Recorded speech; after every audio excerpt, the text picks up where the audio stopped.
America, success in both fame and fortune. Hey! Look who's back for more adventures. We love having you here to continue this story that keeps us all awake. Important note, all of this is pure fiction, so don't try any techniques you hear here in real life. Your neighbor might call the cops. This amazing novel and all its rights belong to the original author. We're just the ones giving it voice and drama. Are you enjoying the show? Prove it by subscribing to our YouTube channel and leaving that like that motivates us so much. And if you want VIP access to exclusive content, our Patreon is waiting with things you won't find anywhere else. Chapter 551, Being a Good Person is Too Hard. At the Martin Fan Club's headquarters in Los Angeles, Phoebe was sorting through the promotional materials Jessica had sent over. Rachel and a large group of fans had arrived to pick up items for the afternoon's events. They were attending a promotional event for The Curious Case of Benjamin Button, and Phoebe was handing out posters and banners. A male fan asked, "Some media reported that Ben Affleck, Casey Affleck and Brad Pitt were the three who instructed Tony Fairman to frame Martin for the illegitimate child incident. Is that true?" Rachel nodded. "Yes, what the newspaper reported is true. LAPD has arrested these three bastards." Someone immediately shouted, "They are going too far. I said that Martin must have been wronged." Many people on the internet still don't believe it. They want to discredit Martin and they can find any reason. With Martin's charm, does he need to force him? As long as he wants, he can get any woman he wants. My friend is a photographer in the fashion circle. I heard that the favorite male star of Victoria's Secret supermodels now is not Leonardo, but Martin. It is said that Martin is also the certification threshold for supermodels. How to certify? Listening to these people's discussions going down three ways, Rachel hurriedly stopped them and said loudly, "For the afternoon event, we will not only support Martin, but also call on all parties to pay attention to this incident and severely punish the culprit who framed Martin." Phoebe chimed in, "If they don't punish him severely, next time someone like Bonnie or Jenny might pop up and claim Martin's child by holding a random baby. Martin won't have to work and produce high-quality films for us. We won't be able to handle all that." The others chimed in. "Yes, the murderer must be punished, they must pay, we must put pressure on the Los Angeles justice system." Rachel opened a box and took out various posters and banners she had prepared in advance, distributing them to the leaders of various fan groups. Rachel and Phoebe had organized hundreds of people for today's event. At Los Angeles International Airport, Martin dropped off Elizabeth and Lily and headed to the Hollywood Bowl for a promotional event for The Curious Case of Benjamin Button. The Olsen sisters' fashion promotional event in Milan hadn't concluded yet. After confirming Martin was alright, Elizabeth returned to Europe to continue her brand promotion work. After all, she was the brand's third largest individual shareholder. Lily was traveling to Rome and Florence for a study tour, and she had joined him on a trip to Italy. When Martin arrived near the Hollywood Bowl, he saw it already packed. A crowd of people wearing red t-shirts practically occupied North Hollywood Highland Boulevard. Seeing the black Cadillac Escalade, they realized Martin had arrived. A near-unanimous cry erupted. "Martin! Martin!" Everyone in the red t-shirts chanted, "Martin! Martin!" Martin didn't open the car window, so he asked Bruce to open the sunroof. He stood up, waved in both directions, and nodded and smiled, expressing his gratitude to his supporters. Event organizers' security formed a human barrier, blocking a path for the Escalade to enter the theater's back door. Near the door, Martin picked up the megaphone he always kept in his car and shouted, "Thank you for your support." A roar of support erupted from outside. Even after the theater's back door closed, thousands of people outside continued to shout for Martin. The main entrance opened, and the crowd in red t-shirts filed in. The cameras of hundreds of reporters in the media booths turned to the audience. Banners and posters were held aloft. "Support Martin, punish the real culprit, let those who break the law receive the punishment they deserve. The law should protect our heroes." It didn't know where it started, but soon the entire crowd was shouting, "Protect the hero, punish the real culprit. Protect the hero." The media cameras faithfully captured this, and immense public pressure would soon follow. The noise reached backstage, and Thomas worried, "Will this affect your relationship with the Los Angeles authorities?" Martin smiled, "We're only doing this after discussing it." Bruce whispered to Thomas, "Ben has a stake in it, too. McClane wants to create some public pressure." Thomas understood and said no more. David Fincher then entered, hugged Martin, and said, "I was a little worried." "I'm glad to see you're okay." Martin smiled and said, "It's just a minor inconvenience, He would hold on to this matter and deal with it with a firm hand. If he showed any weakness, similar troubles would surely follow. His subordinates would have nothing else to do, just dealing with this alone would be exhausting. As for ordinary collaborators like David Fincher, Martin couldn't expect too much. It was perfectly normal for him to wait and see which way the wind was blowing before expressing his opinion. Besides David Fincher, Kathleen Kennedy also came over to chat with Martin.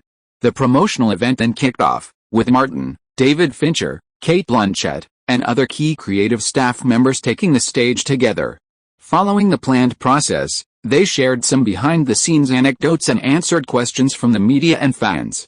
As darkness fell, the crew screened excerpts from the film. Compared to David Fincher's other films, The Curious Case of Benjamin Button is more upbeat and positive. At the end of the event, David Fincher and Martin chatted for a while, discussing their next collaboration, Gone Girl. David Fincher focused on the casting. Gillian Flynn and I have reviewed the information of all the candidate heroines. Martin, there is one thing I need to explain to you in advance, Martin said. Just tell me. Natalie Portman, the actress jointly recommended by you and WMA, is not suitable for this role, David Fincher said very directly and gave the reason. Her acting skills are fine, but her appearance does not match the magical Amy. Amy is described as a very beautiful girl in the original book, and after her disappearance, she has a cold and ruthless temperament. He was more straightforward. In short, Natalie Portman is not beautiful enough, and her appearance is too ordinary. No mistake, just look at the song, post, content, book, and forum. Martin agreed, the recommendation having been based on Ali's reputation. He said, you and Gillian will make the decision, I won't interfere. David Fincher was relieved to see he had no objections, but he still had to consider Martin and WMA's reputations. I'll let her audition a third time to see if she's suitable for the role of Amazing Amy. I'll see how it goes, Martin said. Okay, he said that, but he knew full well that Natalie Portman would most likely be eliminated due to her unattractive looks. If it weren't for her looks, David Fincher would have chosen his longtime friend Reese Witherspoon. The two chatted for a while about the film they were promoting. Neither of them was particularly concerned about the box office or market performance of The Curious Case of Benjamin Button. The Best Actor win at the Cannes Film Festival had some impact, and Martin's current popularity and influence were immense. With Warner Brothers and Paramount Pictures co-distributing the film, there wouldn't be any problems with its promotion. Of course, a film like this couldn't compete with purely commercial fare at the box office. As darkness fell outside, Martin got into his Escalade and headed home. Bruce warned, don't forget, you have a meeting with Harvey Weinstein tomorrow, Martin said. Let me check on the situation there first. He pulled out his phone and called Georgina. The scumbag and the slut knew everything about Harvey's recent situation. Georgina even gave Martin a room number and told him to come back to her tomorrow after he finished talking to Harvey. She wanted to be tested once more. How could a good man like Martin refuse when his husband had already sold him out? Refusing would be too much of a jerk, so he had no choice but to agree. Bruce turned his head and saw Martin hang up the phone. He said, you've got it tough, you've sold yourself to get someone. Martin sighed, old Bruce, it's not easy for you either, Jody. Do you have any pelvic pain? Bruce thought of Jody, who had been so peaceful, and tears welled up in his heart. It doesn't hurt anymore, the two scoundrels complained together, sharing their own hardships. As the car entered Sunset Boulevard North, Martin was nearing his home when he noticed a van pulling out of Charlize Theron's house next door, followed by a black Mercedes. The two vehicles were approaching, and under the Escalade's headlights, Martin could clearly see that the driver of the Mercedes was Stuart Townsend. Several bags were piled on his passenger seat, and the back seat seemed completely full.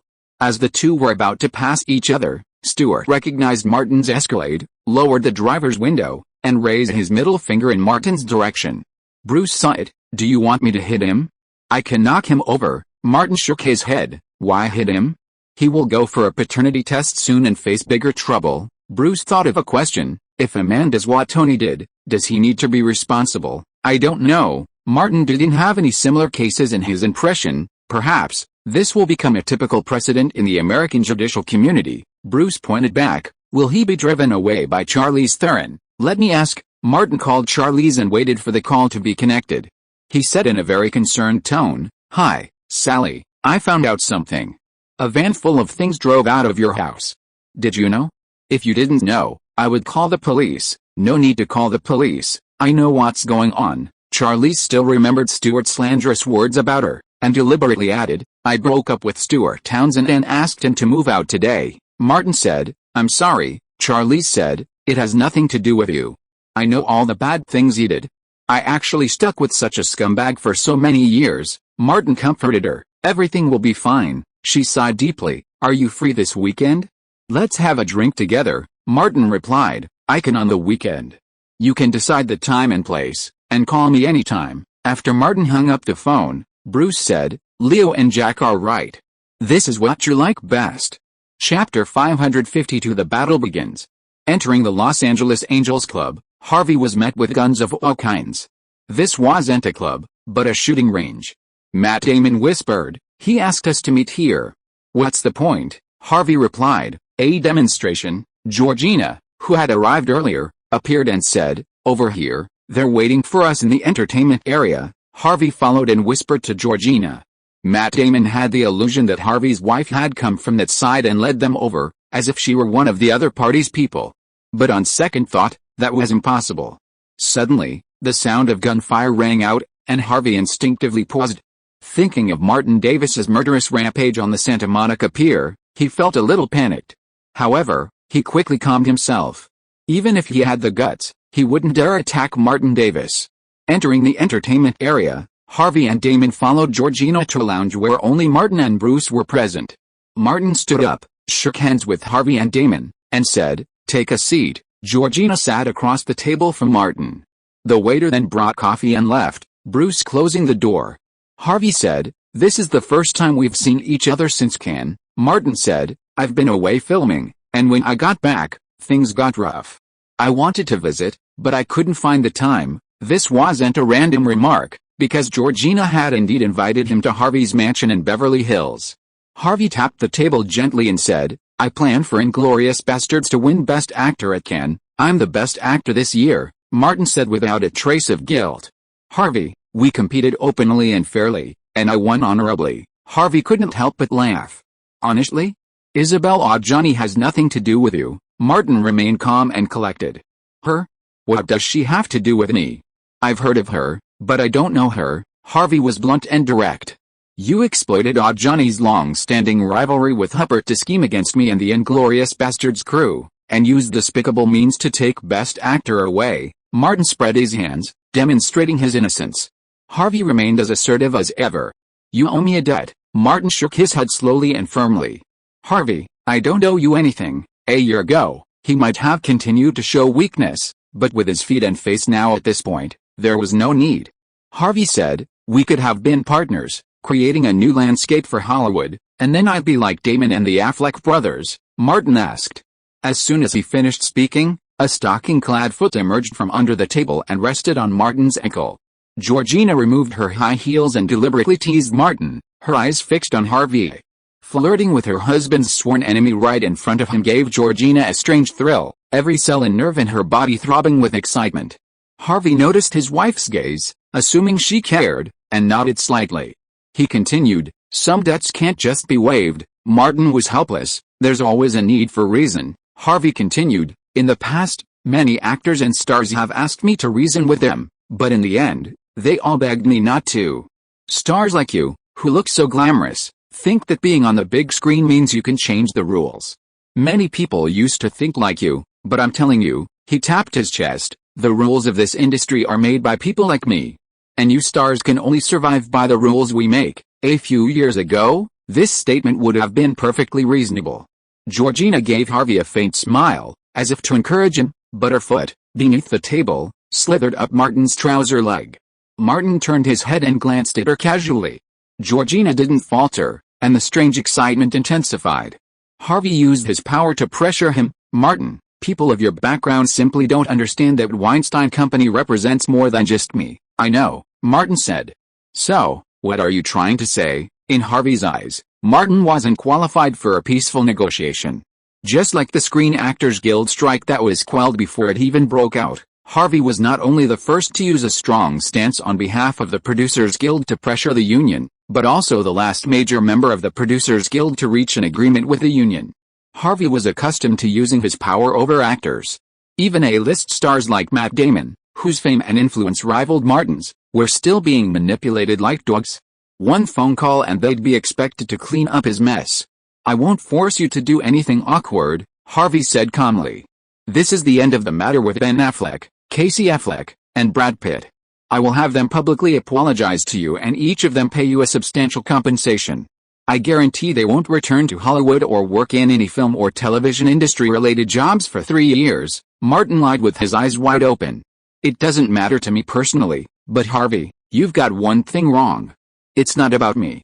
These 3 people broke the law, and the Los Angeles justice system is upholding the dignity of the law." What they said sounded like bullshit to Martin, so he responded with a lie. "As an honorary citizen of Los Angeles, I have a responsibility and obligation to uphold Los Angeles laws and the legal system." Georgina almost couldn't help laughing.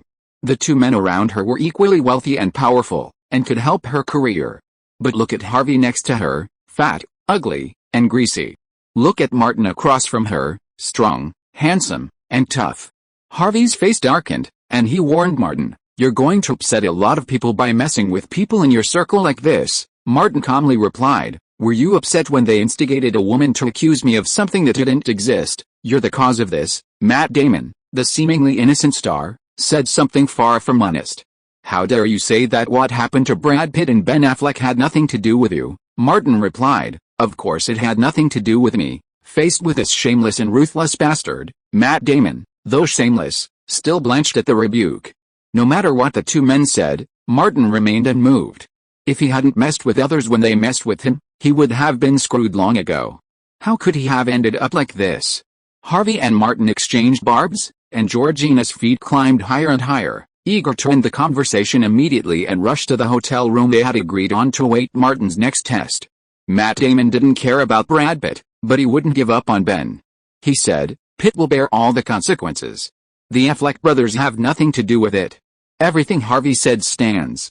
I'll give you compensation on top of theirs." Martin remained unmoved, not even responding. Harvey knew there was no chance of success today, and he began to consider whether to start in Atlanta and uncover Martin Davis's past. He knew it would be difficult, as Atlanta was Martin Davis's base. Kelly Gray, who had a close relationship with Martin Davis, had even been elected to the Georgia state legislature. Matt Damon wanted to speak, but Harvey shook his head. Georgina, who had been about to touch him, could only withdraw her foot, pursing her lips regretfully. Harvey stood up. "Martin, you're being unwise." Matt Damon stood up without saying anything. Georgina stood beside Harvey, their faces etched with a shared hatred. "Martin, you've messed with the wrong guy. Are you trying to start a fight with me?" Martin looked at Georgina.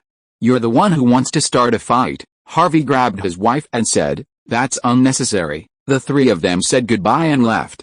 As they left, Harvey, somewhat touched by his wife's support, whispered, "You'll be in trouble with Kate if you do this." Georgina replied, "It's okay. I can handle it." She'd seen it all before. Harvey nodded, and the 3 of them left the Angel Club without stopping. As they got in the car, Georgina said, "I'll go find Kate and quietly find out more about Martin. Maybe I can help you." Harvey thought for a moment and replied, "Be careful not to be too obvious. I don't think Kate's involved in Martin's messes." "Don't worry," Georgina said with a smile. "I'll be back if I don't find anything." Watching his wife get into another car, Harvey felt for the first time that she had married him for more than just personal gain. After being together for so long, they still had feelings for each other. But Martin's situation had left him feeling a bit depressed. He got in the car and said to his assistant in the passenger seat, "Call Nicole Kidman. Isn't she trying to win an Oscar again? Tell her to go to the Four Seasons. I want to have a good talk with her." Matt Damon, accustomed to it, pretended not to hear him. He asked, "What should we do?" Harvey thought for a moment and said, "I'll start with the Democrats. We'll use political channels to pressure the LAPD to get them 3 out on bail first. We'll figure out the rest later." Matt Damon said, "I'll go get the bail." Harvey said, "I'm going to relax and unwind. My thoughts are a bit muddled right now. Nicole Kidman will clear my head." Half an hour later, Harvey and Nicole Kidman arrived at the Four Seasons. Almost at the same time, Martin and Georgina arrived at the Ritz-Carlton, just over 10 minutes apart. Georgina had declared war on Martin, and as a man, he had to accept the challenge. Martin entered the room Georgina had booked, and a fierce battle ensued. It wasn't long before Georgina conceded. Accepting the loss, Georgina, while floating in the air, told Martin all about Harvey's upcoming plans. "Just a reminder," Martin said, still conscientiously, "you know Harvey has done a lot of bad things. One day, they'll blow up, and if they involve you, it'll affect your career." Georgina didn't care. "If that day comes, I'll just sell him off." The couple began to grumble. "Perhaps from sitting too long, I've developed ringworm on my butt. The itch woke me up at 6 in the morning. I need to go to the doctor today. The itch is too much to sit still." If you are listening to this novel on a channel other than Fanfic World, it means it was downloaded and re-uploaded without effort. We warmly invite you to visit our channel, Fanfic World. There you will find the original version of this story and many other novels of various genres. We look forward to seeing you dive into a world of incredible novels. Chapter 553, False Accusation Becomes Fact. In a rather ordinary hotel in Los Angeles, Jody checked into a room and took a woman upstairs. As soon as they opened the door, a woman emerged from the room across the street. "Who is this?" the woman asked, a hint of surprise. "Emma O'Connor," Jody introduced them. "Angie, Emma is a victim just like you." Angela approached and hugged Emma. Seeing her husband and a bit dejected, she said, "Sister, this isn't our shame, it's his." Emma said nothing, but nodded vigorously. Jody had deliberately arranged for the two to stay together, hoping to foster a sense of shared hatred. He said to Angela, "Emma will be in your care for now. I'll go back to finish my manuscript. We'll try to move as soon as possible." Angela replied, "Don't worry, I'll take good care of Emma." The two entered the room Jody had just checked in. Jody gave a few more instructions, then left the hotel and got into a parked Ford sedan. Bruce sat in the driver's seat and asked, "Everyone's been arranged?" Jody lowered the sun visor, opened the mirror, and touched up her makeup. Given Angela Oi's personality, having them as neighbors will definitely further invigorate Emma O'Connor. "She's a bit soft, and it's not easy for me to convince her," Bruce said. "How can it be easy to win a Pulitzer Prize?" "The Pulitzer Prize is certainly tempting," Jody said, but she fixed her eyes on Bruce. "But Bruce, you're even more tempting." Bruce was quite helpless. "I'm talking to you about business," Jody emphasized. "I'm talking about business. I'm risking my future and my entire career on this report. Isn't it reasonable for you to give me something in return?" Bruce turned to look at Jody. Her face was quite beautiful, more striking than Kim's and Chloe's, but that didn't matter to him at all. Because Jody was as flat as ever. Bruce recalled the pain of bones colliding against each other, which was too much to bear. He couldn't help but say, "Eat more, gain some weight." "Okay." Jody was still puzzled. "A lot of women envy my good figure." "Good figure?" Bruce almost banged his head against the steering wheel. Jody gripped the gear lever with an odd hand, moving it around. "Come on, let's go to my place tonight. I'll soon be your cannon fodder." "You have to let cannon fodder have a good time before it's all over." Bruce said nothing more, started the car and drove away. Soon, the car stopped in front of a single-family house. Jody, like a bully, dragged Bruce inside. Bruce entered Jody's room with the courage of a warrior about to be executed. Beverly Hills, Hilton Hotel. Stuart Townsend, who had moved out of Charlie's house, was temporarily staying here, and rented a warehouse to store his luggage. Cash was low, and the supplementary credit card he'd been using for Charlie's Theron had been suspended. Unable to afford the executive suite, he settled for a standard room. The cramped space and ordinary decor were a real nuisance for Stuart, accustomed to a life of luxury. "This woman is so heartless," Stuart cursed inwardly. "She cheated on me with Martin Davis, and she's blaming it all on me. She simply doesn't want to pay me a breakup fee," he pondered, thinking, "There's no way they're going back together. How can he get a large sum of money out of Charlie's, and Martin Davis? He'd slept with his fiancée, so how could he not pay her?" Martin was a tough opponent, and Stuart was at a loss for a solution. For the time being, he could only turn to Charlie's. He recalled Charlie's offer. For financial reasons, he even considered getting a paternity test with a woman. If the child wasn't his, he'd definitely get some money. Just as he was thinking about this, his phone rang. Stuart picked up the phone. "This is Stuart Townsend." "Who are you talking to?" The voice on the other end replied. "I'm Miss Tony Fairman's attorney, Mr. Townsend. Tony would like to contact you for a paternity test. If you agree, we can set a date. If not, we will sue." Tony's case had been represented by a prestigious law firm, not because of the money, but because it could set a precedent for national legal action. Stuart said, "Wait, this has nothing to do with me. Why would I go with you for a paternity test? Please tell me your address." I asked Miss Theron, and she said you're no longer together. The lawyer, knowing his time was precious, said directly, "I'll mail you a letter." Stuart hung up. Somehow, the lawyer managed to get a letter delivered to his room the next morning via the hotel. Stuart held the letter, reminiscing about Oscar night and checking the relevant news online. Questions flooded his mind. I became a father out of nowhere. Where did this blame come from? Stuart thought of Martin again. Ever since becoming neighbors with Martin, it seems like bad luck keeps happening. He even lost his job. He glanced at the ceiling, feeling the nagging feeling that Martin and Charlize Theron were having an affair. After a long absence, Martin, having received a call from Charlize Theron inviting him to drink on the weekend, walked into Charlize's house again. The house was the same as before, the flowers and plants in the courtyard unchanged. The only difference was that the man was no longer there. Charlize, casually dressed in a black sweater, waited at the villa's entrance. Seeing Martin approach with a bottle of wine, she turned and walked inside, saying, "You brought some wine? Aren't you worried I might not have enough? It's not a good habit to show up empty-handed." Martin followed, his eyes tracing Charlize's long legs and sky-blue jeans. She was tall and long-legged, having trained her physique as a model. Even the simplest clothes looked incredibly stylish. Charlize led Martin into a small living room at the back of the villa, where several bottles of liquor were prepared, tequila, whiskey, and brandy. On the table, a fruit bowl was filled with nuts to go with the wine. Charlize asked, "What kind of wine would you like?" Martin picked up the bottle and said, "Why don't you try what I brought?" "Sure." Charlize took 2 wine glasses and placed them on the table. Martin opened the glasses, poured some each, and sat down on the sofa across from Charlize. Charlize kicked off her wedge slippers, curled her legs on the sofa, and lifted a glass of wine. She specifically said, "This is to celebrate my singleness." Martin clinked his glass with hers. "Congratulations," Charlize asked. "Have you been aware of some of Townsend's affairs for a long time?" "Some," Martin said honestly.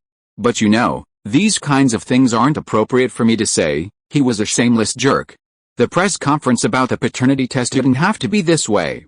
I wanted to clear my name right there and then and warn others not to mess around, but I also wanted to give you a heads up." Charlize was skeptical, but she knew one thing: the man across from her, like so many others, had fallen for her charm. "Thank you," Charlize said, raising her glass again and draining it. Martin also drank the rest of the wine. Charlize took the bottle and poured a glass of wine. She said, "We've been neighbors for almost a year, and I've never invited you over. Instead, you've invited me many times, and Lily often gives me little gifts." Martin said, "It's not that I don't want to come, it's just inconvenient. I'm afraid it might cause misunderstandings." Charlize smiled. "I've kicked that jerk out. You can come over often." "Wow, am I more impressive than Stephen Hawking?" Martin feigned surprise. He couldn't get a date with Charlize Theron in many parallel universes. Charlize, who had been modeling and in the entertainment industry since the early 1990s and had seen it all, said, "That's because I don't like him." The two, both extremely confident in their looks, looked up at each other and burst into laughter. Charlize and Martin had another drink. She was clearly a heavy drinker, and after several drinks, she remained calm. She said, "Martin, this time you've made me decide to get rid of the jerk." Martin could see that Charlize had a lot to say, but he just nodded slightly. Charlize poured wine and said, "Actually, I had noticed that he was cheating on me a long time ago, but I always hoped that he would come back because of our years of relationship, but what I waited for was greater hurt. I persisted in this relationship for 9 years, 9 whole years, the best time of my life. I didn't enjoy life, there were no bright lights and wine, no high quality." She shook her head. "What I waited for was a false accusation that was groundless and unreasonable. Just because you and I are friends, neighbors, and we are a little closer, that bastard slandered me for cheating." Martin vaguely grasped Charlize's emotions and said, "He's such a bastard." Charlize continued, "I stood by him for 9 years, kept giving in for him, and gave him enough man's dignity in public, but what I waited for was false accusations and slander. The main reason I broke up with him was because he slandered me." Martin took out his mobile phone and asked, "What's his phone number? I'll go and clarify. I can't let you suffer this injustice." "No need." Charlize shook her head. "Really, Martin didn't have Stuart Townsend's contact information. Charlie's eyes fell on Martin's face and said, "I will use my own way to clear this false accusation, but I need your cooperation." Martin nodded, glad to help. Charlie smiled. "My life in the past few years has been too tiring and depressed, and I have missed too many beautiful things. Starting today, I want to change the way I live." When she broke free from the shackles of the previous period, she found that there were so many things worth enjoying in Hollywood, and life could become colorful. Chapter 554. This night is more enjoyable than 9 years. Charlie stopped drinking after drinking less than half the bottle of wine on the table. Being tipsy was a mood, but being completely drunk wouldn't do anything. And certainly not the right way to clear her name. Charlize Theron's words reminded Martin of gossip he'd read in his past life. 10 years ago, Charlize had few scandals, but since then, she's been changing boyfriends as fast as Leonardo DiCaprio. And unlike Leonardo, she hasn't been as loyal. Instead, she's tried everyone from the old to the young. Martin continued the previous topic, saying, "Sally, he's not just accusing you, he's accusing me too." "Then let's do everything we didn't do." Charlize stared at Martin. "Make the accusation a fact, and it won't exist." She stood up, walked over, and sat down next to Martin. "That's the fastest way to clear her name. Why didn't I think of that?" Martin hugged Charlize. "Sally, you're a genius." Both of them, with a legitimate goal of clearing their names quickly became entangled. Charlize had a large frame and broad shoulders, making her uncontrollable by ordinary people. But today, she faced Martin, the undisputed Hollywood hunk. Dior goddess versus cola warrior. This was a battle for justice. After an indeterminate amount of time, Martin made a request. "I want to go upstairs to your room." Charlize replied, "Okay, but you have to carry me the whole way up." At nearly 1.8 meters tall, this was impossible for most people, but Martin was no ordinary man. He managed it with ease. He carried Charlize up the stairs. As they passed the corner, a photo of Stuart Townsend and Charlize Theron, still hanging on the wall, hadn't been taken down yet. It was from their engagement photo. While Charlize was enforcing justice, she caught sight of the crystal photo frame. She raised her long leg and kicked it. With a clang, the frame fell from the wall, shattering the frame. They made their way up to the second floor, into the master bedroom, and justice was served. Finally, all the slander, rumors, and gossip surrounding them were dispelled. The handsome man and beautiful woman gained a deep understanding of each other. Martin exclaimed in admiration, "Sally, I didn't expect that beneath your icy exterior, you're actually full of fiery passion. I've suffered for so many years, and I need to release the pent-up emotions." Charlize squinted her eyes, seemingly still caught up in the act of upholding justice. "It turns out this thing can be so wonderful. No wonder women in the industry love a life of pleasure." Martin noticed that she was about to make a U-turn and warned, "You're not going to go to extremes, are you?" Charlize opened her eyes and glanced at Martin. "No, I'm not someone who likes blue glue. At least, I won't do anything until I'm tired of you." She suddenly became excited. "How about we renovate the wall between our two houses and build a sky bridge so that it's convenient for you to come to my side?" Martin thought for a moment and said, "Sure, I'll pay for it. I'll make it movable and build it on your side. When needed, you can build the bridge over, and I can come over anytime." Charlize crawled over, propped up her chin with her hand, and looked at Martin. "I'm at the age when my needs are greatest." "Are you sure you can handle it?" Martin chuckled. "You should have some connection with the fashion circle. Have you heard of the fashion supermodel group?" "I know." Charlize nodded. KK and Angela Lindwall founded a mutual aid organization in the fashion industry similar to a sisterhood. "I heard that the entry threshold is very high and requires passing a special test," Martin said directly. "I am the special test." Charlize didn't understand what he meant at first. "You are the test? You decide who can join, then," she reacted. "The test you are talking about, like what we just did." Martin was very frank. "It requires a person at the level of a group leader, plus no less than 3 official members present." Charlize understood everything. "Can you handle it?" "Men are the most stubborn at such times," Martin said proudly. "No big deal." Charlize clicked her tongue. "It seems that the rumors about your gossip are not even half of the truth." She tilted her head. "No wonder you are so good. It turns out you have practiced it." Martin had just consumed a lot of energy and pulled Charlize up. "I'm hungry. Let's go get a midnight snack." "I'm not going out." Charlize found some clothes to put on. "I'll go downstairs and do it for you." Martin nodded. Even in a parallel universe, you can't eat Charlize Theron's cooking. Charlize smiled. You'll be able to soon. They went downstairs together. As they turned the corner, they saw a picture frame on the floor. Charlize noticed it and deliberately stomped on it a few times. With a crisp sound, the crystal frame shattered into pieces. Martin said, "Why bother?" Charlize smiled. It's over. 9 years with Stuart was worth a night with Martin." After going downstairs, Charlize went to make supper. Martin sat on the living room sofa and turned on the TV. CNN was broadcasting the news. After watching for a while, two familiar faces appeared on the news.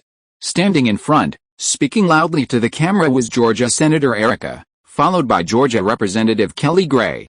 Erica's speech was about further protecting women's rights, especially the legal rights of women in the workplace. It touched on topics such as workplace harassment and assault. This was Erica's original political stance. Martin could still vividly remember her, holding a pink kettle and chanting for freedom. Kelly Gray seemed to have persuaded Erica. Martin knew Erica was on this path. Such statements were perfectly natural. He could attack or defend. If things weren't going well, he'd retreat. If there was a profit to be made, he'd immediately attack. Martin pulled out his phone and sent Kelly Gray a text. The reply was quick, a single sentence: "All is well, no mistakes, just one post, one content, one book, one forum." Charlize called out from the restaurant, "Martin, come eat." Martin turned off the TV and walked over. Seeing the porcelain plates on the table, he sniffed deliberately and said, "It smells amazing." Charlize invited him, "Try it." Martin took a sip and nodded, "It's delicious." Charlize sat down across from him and brought a bottle of wine, pouring each of them a glass. Continuing the previous conversation, she curiously asked, "How many of the supermodels have you tested?" Martin thought of names and simply said, "There are too many. It's too complicated to list." Charlize was stunned. "The famous ones," Martin said, "Some, but there are some types I don't like Gisele Bündchen." He wouldn't say anything about black people. "I understand." Charlize Theron understood. Because of Leonardo, as they ate and talked, the conversation quickly shifted from sexual matters to movies. Martin asked, "I remember you had a movie release last month, The Burning Plane, the one that was at the Cannes Film Festival." Charlize shrugged. The commercial response was mediocre, and the word of mouth wasn't very good either. There's not much hope of gaining anything during the awards season. She looked a little helpless, with a hint of self-deprecation. "I'm enjoying the Oscar curse. The more you made me feel just now, the more depressed the curse has made me. Since Ian Flux, I've messed up every movie I starred in. Maybe in 2 years, I can only play supporting roles." Martin said, "As long as you can keep the Dior endorsement, you won't be a failure easily. By the way, there's something I've always forgotten to tell you." Charlize seemed to have just remembered. "I auditioned for Gone Girl and have made it to the 3rd round." Martin said directly, "I promised David Fincher not to interfere with his casting." He changed the subject. "But I can vote for you," Charlize said. "I just need to ensure a fair chance of competing. David wants a cool girl with a sophisticated, beautiful exterior, but a dark, terrifying heart, a madwoman who tortures her husband through marriage." She was incredibly confident. "Among the people who made it to the 3rd round of auditions, no one is more suitable for the role of Amazing Amy than me," Martin said. "Trust me, Sally, David Fincher chooses based on the auditions." Charlize, knowing Martin was also crucial, added, "I've witnessed the horrors of marriage and the brutality of the marital war. I'm a survivor of a brutal marital war. I'll go for the 3rd audition with the crew." Martin put down his knife and fork, wiped his mouth, and said, "Those things are all in the past. Don't dwell on them. Don't you want to experience the joys of the bright lights and revelry? Come on, I'll take you to wash your face." On his way out, Martin called Leonardo DiCaprio, Nicholson, and Christopher Nolan. The latter had participated in the Face Gang's group face-washing sessions many times. Charlize had never experienced such service before, and even though it was from someone of the same sex, she felt refreshed and secretly sighed that the Face Gang's bastards really knew how to play. Martin and the other two chatted about movies for a while, but nothing too extreme. After washing their faces, Charlize Theron emerged refreshed and ready to go back and wash Martin's face again. Martin approached her and said, "You drive ahead. I'll talk to director Nolan." Charlize came over and kissed him. "I'll go home and wait for you." Martin nodded. "Okay." Seeing Charlize's car drive out of the club's backyard, Nicholson asked Leonardo, I remember Charlize Theron had a fiancé, the one Martin had sex with a few days ago, Stuart Townsend. Leonardo repeated his previous point. I'm right, isn't it? Martin just likes other people's wives or fiancés, Nicholson said. What a pervert. Martin pretended not to hear the two idiots' words and beckoned Nolan into his Escalade. As the car drove out, Nolan smiled and asked, is there anything we want to talk about privately? Martin's face was serious. It's about the Moroccan kidnapping and the shooting on the set. Nolan's smile faded. Do you have any latest news? Chapter 555. Who is next? Nolan has always been worried about the Moroccan kidnapping and the shooting on the set. He has told Martin more than once that he suspects the incident is related to the Mossad, a notorious agency that has done countless dirty work. Martin spoke a mixture of truth and lies. A few days ago, I heard some relevant news from Harvey's wife Georgina Chapman. Chris, I have a special relationship with her. Nolan nodded to show that he understood. I understand, there is no evidence for these things, Martin said seriously, but it involves you and me. I think you have the right to know. Nolan himself had never thought of gently turning the page. Actually, I have some guesses, Martin said directly. Georgina told me that Harvey instructed Pete and Ben to find someone to do this. Although I don't know who they found and there is no evidence, Georgina occasionally heard them talking on the phone. Nolan frowned. I have nothing to do with Harvey, so I apologize to you first. Harvey may be targeting me in part. Martin mentioned the illegitimate child incident. Some time ago, the paternity test that framed me was carried out by Ben and Pete. They are core members of the Foot Gang and have been very close to Harvey in recent years, especially Ben, who has cleaned up Harvey's ass dozens of times. Nolan had heard about Ben and Harvey, and considering Martin's words, he asked, is the other part targeting me? Martin continued, it's just a possibility. Harvey is Jewish and has close ties to certain Jewish forces in North America. Ever since the kidnapping, Nolan had been under immense pressure, forced to yield. But for a director as ambitious and self-reliant as him, the greater the pressure, the greater the potential for backlash. Nolan originally believed that this was done by the Jews, and the more he thought about it, the more he thought so. They want to teach me a profound lesson through Harvey. It is not impossible. After all, these people have done too many crazy things. They have even got rid of many UN officials who support them, let alone a small director like me who offended them. Martin sighed. Maybe we too are unlucky, Nolan said. It's not that we are unlucky, it's that they are too much. Their greed is endless. Isn't Harvey a typical representative of them? Martin nodded. Anyway, be careful of Harvey in the future, Nolan responded. I will pay attention. He got out of Martin's car, feeling a little annoyed. Harvey secretly did him. How should he get back? Nolan lingered by his car for a while, took out his cell phone and called Barry Meyer, and said directly, the project we invested $160 million in may have been tampered by Harvey Weinstein. Barry Meyer asked, you are talking about the last shooting? Nolan had a tendency in his mind, but he also had his own analysis. The bullet in Tom Hardy's gun was replaced silently. The only explanation I can think of is that it was done by someone inside the crew.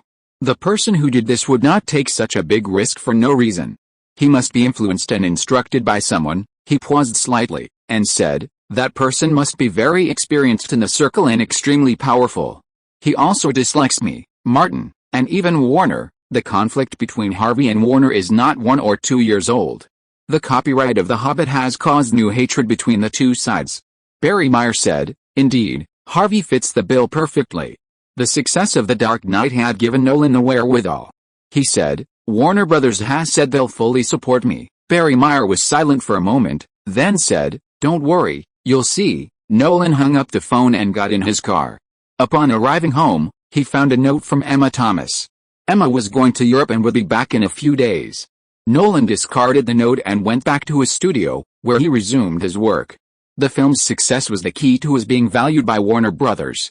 In the car on the way back to Beverly Hills, Leonardo DiCaprio looked at Martin and said, old man, it's a good thing Jack and I are both staunch bachelors, otherwise we'd have kicked you out of the car long ago. Nicholson shook his head. I was a bit of a jerk when I was younger, but compared to all the shit you've done, I'm a perfect person. Martin spread his hands. I said I was forced into this. Do you believe me? He was met with 2 raised middle fingers. Nicholson said, if you have any shame, you won't say such things. Leonardo fully agreed. Have you found your next target? Whose wife or fiancé? Jack and I will make some preparations so that we can help you hold up the banners. Martin thought about it very seriously and said firmly, there shouldn't be any more in the future. No one will believe that. Leonardo snorted coldly. Who else in the foot gang has a wife? Quentin, that scoundrel, is not married or engaged. Robert Rodriguez seems to be the same. Matt Damon, he asked Nicholson, is Damon married? Nicholson thought for a moment and said, it seems so. Can you two be human beings? Martin pointed at them and said disdainfully, you think about plotting against other people's wives all day long. Even if you throw them into hell, Satan will be suffocated by the stench of assholes you emit. The car had entered Beverly Hills. Leonardo pointed to the north side of Sunset Boulevard and said, okay, be a human being. You swear not to look for Charlize Theron tonight. Martin shot back, envy and jealousy have warped your mind, Leo. I'm looking for Charlize Theron, the kind Hawking couldn't date in countless parallel universes. Unlike you, who always go for the oddball. Leonardo was about to ask if she had blonde hair and long legs, but then he realized it and said, you don't understand. True love is only for those under 25. Nicholson, unwilling to pay attention to these two idiots, asked Bruce to stop the car. I'm going back to bed. Leonardo said, I'm going back to recharge and prepare for the next war. After the two men got out of the car, Bruce drove into the community. As the car reached the east entrance of Charlize's house, a small gate opened automatically. In the golden autumn, the yellow grass turned flaxen, interspersed with a red path, waiting for Martin to explore. Before Martin got out of the car, Bruce said, I'm going to Jody's place soon. Thinking of the enormous sacrifice Bruce had made, Martin said, don't use too much force, don't break any bones. Bruce's face darkened. Jody's working on a news story, editing and organizing the footage she filmed. This news can't be leaked early. She can't handle it all by herself, so I'm going to help. Martin gave Bruce a thumbs up. A manager who can't edit isn't a good bodyguard. Bruce waved and drove off. Martin entered Charlize's house and soon found his way down the winding path. Not long after, Bruce entered Jody's. The two of them entered the editing room and began editing a vast array of materials, including photos, videos, and interviews with the parties involved. Intro video news piece. The plan was for the first video news piece to be under 15 minutes. Times have changed. Too long news is likely to be opened by the spectators in front of their computers, but the moment they see the length, they might simply turn it off. Jody was experienced in this area, with a keen journalistic sense, and knew how to pick and choose. Bruce, on the other hand, had a better grasp of the bigger picture and knew which pieces could be exploited. The amount of information regarding Harvey Weinstein's coercion was immense. The mere collection they had gathered was a mountain. Jody spent a few minutes making 2 strong coffees. Bruce asked, no tea? No, Jody exclaimed, surprised. You like black tea? Bruce simply explained, I'm used to it with Martin. Jody said, I'll buy some and keep it on hand for you. Bruce was a little flustered by this, and he quickly waved his hand. No need to bother. Jody stared at him, a strange smile playing on her face. Bruce thought of Kim and Chloe, and felt compelled to make it clear to Jody, we're friends, partners. There's no emotional connection, scumbag. Worse than Martin Davis, Jody nearly spat. Bruce had been around Martin for so long he'd learned his lesson, becoming a master of the 3 no's principle. He readily offered excuses. Let's be clear, okay? I just saw you were tired and struggling, so I just wanted to offer my condolences. Jody bluntly replied, I'll still need to offer my condolences after today's work. She warned him, can you be a little gentler? Are you planning on breaking my bones every time you hit me? Bruce was so used to bumping into the other two that no matter how hard they pushed, they had enough cushioning to worry about it. I'll try, was all he could say. Jody abandoned the discussion and returned to the main task. Soon, I'll be your whistleblower. Are you sure you have enough power to deal with Harvey? It was precisely because they weren't 100% certain that they had sent Jody, the cannon fodder, to the front. Bruce, of course, wouldn't say that. Instead, he said, go ahead, don't worry. We'll be backing you up at all times. If you need us, no fewer than 5 powerful factions will rush to your aid. Jody couldn't turn back, nor did he intend to. He asked, who are the 5 factions? I can't tell you yet, Bruce replied vaguely. This wasn't empty talk, it was clear enough. He mentally calculated that Martin's side was won. Then there was the political power mobilized by Kelly Gray. Louise was also said to need to persuade her father. After all, Her interests were deeply intertwined with Martin's. Pacific Pictures now primarily collaborated with Martin on film projects. Warner Brothers, needless to say, Barry Meyer, Alan Horn, and Daniel would never let Harvey go if the opportunity arose. Then there were Leonardo DiCaprio and Nicholson. They'd said Harvey was no ordinary man, were they?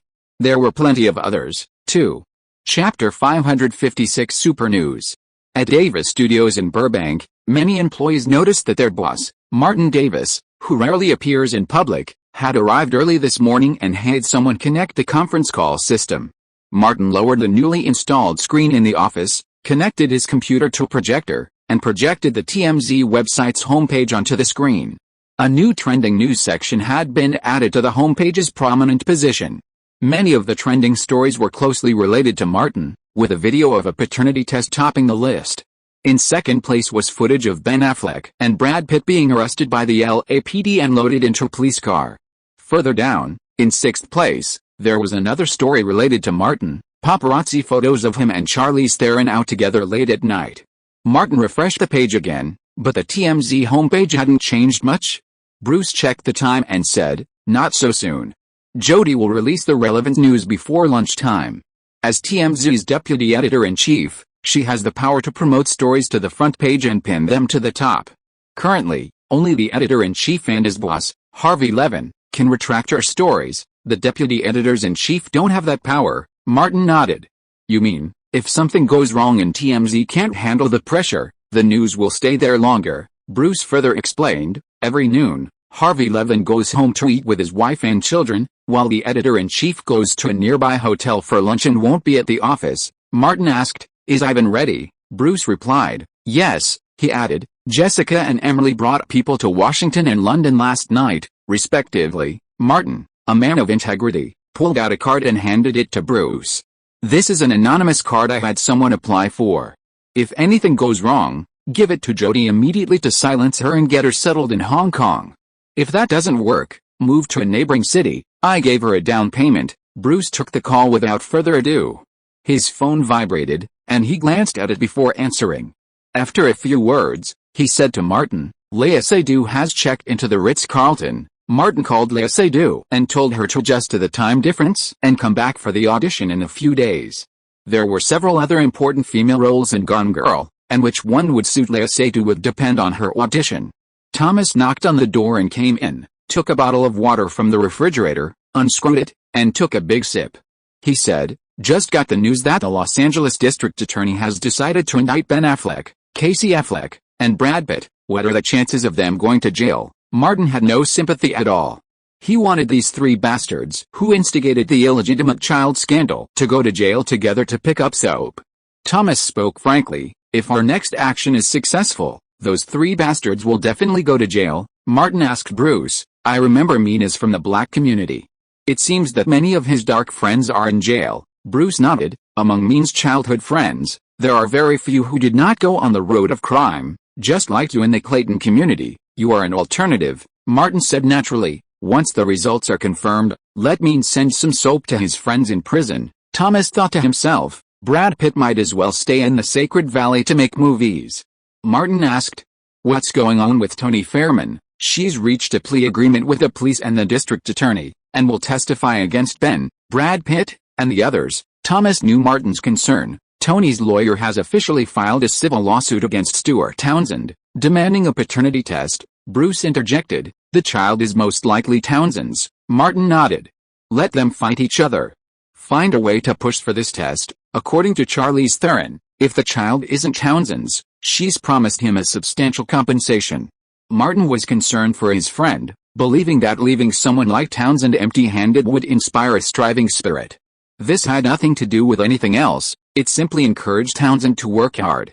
Thomas added, "After experiencing this bizarre incident, most of Elsa and the others are preparing to leave Los Angeles and return to their hometown to find a stable job and life." Martin reminded, "Remember to hand over the compensation I promised them." Bruce replied, "I have already handed it over to them." There was a knock on the door, and Martin said, "Come in." Louise, who was wearing a dark professional suit, pushed the door open and walked in. After sitting down, she pushed up her black-rimmed glasses and said, "Kelly said the most important thing is to build public opinion.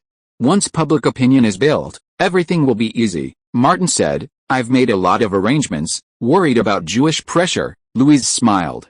Jews are also divided into many factions. Take Hollywood, for example. The group led by Spielberg has always looked down on Harvey Weinstein. They will only applaud his demise. Martin understood her meaning. He won the battle for love, and he used a citywide smear campaign. I heard Spielberg was very angry back then. There are many Jews who look down on Harvey, like me. Louise's mother is also Jewish. I persuaded my father, a longtime billionaire and a longtime supporter of the California Democratic Party. Martin regretted it deeply. I should have just relied on you and just laid down. Louise remembered that Martin had said these words more than once, half-jokingly, but she felt it was inappropriate. By the time she thought it was appropriate, Martin had become a complete playboy. Regret? Louise did have some, but not much. Martin asked, did your father agree? Louise said, his only daughter is being bullied by a disgusting jerk. He might bankrupt her company and leave her penniless. How could he not support me? Martin exclaimed. Every daughter is a princess in her father's eyes. Louise reached for a bottle of water. Remember when Sophia and Harvey Weinstein clashed in Atlanta and when you first came to Los Angeles? Back then, we discussed how to deal with that fat guy, but we had to be cautious. We didn't expect to face him head-on this year, Martin said. It's a pity that Sophia can only be used to scare people. Bruce's butt automatically buckled against the wall when he heard the name. He said, she's just a force, and she's going to make things worse. Louise was curious. I wonder what Harvey's doing. Martin said casually, maybe he's having an affair with some woman and got caught. Bruce looked at Martin in surprise, wondering if it shouldn't be the other way around. At the Four Seasons Hotel in Beverly Hills, Georgina entered the lobby with her assistant. The assistant felt a little guilty. Boss, can we just go up like this? Georgina said, Ruth, you followed me all the way from England. Don't you understand one thing? I'm the one paying your salary, not the cheating bastard. The assistant stopped imagining things and followed Georgina into the elevator and took it upstairs. Unrelated sentence fragment. Harvey has a long-term room here and often invites actors to the hotel to discuss scripts and roles, especially actresses. Georgina received word that Harvey had been frequently discussing a film with a famous actress at the Four Seasons Hotel, and she came specifically to catch them in an affair. In the past, even if she heard such rumors, Georgina wouldn't have cared much. After all, she never married Harvey as a person, but what he could bring to the table. Now, Harvey's value to her has greatly decreased. Georgina also understood that truth cannot be hidden, especially since she loves excitement. So what should she do? First, seize the moral high ground. Georgina took the elevator upstairs and quickly found Harvey's long-term suite. She pulled out the duplicate suite card she'd found at home and nodded to her assistant. The assistant opened the bag, glanced at the hidden camera, and said, okay. Georgina swiped the card to unlock the door, gently opened it, and slipped into the room. As she emerged from the hallway, she saw Harvey, dressed in a short nightgown, lying on the couch. Nicole Kidman, also in a short nightgown, was giving him a massage. The scene was unpleasant to watch. Georgina forced herself to rage, yelling, Harvey, what are you doing? The two men noticed her, and Harvey jumped up. Why are you here? Georgina pointed at Nicole Kidman and asked, what is she doing? What are you doing? Is this what you call a negotiation? Where do you put our marriage? She demanded sharply. Is this your promise to me? Nicole Kidman said nothing. Given her position, it would have been easy for her to refuse Harvey, but her career had struggled in recent years and she wanted another Oscar. So when Harvey mentioned a project about the Princess of Monaco, she gave it a brief thought before offering it. Harvey said, honey, calm down. Georgina had deliberately come to cause trouble today, making a scene. Annoyed, Harvey shouted, you understand, this is Hollywood. Everyone cheats. Georgina sneered, you betrayed me and made up some ridiculous excuse. We're done. Harvey, a headache, quickly tried to smooth things over. Not long after, an angry Georgina stormed out of the room with her assistant. The sun shifted southward, and it was approaching noon. TMZ was leaving get off work for the morning, and many people were leaving their posts to go out for lunch. An assistant gently knocked on the deputy editor's cubicle door, pushed it open, and asked, boss, aren't you going out for lunch? Jody opened her wallet, took out $2 bills, and gave them to the assistant. Pack a copy for me to bring back. I'm not feeling well, so I won't be going out. The assistant asked with concern, "Are you okay?" Jody forced a smile. "There are always a few days every month." Without further ado, the assistant took the money and left the office. Jody waited a moment until complete silence fell outside. She pulled out a storage drive, connected it to her office computer, uploaded the edited video, copied and pasted the written document, and clicked upload. As deputy editor-in-chief, Jody held immense authority. She passed the news review, first promoting the video news to the front page, then pinning it to the top of the front page. Super news had emerged. Chapter 557 Shocking. It was almost noon when Thomas's takeout arrived in Martin's office. After the delivery man left, Martin refreshed TMZ's page again and saw the news he'd been waiting for. Louise said, "Got it." Everyone put down their work and turned their gaze to the projection screen. The headline on TMZ's front page was incredibly eye-catching. Sexual predator Harvey Weinstein, the horrifying rise of a movie god. To create a shocking effect, Jody directly elevated Harvey to the status of a movie god. The higher the praise, the more shocking. Martin clicked on the video, but the content was far less captivating than the title, as he knew it was just the tip of the iceberg. The video began playing, first featuring a secretly recorded video and audio recording by San Diego resident Anna Frank. Harvey Weinstein's face and voice were clearly identifiable. This was followed by interviews with 3 consecutive victims, who presented photos and signed contracts from their time working with Harvey. They recounted in detail their experiences of being coerced by Harvey, all of which took place in his long-term private room at the Four Seasons Hotel. Louise, witnessing all this for the first time, couldn't help but remark, with Harvey's power, it should be easy for him to get women, but he chose the most uncivilized method. Martin continued, "Everyone has their own quirks, like Leo's loyalty." Louise laughed, "And you, with so many people present," she teased before getting back to the point, "there are so many victims. There are more than just 1 or 2 who secretly recorded the video and audio. If public opinion really builds, they might come forward." Martin said, "Jody has already blown the whistle. It's time to support her. We can't let her fight this alone." Bruce picked up the conference phone and called Emily and Jessica simultaneously, saying, "Get started, right away." They replied simultaneously. Bruce then pulled out an old Nokia phone and dialed Ivan's number. "Next." "Understood," Ivan replied briefly. Meanwhile, Louise walked to the window and dialed Kelly Gray, who was accompanying Senator Erica in Washington. The other party was prepared, saying only, "I got it," before hanging up. Martin, in turn, called Daniel, a Warner Brothers executive, and said, "Hey, old man, there's news online about your arch-rival, rival." Daniel was initially confused, but then realized, "You mean that damn Harvey? He was the producer and distributor of the Lord of the Rings trilogy, and like Barry Meyer and Alan Horn, he had been repeatedly criticized by Harvey Weinstein." Martin said, "Look at the top story on the TMZ front page, and you'll find a surprise." Daniel, in his office, immediately opened his computer browser and logged into TMZ. The headline at the top of the front page was eye-catching. He said, "I'll enjoy it." Martin hung up. Daniel carefully watched the video, shaking his head as he watched.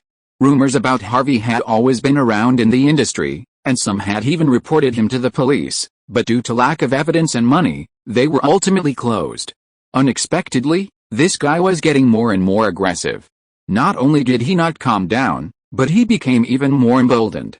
Come to think of it, after someone does something shady and easily resolves it, they'll never stop. Instead, unpunished, they'll continue their rampage. Over and over again, until it's impossible to stop. Daniel left the office and went upstairs to see Barry Meyer. After Barry Meyer read the news, he thought for a moment, "Someone's going to get that bastard Harvey." Daniel didn't say much, simply replying, "Obviously, I want Harvey gone, too. He's still holding on to the rights to The Hobbit and the subsequent share of the rights to the Lord of the Rings trilogy. It's disgusting." Barry Meyer didn't act rashly. "Wait and see how it goes. We either don't act, or we make sure that bastard never gets back on his feet." Daniel agreed. Peter Jackson proposed the idea of a new trilogy. "He's too ambitious. There's no way we're going to give in." Barry Meyer nodded. "Perhaps this is a chance to resolve the copyright issue once and for all." In a slightly dated office in New York, several people wearing Bluetooth headsets were busy at their computers. At a nearby computer, Emily barked orders, "Upload all the content to all websites, according to the agreed-upon division of labor." Immediately, hearing her voice, The others quickly set to work, deftly accessing the backends of popular forums and movie websites, unsealing the sealed files they'd prepared, and posting them. One of them even posted the video of Harvey forcing himself, secretly filmed by Anne Frank, to YouTube. Emily and her subordinates were tasked with hyping the video. Having used this method countless times in film promotions, they knew the YouTube rules like the back of their hand. It didn't take long for the video to make it to the top of social news stories and appear prominently on the YouTube homepage. YouTube is now the undisputed #1 video site in North America, with a massive user base and a significant lead in concurrent users. As soon as the video made it onto the charts, countless people clicked on it, sending its popularity skyrocketing. In a makeshift office in London, Jessica urged her team, fluent in French, German, Spanish, and Italian, hurry. Upload all the relevant videos to the most popular forums, video sites, and news websites in Europe. Proceed as planned. The 6 or 7 people present unsealed their files and connected their storage drives to their computers. Like Emily's team, they knew they were working on something crucial, but they had no idea who they were targeting. Only then did they see Harvey Weinstein's name. The studio offered a generous salary, and they had signed confidentiality agreements. While they had their doubts, they didn't question them.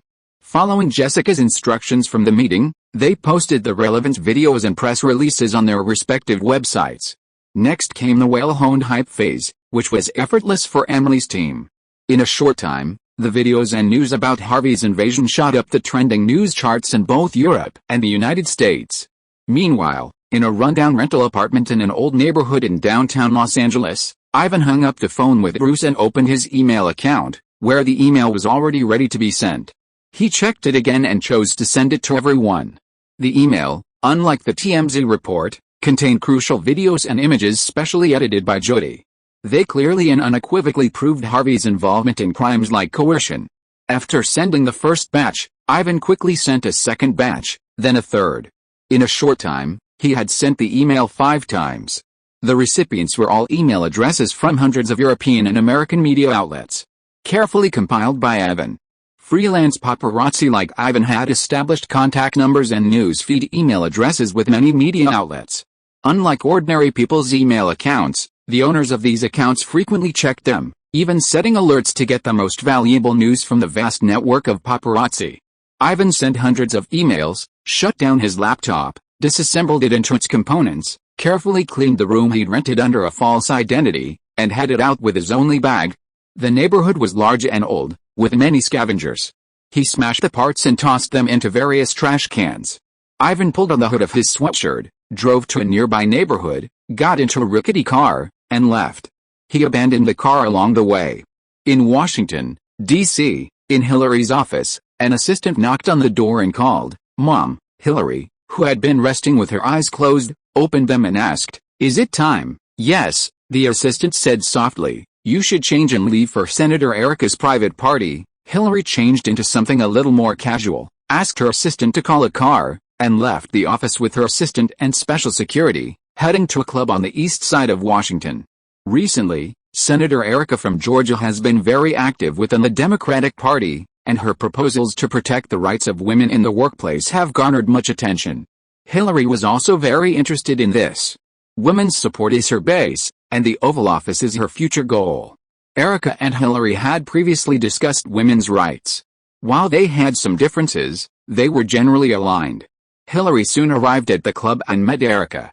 The two engaged in a lively discussion about their respective advocacy for women's rights, as well as the burgeoning women's rights movement. Erica specifically mentioned the Me Too movement. Hillary said, "I've looked at information about Me Too, and it seems they have 3 key opinion leaders, Angelina Jolie, Jennifer Aniston, and Meryl Streep. Because of their Hollywood connections, they're incredibly popular." Recently, when Erica visited Los Angeles, Martin introduced Jolie and Aniston to her, and the two enjoyed a lively conversation. Erica said, "Hollywood's publicity power is enormous. If utilized effectively, it will be a huge boost to our cause." Hillary, who also has influence in Hollywood, had enlisted the support of many Hollywood stars when competing with Gwyneth for the nomination last year. She said, "This publicity platform is truly crucial." Erica added, "The women's movement in Hollywood is thriving, and its voice has grown increasingly powerful in recent years. The Me Too movement, in particular, has become a force to be reckoned with. I'll introduce Jolie and Aniston to you someday. Hillary smiled. I know them, but I'm not very familiar with them. Erica found an opportunity to introduce Kelly Gray. The topic and advocacy of women's rights had long since become mainstream. The three of them discussing this behind closed doors, perhaps because they were all women, found this particularly opportunistic.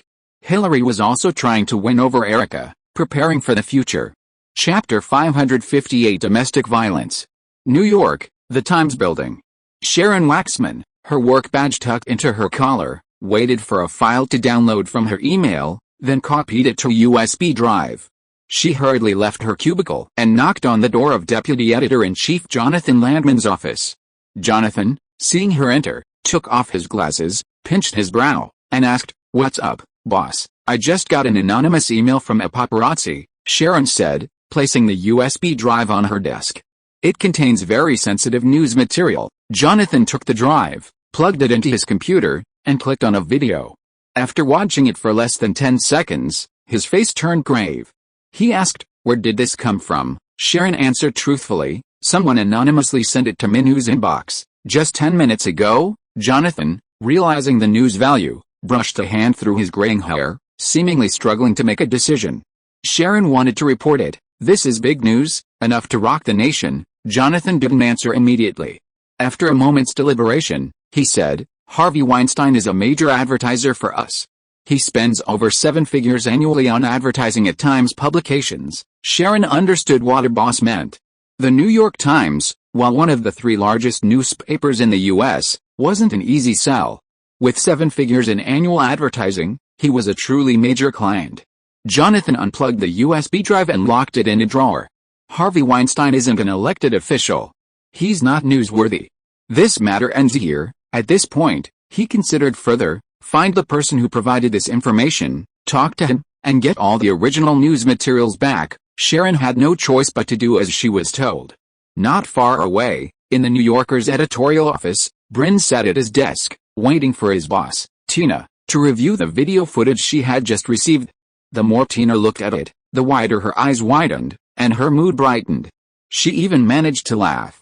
Bryn, familiar with his boss's style, knew this news story would definitely be published, so he began typing a copy so he could finish it quickly. Tina's eyes left the monitor and she said to Bryn, "Where did you find this?" "Someone left it in the mailbox anonymously," Bryn asked cautiously. "Editor-in-Chief, do you want to publish it?" Tina waved her hand and said, "Publish it." "Of course, publish it on our website as quickly as possible." Bryn asked, "How far should it go?" "Publish the original version." Tina was a woman who had experienced a particularly difficult time rising to the top, and the video resonated with her.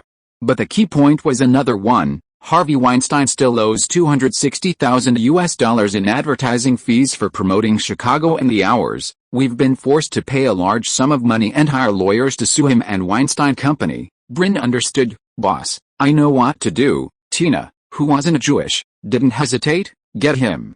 Get rid of Harvey Weinstein." Similar news clips were received not only in New York but also in major cities across the country, including Los Angeles, Chicago, and San Francisco.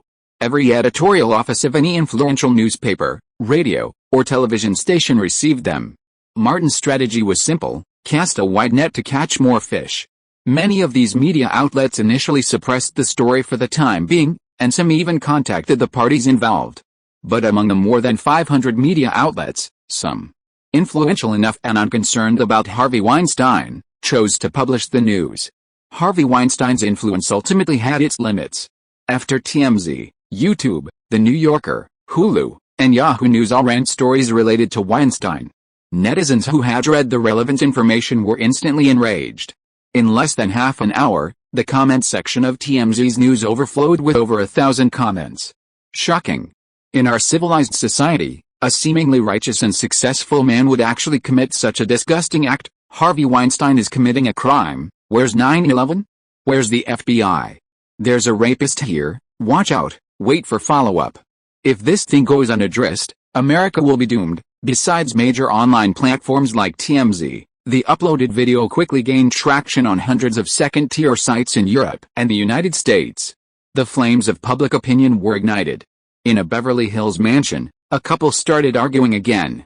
Georgina looked at her husband Harvey coldly and asked sternly, "Besides Nicole Kidman, there are others, right?" Harvey spread his hands. "No, no one else." "You still don't admit it at this time." Georgina looked extremely angry. "You used the role to lure Nicole Kidman, and you must have lured other people too," Harvey said with a stiff upper lip. "Nicole Kidman is the first one after I married you," Georgina asked. "Before you married me, have you done a lot of this kind of thing?" "No." Harvey is not stupid. How could he admit? "Absolutely not. I am an investor and producer, and I disdain to do this kind of thing." Before he finished speaking, there was a sound of a car door being slammed shut outside.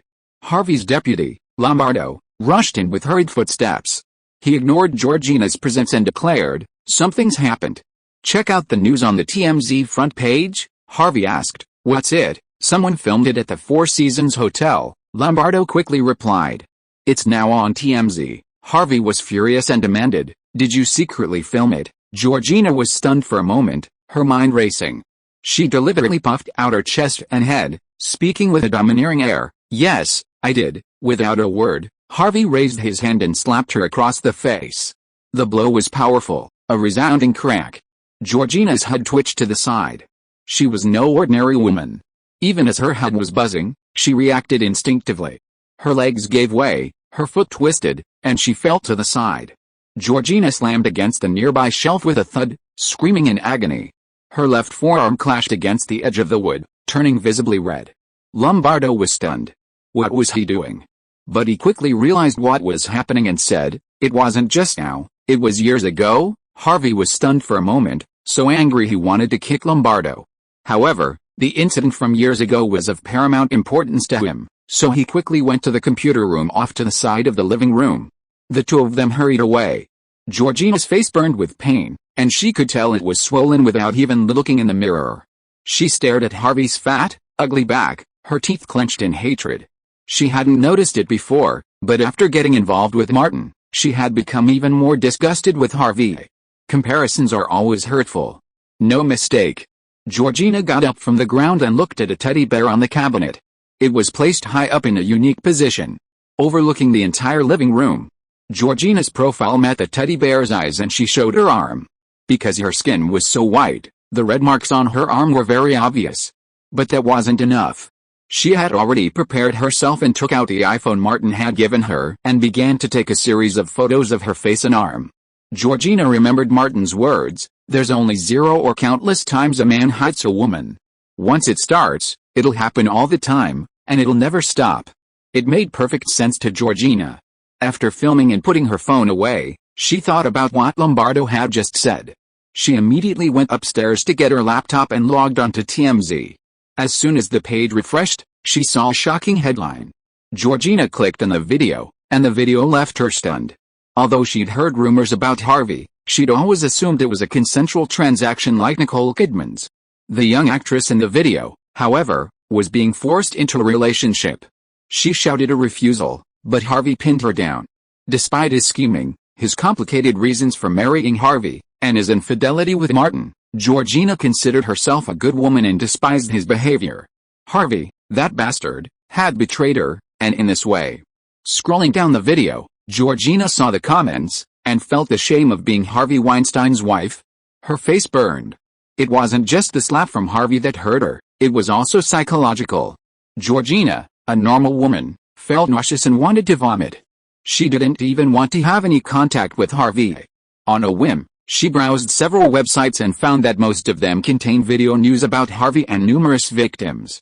Georgina touched her swollen and painful face, picked up her phone, and dialed 911, crying, "Help me! Help me! I'm being horribly abused. I'm about to be beaten to death." Downstairs, Harvey smelled something wrong. Having seen the TMZ video, he immediately took out his phone and called TMZ's owner, Harvey Levine. As soon as the call was connected, he said, "Are you, TMZ, planning to go to war with me?" Levine was having dinner with his children at home. He stood up and left the restaurant and asked, "Harvey, what do you mean?" Harvey said, "Your website has a headline about me on the front page. Don't say you didn't know." "Wait a moment, I'll find out." Levine hung up the phone, went to the study to check the computer, and immediately dialed Jody's number. "You published the news. Why did you publish such news?" Do you know how serious the consequences are? Jody replied, Boss, you gave me the power to publish news. I still remember when you found me and asked me to work at TMZ. You said you wanted to be a news website that dared to expose any negative information. You told me that no matter who it involved, I must have the courage to disclose the truth. She was already prepared to leave. It was because of your support, boss, that I was able to persevere despite facing such serious personal threats when reporting on Brad Pitt and Ben Affleck. Levin said, this time is different. Brad Pitt and Ben Affleck are just celebrities. Jody reminded him, boss, the person who provided me with the news didn't just give it to us, other media outlets did, too. Levin checked several websites and saw that it was true. His mind immediately changed. He was no longer shouldering the burden alone, so what was there to be afraid of? He said, Jody, keep digging, but don't publish anything without my permission until you've gathered enough information. Jody replied, I understand, boss. Levin had just hung up when Harvey called again. He ignored the call, waiting until the ringing stopped before turning off his phone. Neither refusing nor cooperating. Levin returned to the restaurant and said to his wife, we haven't been on vacation in ages. Why don't we go on a road trip? His wife smiled, really? That's great, Harvey, unable to reach Levin, cursed angrily. Lombardo answered a call, his expression even more grim. He said to Harvey, boss, it's not just one website. Harvey quickly checked several websites, nearly half of them contained news about him. What do we do? Lombardo asked. Don't panic, stay calm. Harvey picked up his phone and called Quentin, Matt Damon, and Robert Rodriguez, asking them to help him put pressure on the media. He then personally called some media executives. But before he could make a few calls, police lights flashed at the gate. Upstairs, Georgina took out a copied memory card and handed it to her trusted assistant, saying, give it to Martin later. Tell him that if he can't reach me by 8 p.m., find a way to rescue me quickly. The assistant wrote it down, picked up the memory card, and slid it into his office. Chapter 559 Lost Contact. What? Domestic violence? Almost beat someone to death? Harvey flatly denied the police officer who arrived. No, absolutely not. I didn't. Upstairs, Georgina, tears streaming down her face, ran down the stairs. You're finally here, finally here. Help me. I'm almost beaten to death. The slap marks on her face were clearly visible, and the bruises on her arms were horrifying. Harvey turned to look at Georgina, his face filled with disbelief. Whether she continued to be married to Harvey or made other plans, Georgina believed calling the police was imperative. It would protect her interests. The officer saw the injuries on Georgina's face. While Harvey was still trying to react, Georgina hid behind the officer, her voice pierced with tears. I demand an autopsy. Get me out of here. If I don't, I'll be beaten to death. Seriously. Officer, he's committing a crime. Involving a wealthy and famous figure made the matter particularly fraught. After examining Georgina's injuries, the officer said, I'm sorry, Mr. Weinstein. As normal procedure, you and Miss Chapman need to return with us. She had to meet her superiors. Harvey stared at Georgina with a fierce gaze, like a predatory beast waiting to devour. A police officer stepped between them, warning, Mr. Weinstein, please don't embarrass us. I'll make a call first, Harvey said, calling his lawyer. Georgina notified her lawyer as she came downstairs. 2 LAPD officers escorted the two men from the house back to the station. Lombardo was unsure what to do. When Georgina arrived at the Beverly Police Station, her lawyer was already waiting. Women can be terrifying when they act like this, and Georgina had done it deliberately. She immediately accused Harvey of assault, presenting photos and videos she had taken as evidence, and demanded stricter measures against him to prevent him from colluding with her. The lawyer immediately followed up on the client's request. The head of the Beverly Police Department received a call and briefly inquired about the details of the incident. As per standard procedure, regarding the incident of violent assault, the police ordered Harvey to be detained for 24 hours. Harvey's cell phone and other belongings were also temporarily confiscated. Robert Rodriguez rushed to Quentin's neighboring home and asked, "What should we do?" Quentin didn't want to get involved, but he'd been brought up by Harvey, and the situation was still unclear.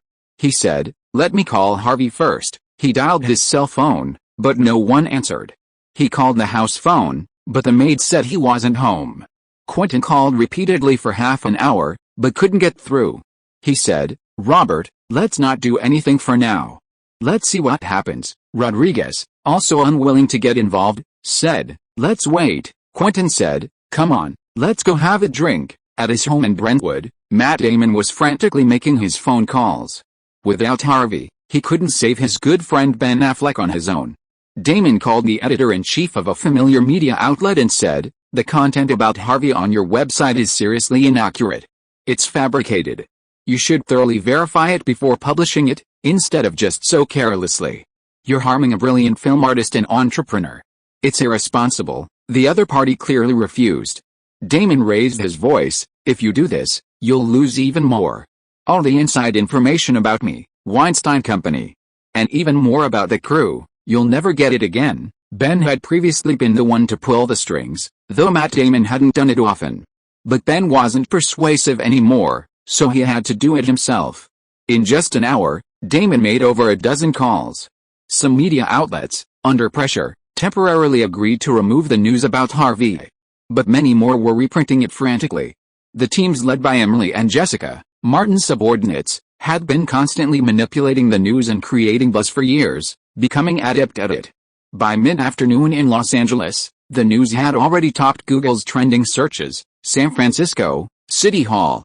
Jennifer Siebel Newsom parked her car and walked toward the entrance. As usual, there were crowds of protesters gathered near City Hall.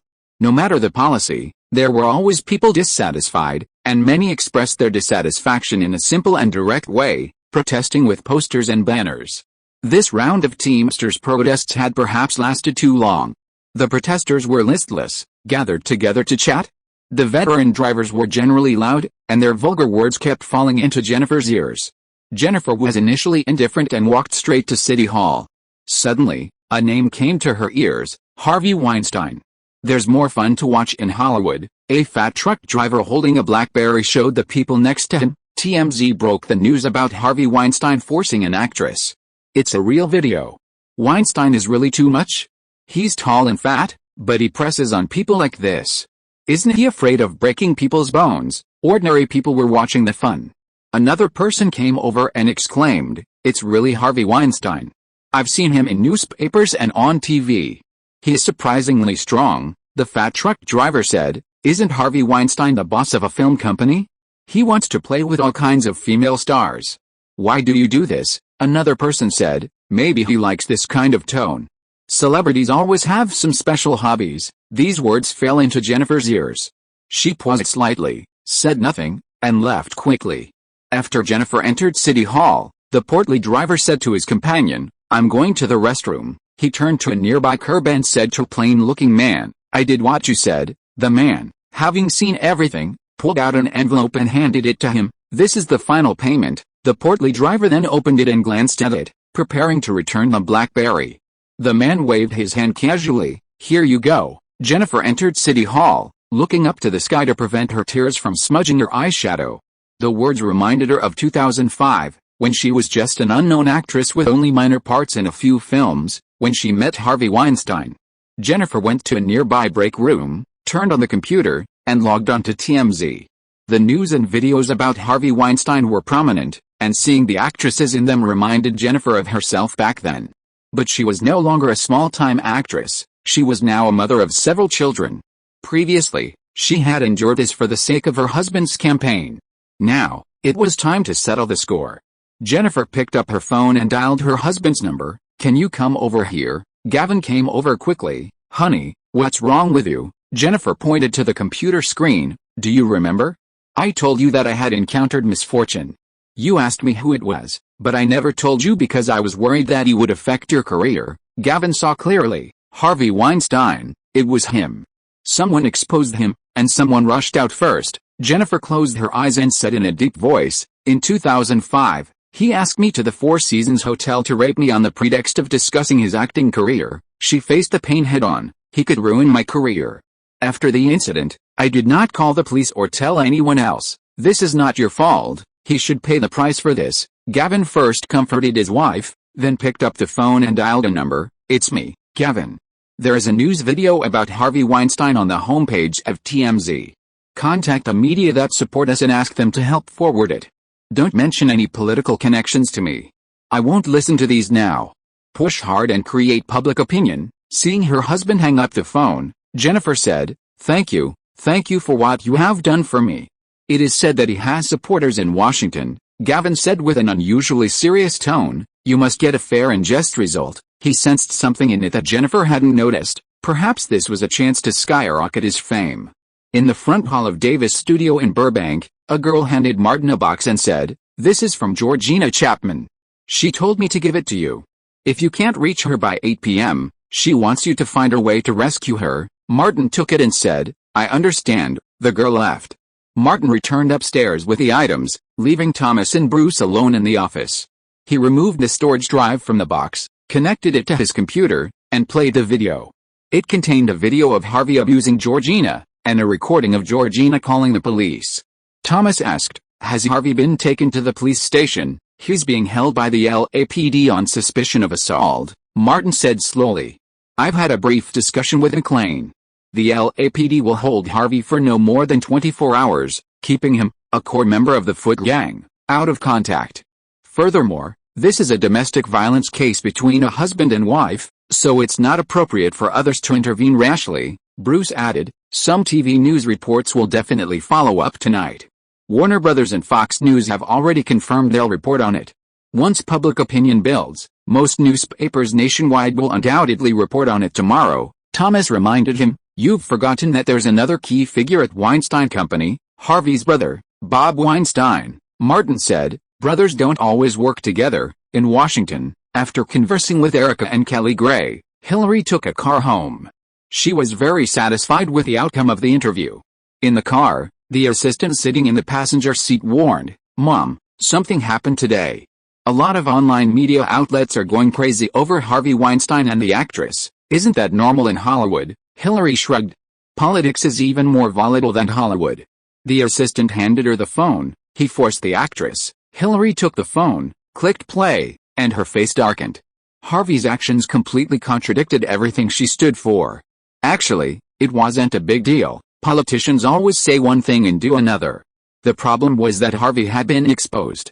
Hillary thought for a moment, not giving up so quickly. "Call him," she said. The assistant called his cell phone. Landline, an office number, but just like when she first heard the news, no one answered. "I can't get through," the assistant recounted the previous two calls. "Call Bob," Hillary said. The assistant called Bob Weinstein, inquiring about the situation, then quickly hung up and told Hillary, "Bob says everything's under control, and they can handle it." Hillary didn't want to get involved in this mess and quickly put it out of her mind. New York, Weinstein Company. Bob sat in his brother Harvey's office, his phone unplugged. Across from him, Warner Brothers. News was reporting on Harvey's case. The Weinstein brother, Harvey's shadow, opened a phone book. It contained a list of the Weinstein Company board members, suggesting he could rally a few allies to convene a board meeting. Bob closed the book anyway, thinking it was still early, it could wait. He pulled out his two phones and turned them off. After leaving the office, he didn't go home but went alone to his Upper East Side apartment, unplugging his landline. Like Harvey, Bob was temporarily disconnected. Monthly votes requested. If you are listening to this novel on a channel other than Fanfic World, it means it was downloaded and re-uploaded without effort. We warmly invite you to visit our channel, Fanfic World. There you will find the original version of this story and many other novels of various genres. We look forward to seeing you dive into a world of incredible novels. Chapter 560 People Can't Get Out. Leaving the police station, Georgina noticed 4 missed calls on her phone, all from Martin. A warm feeling welled up inside her. But the pain in her arms and face reminded her of the bastard temporarily detained by the LAPD, and she couldn't help but spit. Women are strange creatures. When they look down on a man, they only see his shortcomings. Georgina said goodbye to her lawyer, got in her car, and quickly called Martin. As soon as the call was connected, she said, "I'm out of the police station." "I'm fine," Martin said kindly. "I've been worried about you since I couldn't get through several times. I asked McLean from the LAPD to keep an eye on you, thinking of the chief personally coming to comfort her." Georgina said, "Thank you, Martin." Martin said, "Go home and get some sleep. Don't worry, everything will be fine." Georgina rubbed her face and said, "I've decided to divorce him. I can't stand the disgusting bastard anymore." Martin was a kind man. He said, "Don't rush into it. Wait until you calm down, okay? Georgina nodded, then noticed paparazzi nearby and said, no, I'm going back. The LAPD could hold Harvey for a maximum of 24 hours, or even less. Georgina didn't plan to go home and went straight to the hotel. She needed some quiet time to think. Her lawyer had just told Georgina about some of the media reports, and Georgina felt that Harvey, this high-quality stock, could not hold up. This marriage was no longer necessary. How could she maximize her own interests? Although the two had signed a prenuptial agreement, Georgina had other ideas. She had evidence of domestic violence in her possession. Publicizing it would evoke widespread sympathy and perhaps even secure greater benefits. But that wasn't enough.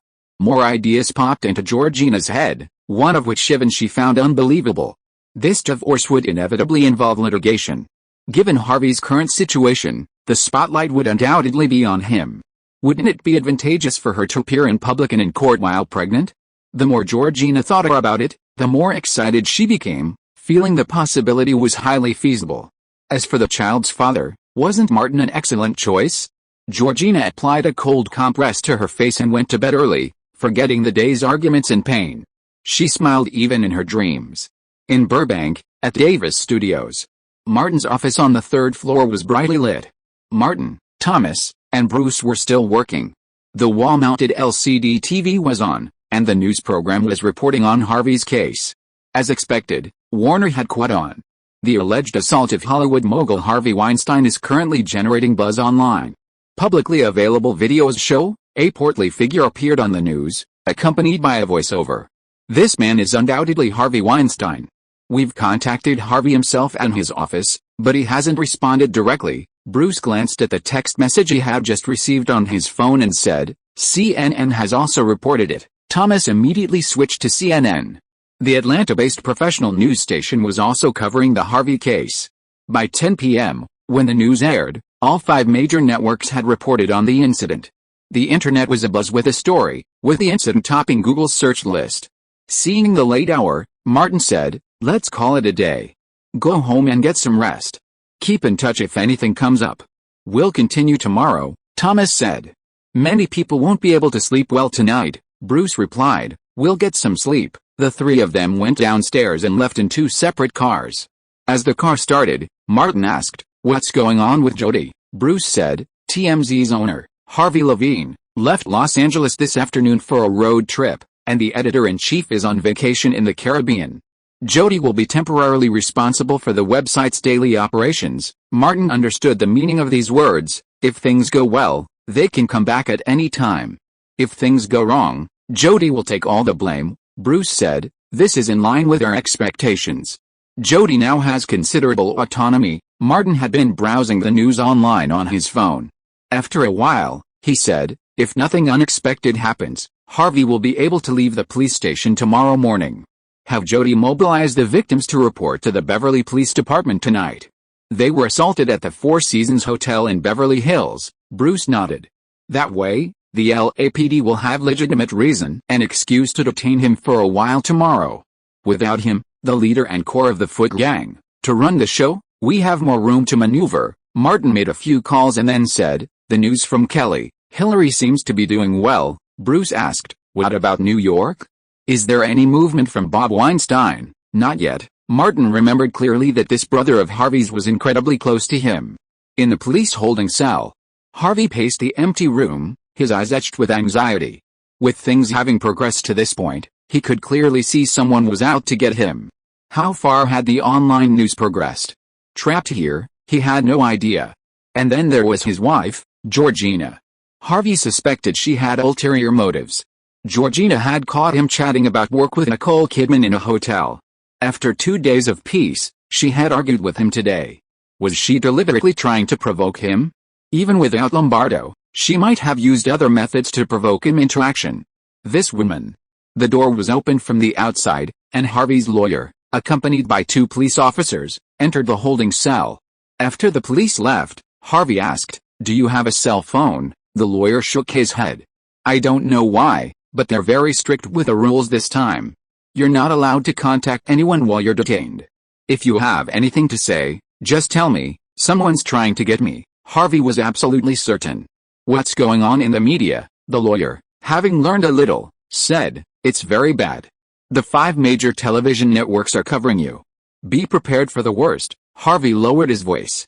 "Call Bob and tell him to contact Washington. Someone will protect me." He lowered his voice still further.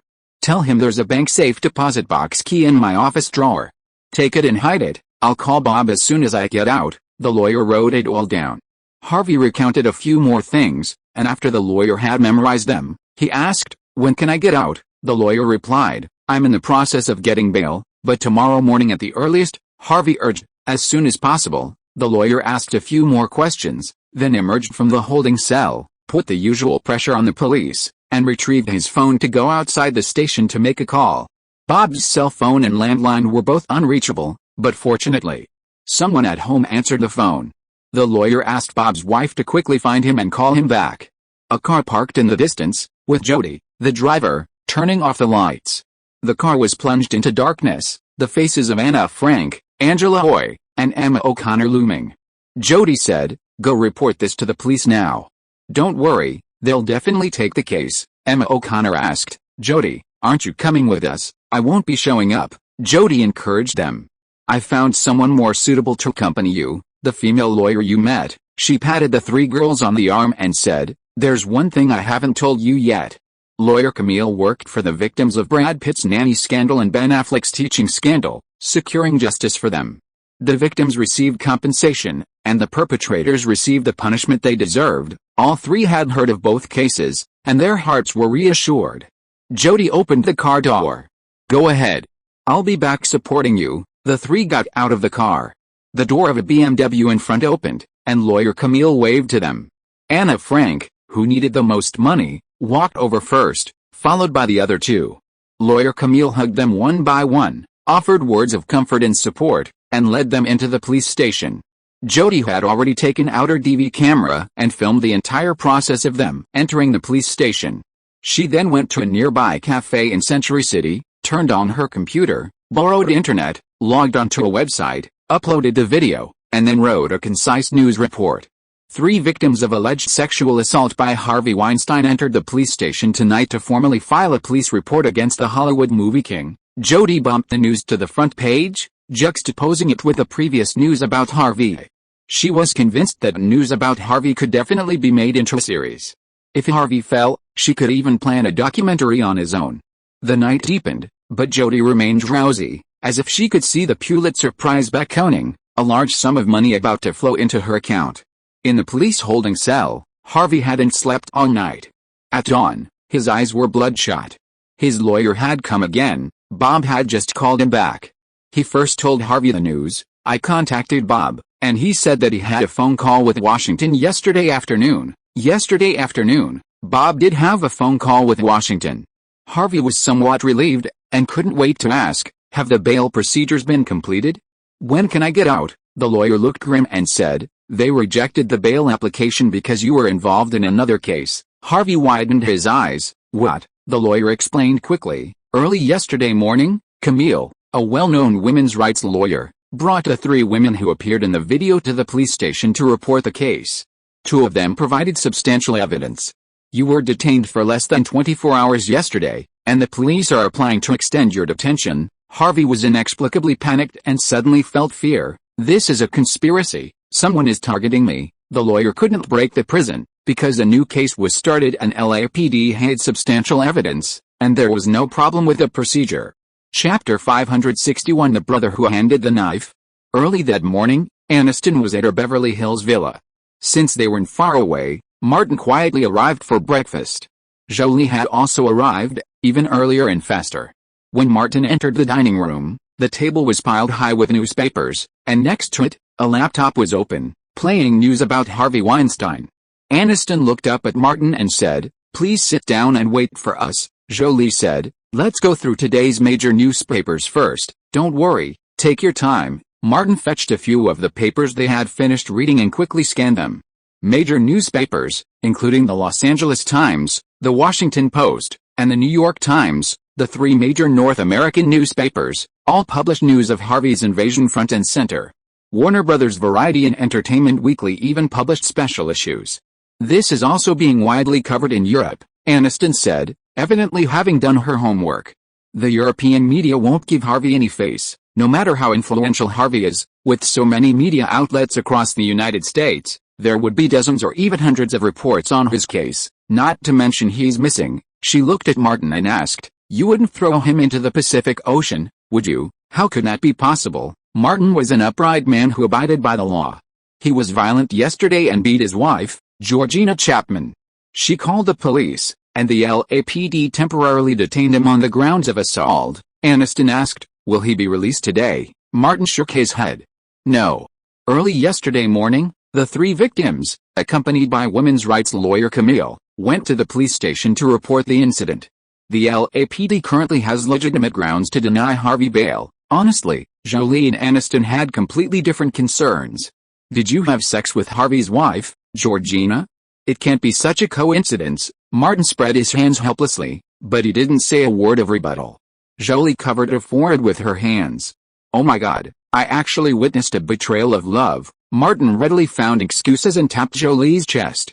"I've made so many sacrifices to help you," Aniston exclaimed. "Excuse me, is your face made of steel?" Unexpectedly, Jolie, who preferred to taunt Martin for her own pleasure, didn't even laugh. Instead, she leaned in close and kissed him vigorously. If it weren't for the wrong time and place, and if there were more important things to do, Jolie would have even squatted down so Martin could see her improved technique. Martin patted Jolie's shoulder in relief. Jolie hugged him again and said, "I know you're not doing this entirely for me, but I still want to thank you.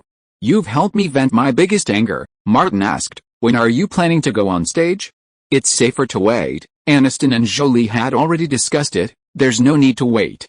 As advocates for women's rights in Hollywood, it's time to step forward. I've already contacted the media, and I'll be interviewed today at the Hilton Hotel with Jolie. Martin told them, "The number of victims this time may be terrifying. If you operate well, the influence of the Me Too organization will go beyond North America and spread to Europe and even the entire Western world." The phone rang at this time, and Martin took out his mobile phone to answer it. The caller was Helen from Warner TV. She said directly, "Do you have the victim's phone number? Help me communicate as soon as possible. I want them to be on this episode of Helen's show. Time is too tight to record, so this episode will be broadcast live directly. By the way, there is also the whistleblower. It would be better if she came together." Martin asked, "Does the TV station have any objection?" Helen revealed some information appropriately. "The senior management asked us to report the Harvey Weinstein incident with all our strength. You talked to Old Bush."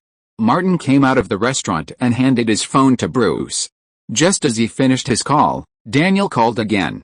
Barry Meyer invited Martin to the Warner building to discuss upcoming film collaborations. Martin had breakfast at Aniston's, chatted about a few things, and then went to Burbank. As expected, beyond the film collaboration, Barry Meyer and Daniel talked to Martin about Harvey, and both sides hated him. Daniel mentioned that in his career of more than 30 years, Harvey had ripped off countless people in business, not just in North America, but also across Europe and Asia. Martin knew a lot. He had forced foreign producers and directors to sell films, had people imprisoned, and even ripped off fellow troopers on the other side of the Pacific. The Jewish ways were fully embodied in the Weinstein brothers. Backstabbing, for example. In New York, Bob Weinstein received another call from Los Angeles. After the call was connected, he said, "First, lawyer, your first priority now is to get Harvey out on bail. I will handle the other aspects. Tell me when you see Harvey. I am working with Washington to try to suppress this incident." "Okay, leave it to me." The lawyer understood the relationship between the Weinstein brothers. Bob was Harvey's shadow and the most reliable person behind Harvey. Bob came to the company and went to Harvey's office first. He found a bank safe key at the place Harvey said. He was Harvey's most trusted brother and he recognized which bank it belonged to at a glance. Bob returned to his office on the other side. People called one after another to inquire about Harvey's situation. He gave all carefully prepared remarks. "We already have countermeasures. Please wait patiently. This matter will be properly handled." He then left the company, drove to the bank, and opened Harvey's safe. There wasn't much inside, a few videotapes and storage disks. Bob took them to the apartment and examined them one by one. They were all things Harvey had filmed, from the late 1980s to last year, more than a dozen in total. It was clear that the subjects had been carefully selected by Harvey. Bob had done similar things before, but they were always consensual. He understood this mentality and occasionally took them out to admire them, which brought him an indescribable sense of satisfaction. There were so many people in the industry who took these selfies, and the Weinstein brothers shared a similar preference. Bob had some equipment delivered to him to transfer the video from the tapes to a computer. While waiting for the transfer, he lit a cigarette, went out to the balcony, and, gazing at Central Park not far away, carefully considered the pros and cons. Bob had been following the developments since yesterday. No mistake, one song, one post, one content, 1/6, 1/9, one book, one bar. He might never encounter such a good opportunity again. Everyone said he was Harvey's shadow, but only a fool would want to be someone's shadow. Bob had been patiently waiting for years, and the opportunity finally arrived. He knew full well that if he couldn't get Harvey, he would be in danger. He thought of TMZ, the whistleblower who first exposed Harvey. The news had already mentioned Jody, the whistleblower. With Bob's skills, getting Jody's email and phone number was easy. He sorted through the videos, sorting out the parts that showed Harvey being coerced but didn't involve sensitive individuals, and sent them out. Later, on his way back to the office, Bob contacted Jody from a payphone. The good brother was afraid his beloved brother would die slowly. Jody was about to meet with Helen when he received this unexpected gift. He called Bruce over to review the new videos. They were all irrefutable evidence against Harvey.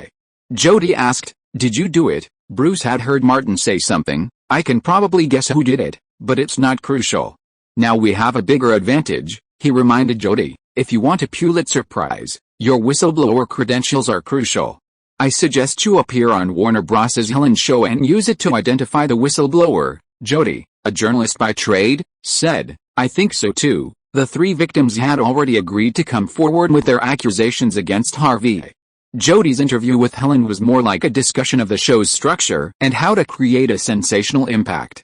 Before the Helen show, CNN aired a video of an interview with Jolene Aniston. Aniston, who had relatively little contact with Harvey, focused more on the incident itself. Facing the camera, she exclaimed, "I am appalled by Harvey Weinstein's shameful behavior. I cannot imagine that such a powerful Hollywood investor and producer would do such a horrible thing. I will do my utmost to support the women who exposed this. They are our heroes." She also urged, "If anyone else has been victimized by Harvey Weinstein, please stand up and fight against these despicable acts. I promise to do everything in my power to help you." Later, Julie, another major opinion leader of Me Too, also appeared in the interview. She talked about how when she was starring in Come On in the 1990s, she was lured to a hotel room by Harvey on the pretext of discussing work and was almost forced. No matter how strong a person is, there are weaknesses, even I am no exception. This incident happened more than 10 years ago. If I hadn't shouted loudly and alarmed the hotel waiter, the consequences would be disastrous. Julie, standing in front of the camera, had the temperament of a saint. "I have never dared to speak out, for fear that Harvey would destroy my acting career, but the courage of Anne, Emma and Angela inspired me. Faced with Harvey's extremely shameful and horrific behavior, I decided to stand up and bravely say me too. I am also one of the victims." That night, the Helen show was broadcast on time. Because of the advanced publicity, the popularity of Harvey's incident has been explosive. This talk show set a record of more than 30 million viewers. Whistleblower Jody came on stage with three victims and told their respective stories. In addition, Jody also provided new video evidence to prove that the victims were not the only ones. Although all the victims were censored, Harvey's appearance was clearly visible. Public opinion exploded completely, and the rolling trend could no longer be stopped, and they could only go with the flow. In Washington, Hillary was greeting Erica and Kelly Gray at the door. Erica said, "Our chance has come. California is brewing a violent movement to protect women's rights, and we must join it." Hillary was a qualified politician, fully aware of the situation in Los Angeles. Not only had the incident become public knowledge, but public opinion had also placed Harvey Weinstein at odds with the entire United States and even civilized society. The choice at this point was too easy. When it came time to give up, Hillary didn't hesitate. She declared, "Women's rights must be protected, and Harvey Weinstein's actions must be punished." Chapter 562. The situation is over. After the leaked interviews with two major influencers on Me Too and the airing of the Helen show, anyone with a keen sense of smell could clearly discern the direction of public opinion. The Brad Pitt and Ben Affleck incident seemed like a preview of what was to come. Unexpectedly, Gwyneth Paltrow was the first to speak out. After punching Brad Pitt and kicking Ben Affleck, two ex-boyfriends, she now launched an angry attack on Harvey Weinstein, recounting how he repeatedly harassed her, forced her into hotel massages, and how she cleverly escaped in terror. From traditional newspapers to television, from the internet to emerging social media, news about Harvey Weinstein was overwhelming. The entertainment industry was completely against him. Hollywood's #1 villain, sexual assault Harvey Weinstein, Harvey, the cancer of the industry, the news streamed endlessly. At Los Angeles International Airport, Rose McGowan exited the terminal, hailed a taxi, and headed straight to the police station. The actress of Planet Terror had waited a long time for this day. Not only did Harvey have sex with her, he also mocked her for not being pretty enough, not having the right skills, and having body odor. It was unbearable. The road in front of the Beverly Hills Police Department was jammed with hundreds of reporters. Television trucks from Warner Brothers, NBC, and CNN were parked nearby. Rose McGowan had already stopped a taxi and, after getting out, screamed at the top of her lungs, "I'm a victim of Harvey Weinstein. Me too. I was assaulted by Harvey Weinstein." The reporters' cameras were quicker than their brains, snapping at her. Rose McGowan, shouting the Me Too slogan, headed towards the police station. Though she wasn't even a B-lister, she was no stranger to the entertainment reporters. Many knew her, having collaborated with Miramax and the Weinstein Company. Surrounded by reporters, Rose McGowan entered the station and reported to the LAPD that she had been raped by Harvey. Harvey's lawyers and deputies were working on bail, getting him out to take charge. They were almost done when someone from the police station informed them, "Sorry, there's been a new development in the case. Mr. Weinstein can't be released on bail at this time." "Why?" Lombardo demanded. The lawyer asserted, "This is a violation of my client's legal rights. Please allow me to finish." The officer interrupted. Another victim just came to the police station to report the crime and provided solid evidence. "Mr. Weinstein needs to remain temporarily and cooperate with our investigation." Another one? The lawyer, knowing the situation was dire, offered some harsh words, but there was nothing he could do. Lombardo tried to contact the politicians they had funded in California again, but his personal phone number was unreachable. When he called their office number, they said they were traveling or something. He had always believed the Weinstein brothers were surrounded by good people. Now, they were all gone. Beverly Hills, Ritz-Carlton Hotel. Lea Seydoux checked her belongings one last time, confirming the memory card containing the video and audio recordings was inside her bag. Martin, who was on the phone by the window, hung up and said, "Two victims came to the police station today, Rose McGowan and Asia Argento." Lea Seydoux asked, "Italian model and actress Asia Argento?" Martin nodded, "Yes, they're accusing Harvey of violence." Lea Seydoux picked up her bag and said, "Now it's my turn." Martin said, "The hotel car is waiting for you at the door. Don't worry, he won't be able to get away this time." "Thank you." Lea Seydoux came over and kissed Martin, saying sincerely, "You gave me a chance to wash away this humiliation." Martin encouraged her, "It's your courage that led you down this path. I'm going." Lea Seydoux left the room without hesitation, went downstairs, got into the car, and drove straight to the Beverly Hills police station. Martin returned to the Davis studio in Burbank. Not long after, Wiz entered Martin's office with good news. "Kelly just informed me that Senator Erica gave an interview specifically about the Harvey case. It's almost time, let's watch CNN." Bruce retrieved the remote, turned on the TV, and switched to CNN. As soon as the time arrived, CNN's news began, and Martin soon saw Erica on the screen. The Georgia senator, whose career began as a women's rights advocate, had focused on Harvey Weinstein at a rally. "These past few days, I've been heartbroken watching the news updates. Harvey Weinstein's behavior is inexcusable. His treatment of vulnerable and talented young women is unacceptable in any setting. There should be zero tolerance for this despicable behavior that degrades women, anywhere in the world, in any workplace." Erica was so excited that she almost took a swig from her pink Kittle. "I call on the federal and California judicial systems to thoroughly investigate this matter." Hillary also spoke out, publicly condemning Harvey Weinstein's behavior. Meanwhile, a press conference was held in front of San Francisco City Hall, with Mayor Gavin Newsom, accompanied by his wife, Jennifer Siebel. Before dozens of reporters, Jennifer recounted the incident of being raped by Harvey in 2005 and announced that she had filed a police report. Besides providing the limited evidence she had, she would fully cooperate with a police investigation. She also publicly called out Me Too and urged other victims to come forward and speak out. I know that speaking out against sexual abuse and oppression is a terrible thing, but we must unite and let everyone remember our voices. This is the power of women, and it is our power. Gavin Newsom, hugging his wife, said to the media cameras, I support my wife wholeheartedly and stand by her through this difficult and painful time because I believe justice will prevail. I will do everything in my power to help her and all victims to obtain the fairness and justice that is theirs. Previously seen as a playboy and a promiscuous, unfaithful man, he fully supported his wife, showcasing a courageous, upright, family-oriented, and responsible person. The audience erupted in enthusiastic applause. A flawless song, post, content, and forum. Gavin wasn't just talking, he'd already mobilized his political and media resources. This was no longer a simple case, it was developing into a nationwide social movement. Gavin, Erica, and Hillary, all sharp-nosed politicians, knew they could profit politically from it. They all joined in.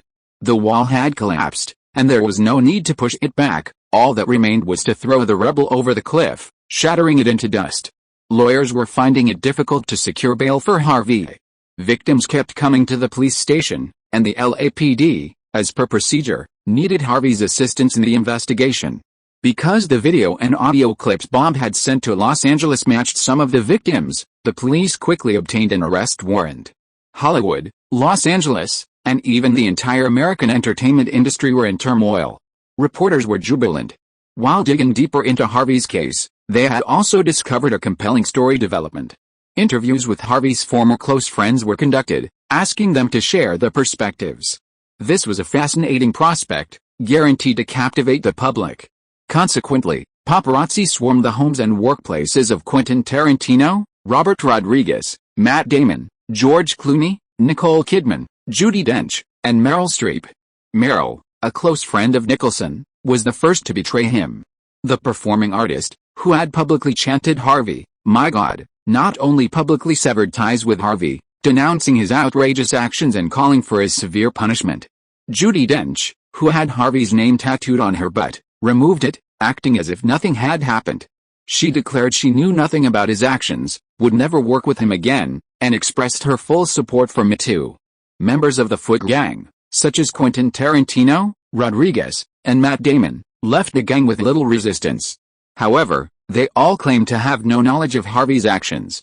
In contrast, Charlize Theron's words in the interview were far more sincere. I'm not surprised at what Harvey did, because he harassed me before, and this kind of behavior has been going on in Hollywood for a long time. She specifically mentioned, I've even warned subsequent actresses to be cautious when working with him.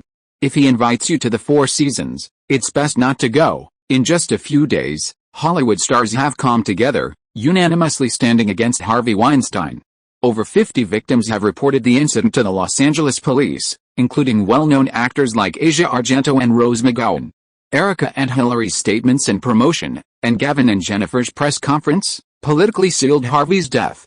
However, these were nothing compared to the most shocking event. The Weinstein Company held a press conference after a board meeting, where a spokesperson announced the board's decision.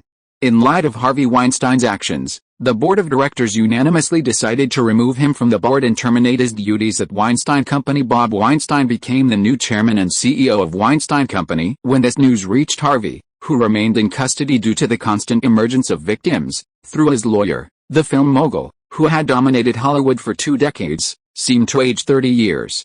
How could he do this? How could he do this? Bob's betrayal, far more devastating than Georgina's, was a shock to Harvey. He was stunned. Why would Bob do this? Why? No one could answer him. Even his lawyers believed that Harvey's fate was lost. Chapter 563 The dust settles. The black tea poured from the white porcelain teapot was steaming hot. Martin poured a full cup for Leonardo and only half a cup for Nicholson. The latter brought milk and sugar cubes, added them to the teacup, and said while stirring, the Foot Gang is too weak and vulnerable. I haven't even made a move, but relying on my little brother Martin, they have been beaten to a pulp. Leonardo looked at Nicholson and said, sure enough, we in the Face Gang have a tradition of being shameless. Martin said, you are the ones who are shameless. It has nothing to do with me. Before the two bastards could speak, he turned the subject to Harvey. Have you enjoyed eating melons recently? Very interesting, Leonardo said deliberately. See, what I told you was right, right? Whether it's a few months or just one night, there's nothing wrong with being nice to women. Martin gave him a thumbs up. Leonardo who never fails. Leonardo's tail stood up. I focus on loyalty and true love. Don't be disgusting, you two. Nicholson took a sip of black tea, felt that there was not enough sugar, and added another piece, saying, it's fun to eat melons and watch the fun, but the participation is too weak. Martin was well prepared. There's one thing, Jack, only you can do.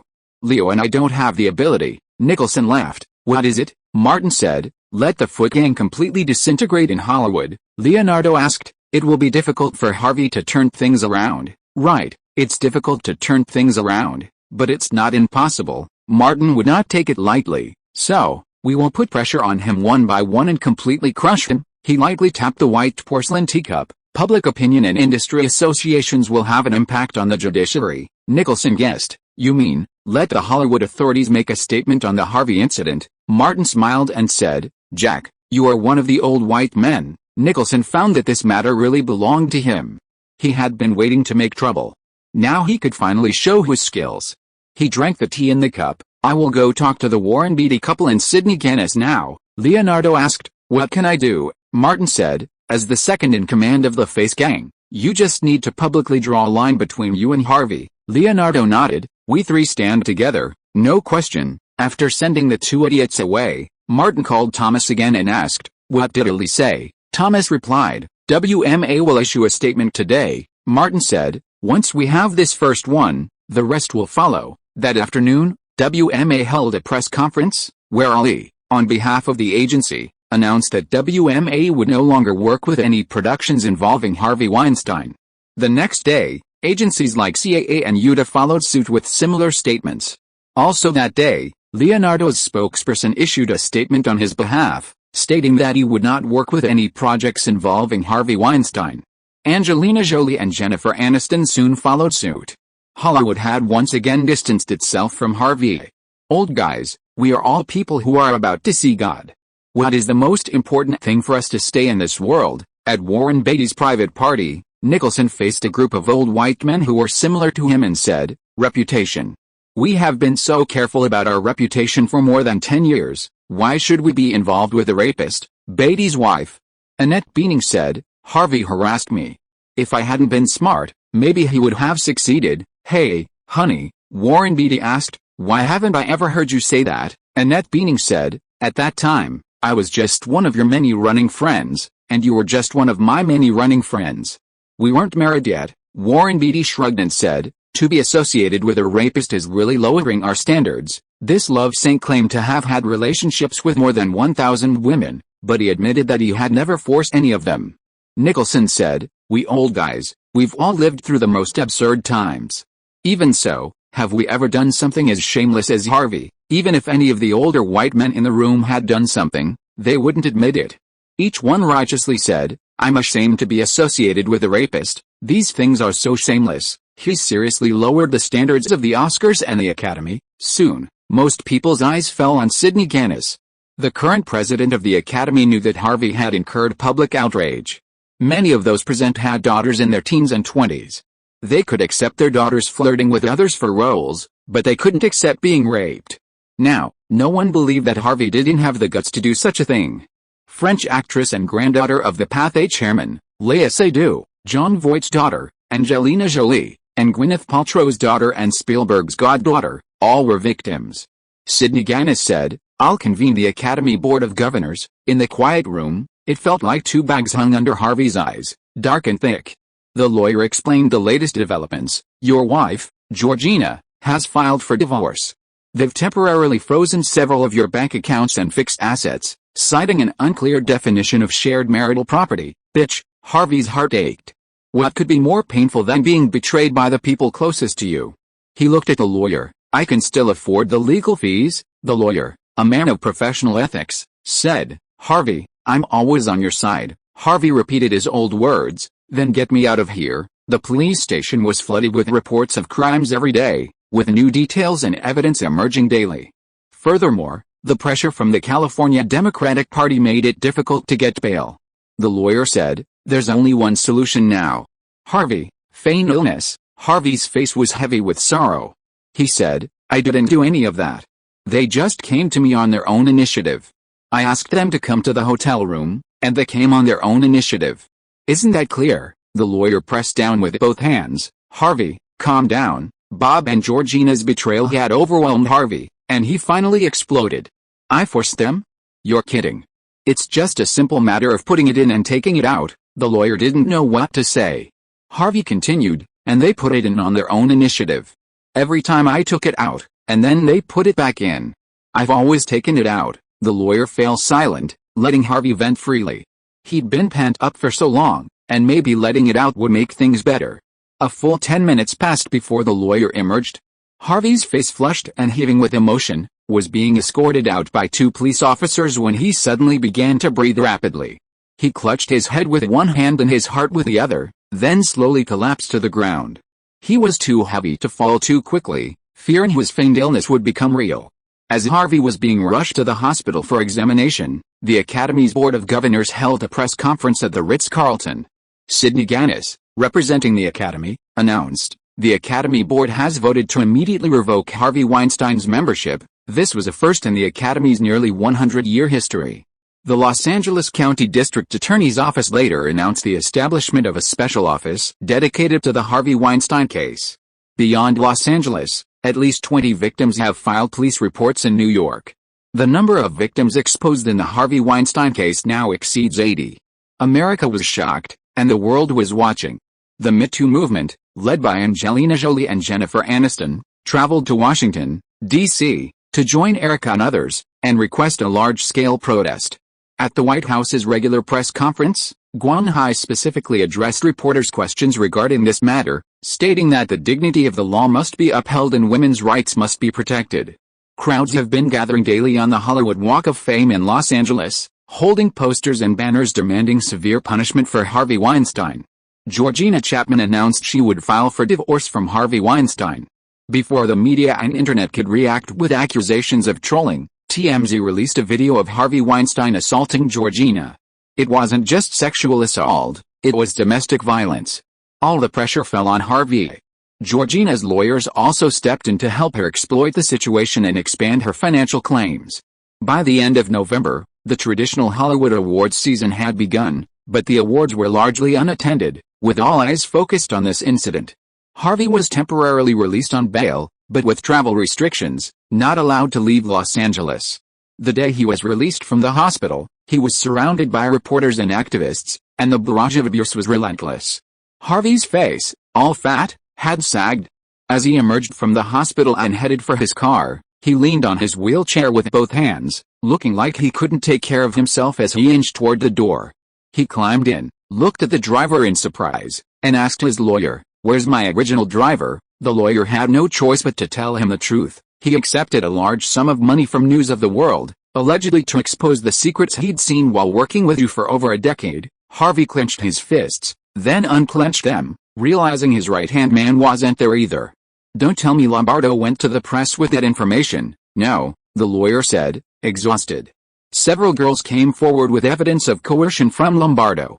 "Lombardo reached a plea agreement with the LAPD and is now acting as a witness against you." Harvey's heartbeat was alarmingly rapid. He quickly pulled out a pill bottle, poured out 2 pills, and swallowed them. Before, he was surrounded by good people. Now, all the good people were bad. Harvey waited until his heartbeat calmed down and said, "Scott, we've been friends for 10 years. Tell me honestly how serious my situation is." The lawyer was silent for a long time before slowly speaking. "It's very serious. All we see are enemies. The people who once supported you are now the ones who want you dead. Someone even told me to tell you not to say anything you shouldn't say.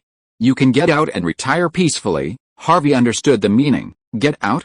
"How many years can I expect?" the lawyer said. 10 years, optimistically. Harvey didn't know who had orchestrated all this, trapping himself in this prison, seizing the opportunity to launch the most violent offensive and drive his supporters away. But there were some things he didn't dare to say, for fear of suicide. Chapter 564. No trouble, no honor. The number of victims who have reported to the police has reached 90. It won't be difficult to exceed 100. On the way to Warner Studios, Thomas told Martin the latest situation. This does not include famous actresses such as Gwyneth and Nicole Kidman who did not report to the police. Martin whispered, "They will not report to the police, nor will they admit that Harvey has succeeded.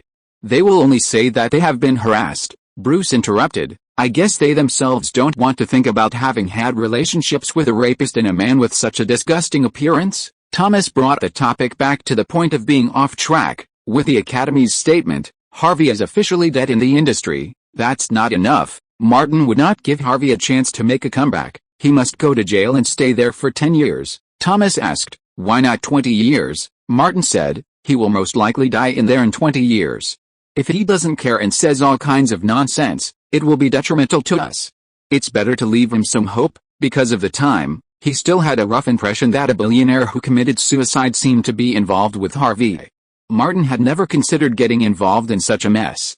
8 gunshot wounds, then ruled suicides, were commonplace in America.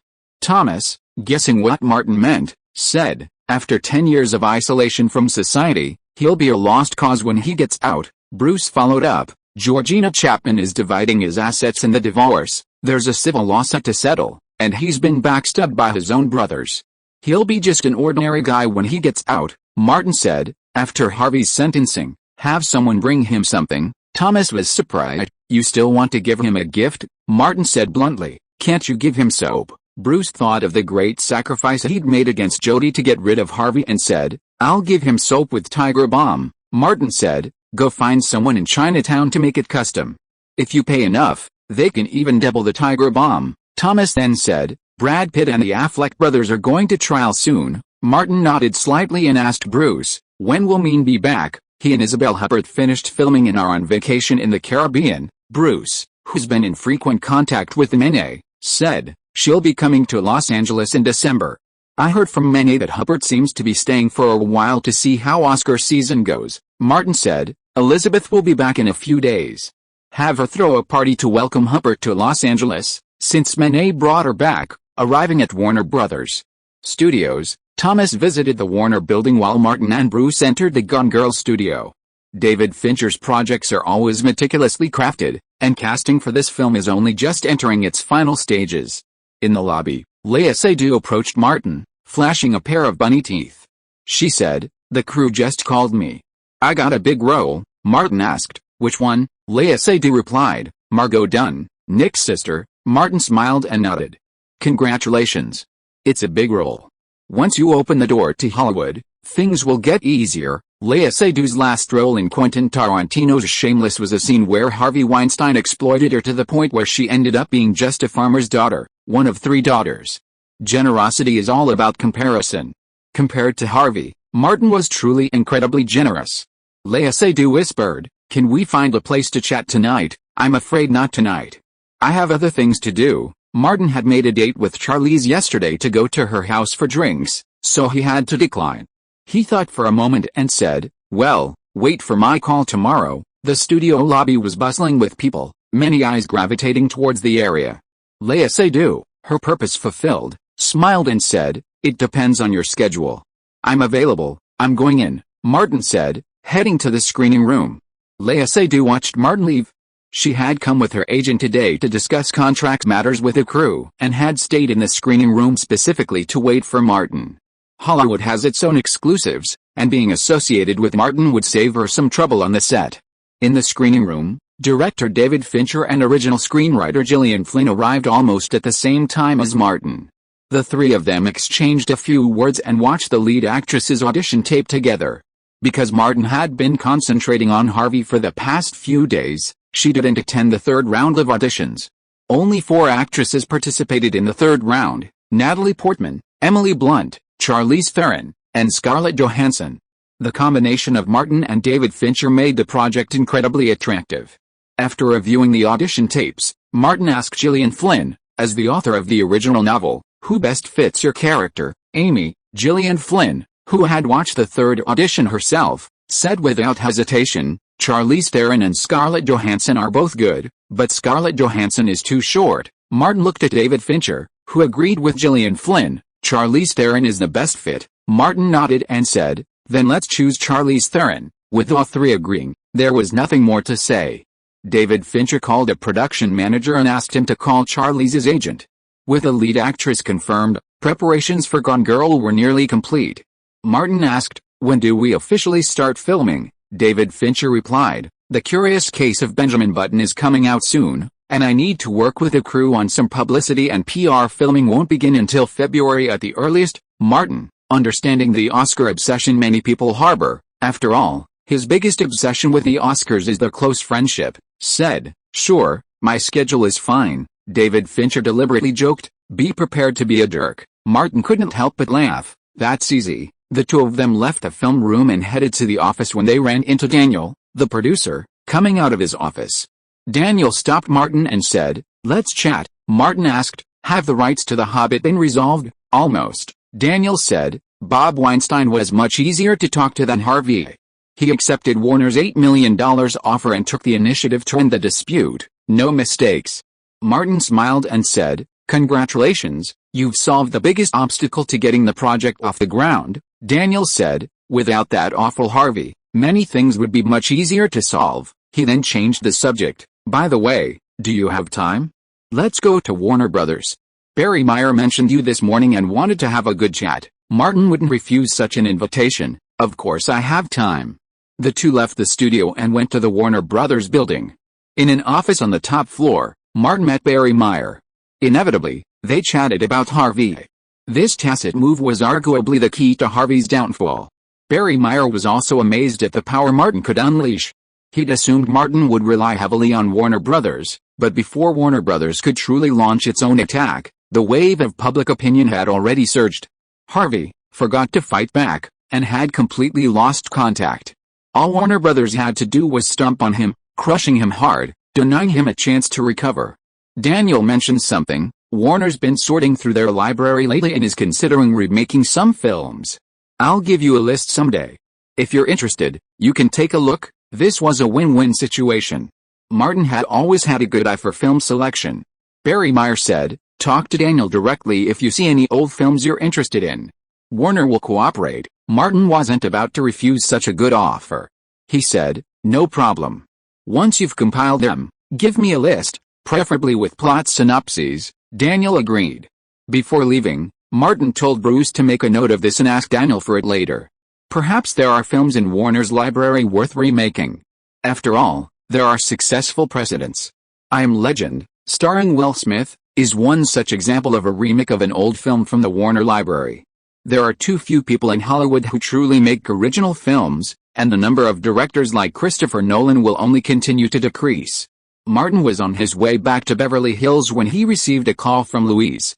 "I just got a little tidbit from my father about Warner Brothers, and it's only circulating within a very small circle," Louise said quickly. "Because it involves my collaboration with Warner, my father called me specifically." Martin, whose Davis studio also collaborates with Warner, asked, "What's the news?" "Warner Brothers can't be declaring bankruptcy, can it?" Louise said. "Someone within Time Warner wants to shake up the management of Warner Brothers." Martin understood her meaning. Barry Meyer and Alan Horn are stepping down. It might involve a fierce personnel struggle within a large company. Louise's father's information was vague. "Let's stay out of it and wait and see." Martin, not having the luxury of meddling in Warner Bros.' affairs, said, "I'll take your word for it. We'll see what happens." Warner Brothers currently holds the top spot in Hollywood's performance. Projects like The Lord of the Rings and Harry Potter series are box office hits, and their merchandise is a hit. A change in leadership wouldn't be surprising. After all, there's no Warner Brothers without turmoil. Martin had originally planned to go directly to Charlize's place, but midway through, he received a call from Jolie and Aniston, asking him to meet at their usual place.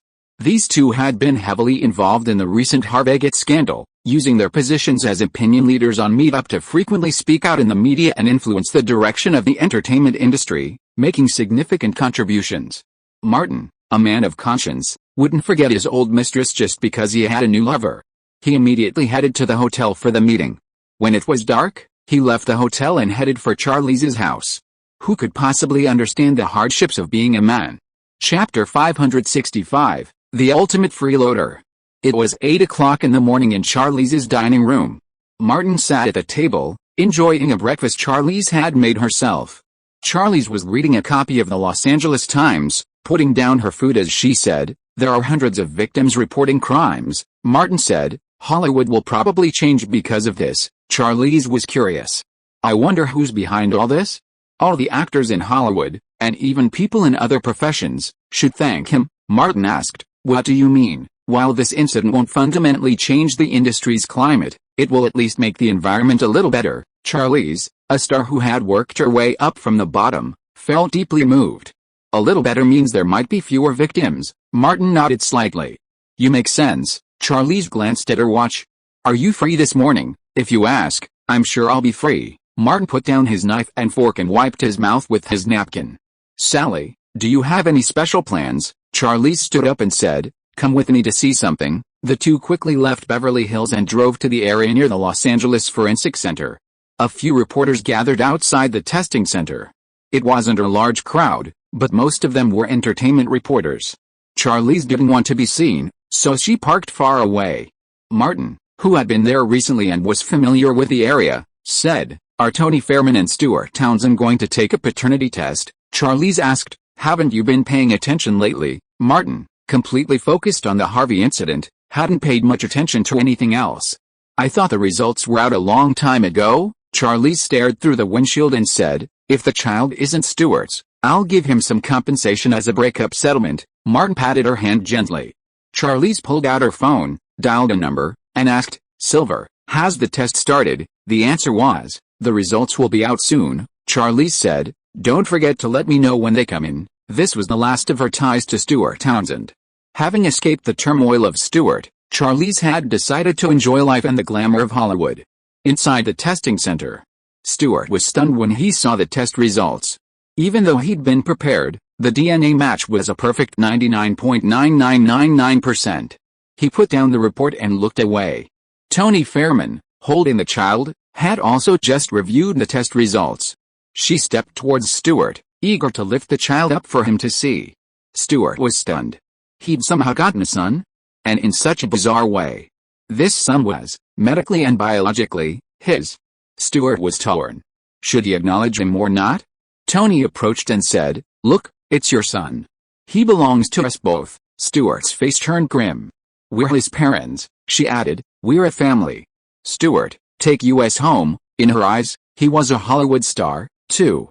While not as rich as Martin Davis, he was still a wealthy man. Stuart came back to his senses and asked, "Go home?" "Go back to which home?" "Go back to your home," Tony said as a matter of course. "Go back to our home," Stuart said. "I don't have a home. I'm currently living in the Hilton Hotel." Tony was surprised and asked, "Don't you live in Beverly Hills?" "If we don't have a mansion in Beverly Hills, a detached villa in Sherman Oaks will do. My son and I don't have high requirements and we can accept all of these." Stuart also wanted this kind of life, but the problem was that it didn't exist at all. "That Beverly Hills mansion belongs to my ex-fiancée. It has nothing to do with me." Stuart had nothing to hide, and speaking directly would avoid any further harassment. "I don't have much personal assets. I usually use my ex-fiancée's secondary credit card." Tony's eyes widened in disbelief. "It's okay," she said. "You're famous, you can work. My son and I fully support you." Hearing this, an idea suddenly struck Stuart, one he thought was particularly plausible. "I can take you back, but you have to go out and earn money." Why was Tony working so hard? Wasn't it just to find a long-term job filled with US dollars? She asked, "Why should I earn money?" Stuart replied matter-of-factly, "You earn money to support me. Let me think about it. This matter has been a big deal. You could find a publisher to publish a book, or get it in the newspapers. You could make a lot of money from that." Tony hugged her child and stepped back. Why did her son have such a terrible father? Stuart then said, "I can help take care of the child while you go to work." Tony was hesitant, worried that the gigolo would sell her son for money. "That's it," Tony said, abandoning the idea. "I'll continue to sue in court. You have to pay child support." Stuart had no money and said bluntly, "Don't waste your time. I'm broke and can't afford child support." "You're wasting your lawyer's fees." Tony couldn't give up just like that. The lawyers, eager for legal precedent, wouldn't let her give up. Outside the testing center, Charlize received a call from Silver with the results of the paternity test. Seeing her hang up, Martin asked, "Any results?" "It's his," That's right, Charlize laughed heartily, having finally gotten over her gigolo. I can save a ton of money, she said. I'll treat you to lunch, Martin. I'll treat you to a nice dinner, Martin replied. Then I'll be polite. Charlize stretched out her long legs. Come on, let's find a place to celebrate. Martin had another meeting with Lea Seydoux that afternoon, but right now, he couldn't back down.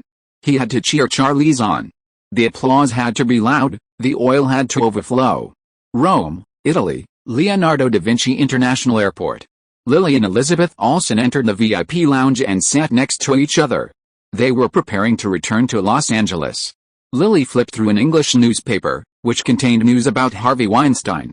The U.S. Department of Justice stated that it will continue to pay attention to the progress of the Harvey Weinstein case. Both the LAPD and the NYPD also expressed that they will actively communicate on the case. Elizabeth was quite interested and asked in a low voice, "Did Martin do this?" Lily knew Martin better than she did. It must be him. Look, the billionaire who spoke out is called Mel. If nothing unexpected happens, he is Louise Mel's father. There are also the two opinion leaders at the forefront of Me Too. Why are they so active? She said calmly. This Erica, I knew her when I was in Atlanta. She has a close relationship with Kelly Gray. The pink kettle made by Martin made Erica a lot of capital. Not to mention Harvey being detained by LAPD. Martin is an honorary citizen of Los Angeles. His relationship with McClane has become closer and closer over the years. McClane is regarded by many as the next director of LAPD. Elizabeth automatically ignored those names. Like a naive person who knew nothing, as you said, the hand hidden at the back is indeed Martin, but I rarely see this side of Martin. In front of the naive person, Lily was like a heartless and silly girl, because Martin gave you his most sunny and kind side. Elizabeth smiled sweetly. It seems to be true. She reached out and shook Lily's hand. Martin is protecting us this way, holding up a peaceful sky for us. Lily thought about her own smooth development over the past few years and said, that's right. Without what he's done, I wouldn't be where I am now. She might still be a poor slum dweller. Lily had seen the fates of many beautiful girls in the slums and couldn't imagine. Elizabeth, still smiling sweetly, chatted with Lily. Over the past year or so, she had not only kept Martin's household in perfect order, but during her recent stay in Italy, she had also taken time out to learn a lot about Martin's past from Lily, especially about his ex-girlfriends. Elizabeth discovered some similarities and summarized a few points. For example, unlike Leonardo, Martin rarely broke up with his girlfriends, and certainly didn't make promises. She also heard Lily mention the three no's principle Martin promoted during his time in Atlanta. Combined with these insights, Elizabeth felt certain, as long as she didn't cry, make a scene, or initiate a breakup, Martin would definitely not leave. She was still young and had plenty of time. Time would take care of the lively dancers, the particularly capable ones, and the older ones, without her having to do anything. Elizabeth also had her own three-no principle. Besides, she had also secured a strong ally, Lily. The flight notification chimed, and Elizabeth pulled Lily aside, saying, let's get on board. We're heading back to Los Angeles. We have a lot to do back home, Lily said. It's awards season and New Year's, so I guess Martin's going to have a lot of parties. Elizabeth gestured to her bag. I talked to Martin yesterday. I've made a list. We'll discuss it once we're on the plane. After all, this is your home, Lily smiled. I've never organized a party before, so I'd like to learn from you. They boarded the plane together and entered first class. They had a long journey ahead of them, and discussing these things was a good way to pass the time. Lily looked over Elizabeth's preliminary list and posted the ones she was interested in. Is Brad Pitt and the Affleck brothers trial coming up soon? That Cassie once ripped me off. I absolutely have to go see it, Elizabeth said. This case involves Martin, and he wants to go with me. I'm grateful to the group for the inspiration for Harvey's comments in the first few chapters and the second half of this one. Real life is the true source of creative inspiration. Chapter 566 Looking for you to take over. In the courtroom gallery, Martin, Elizabeth, and Lily sat at attention, awaiting the verdict. Across the aisle, Angelina Jolie and Jennifer Aniston attended as leaders of the Me Too movement. Their black business suits bore a red-painted fist lapel pin, the Me Too symbol.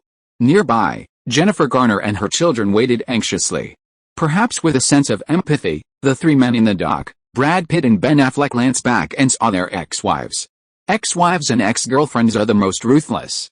Angelina Jolie and Aniston smiled broadly and nodded slightly at Brad Pitt.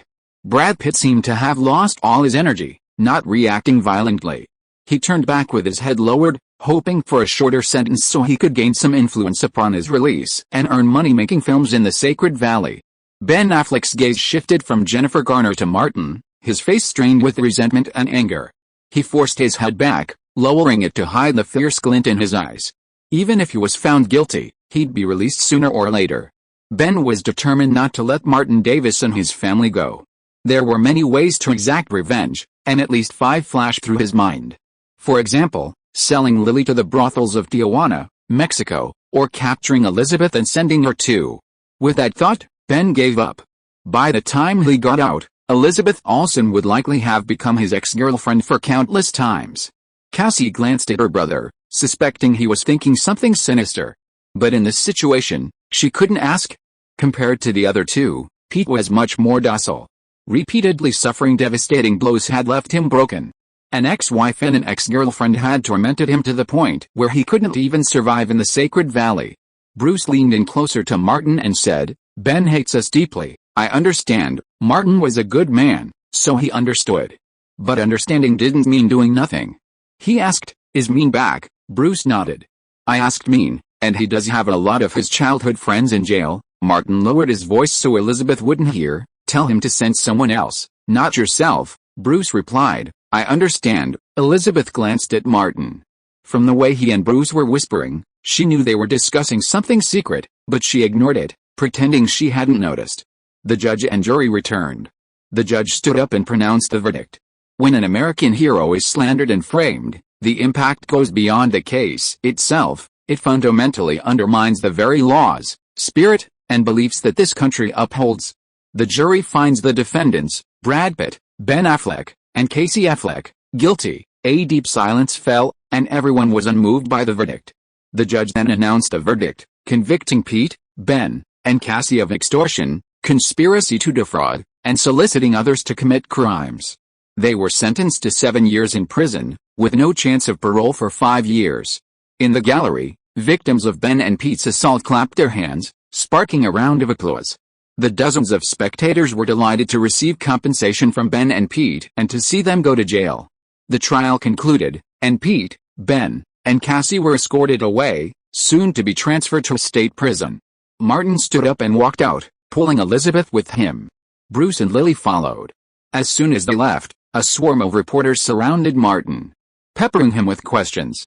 "Martin, can you tell me what you think of the trial? Is this the outcome you wanted? Do you think they got the punishment they deserved?" Martin paused briefly and said, "This trial has demonstrated the dignity of the law and given me fairness and justice. There was no point in saying such nonsense." Martin simply replied and left with a heavy face. The Escalade drove towards Beverly Hills.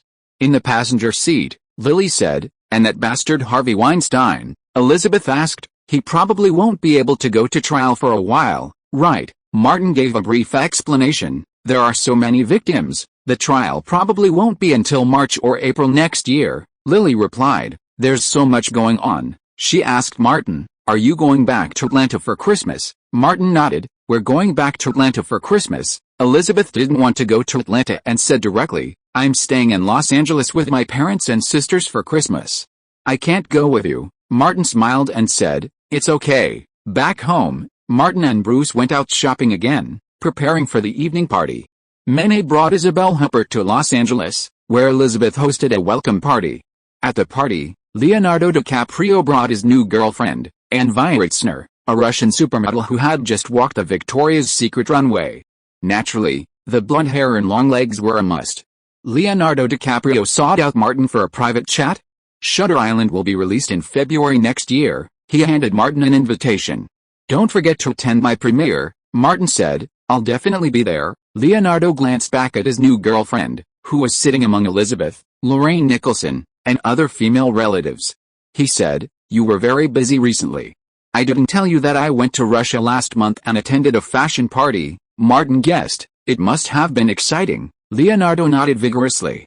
"More than exciting, the Russian fashion world is simply a treasure trove. The supermodels there are all tall and long-legged, with outstanding looks and amazing figures.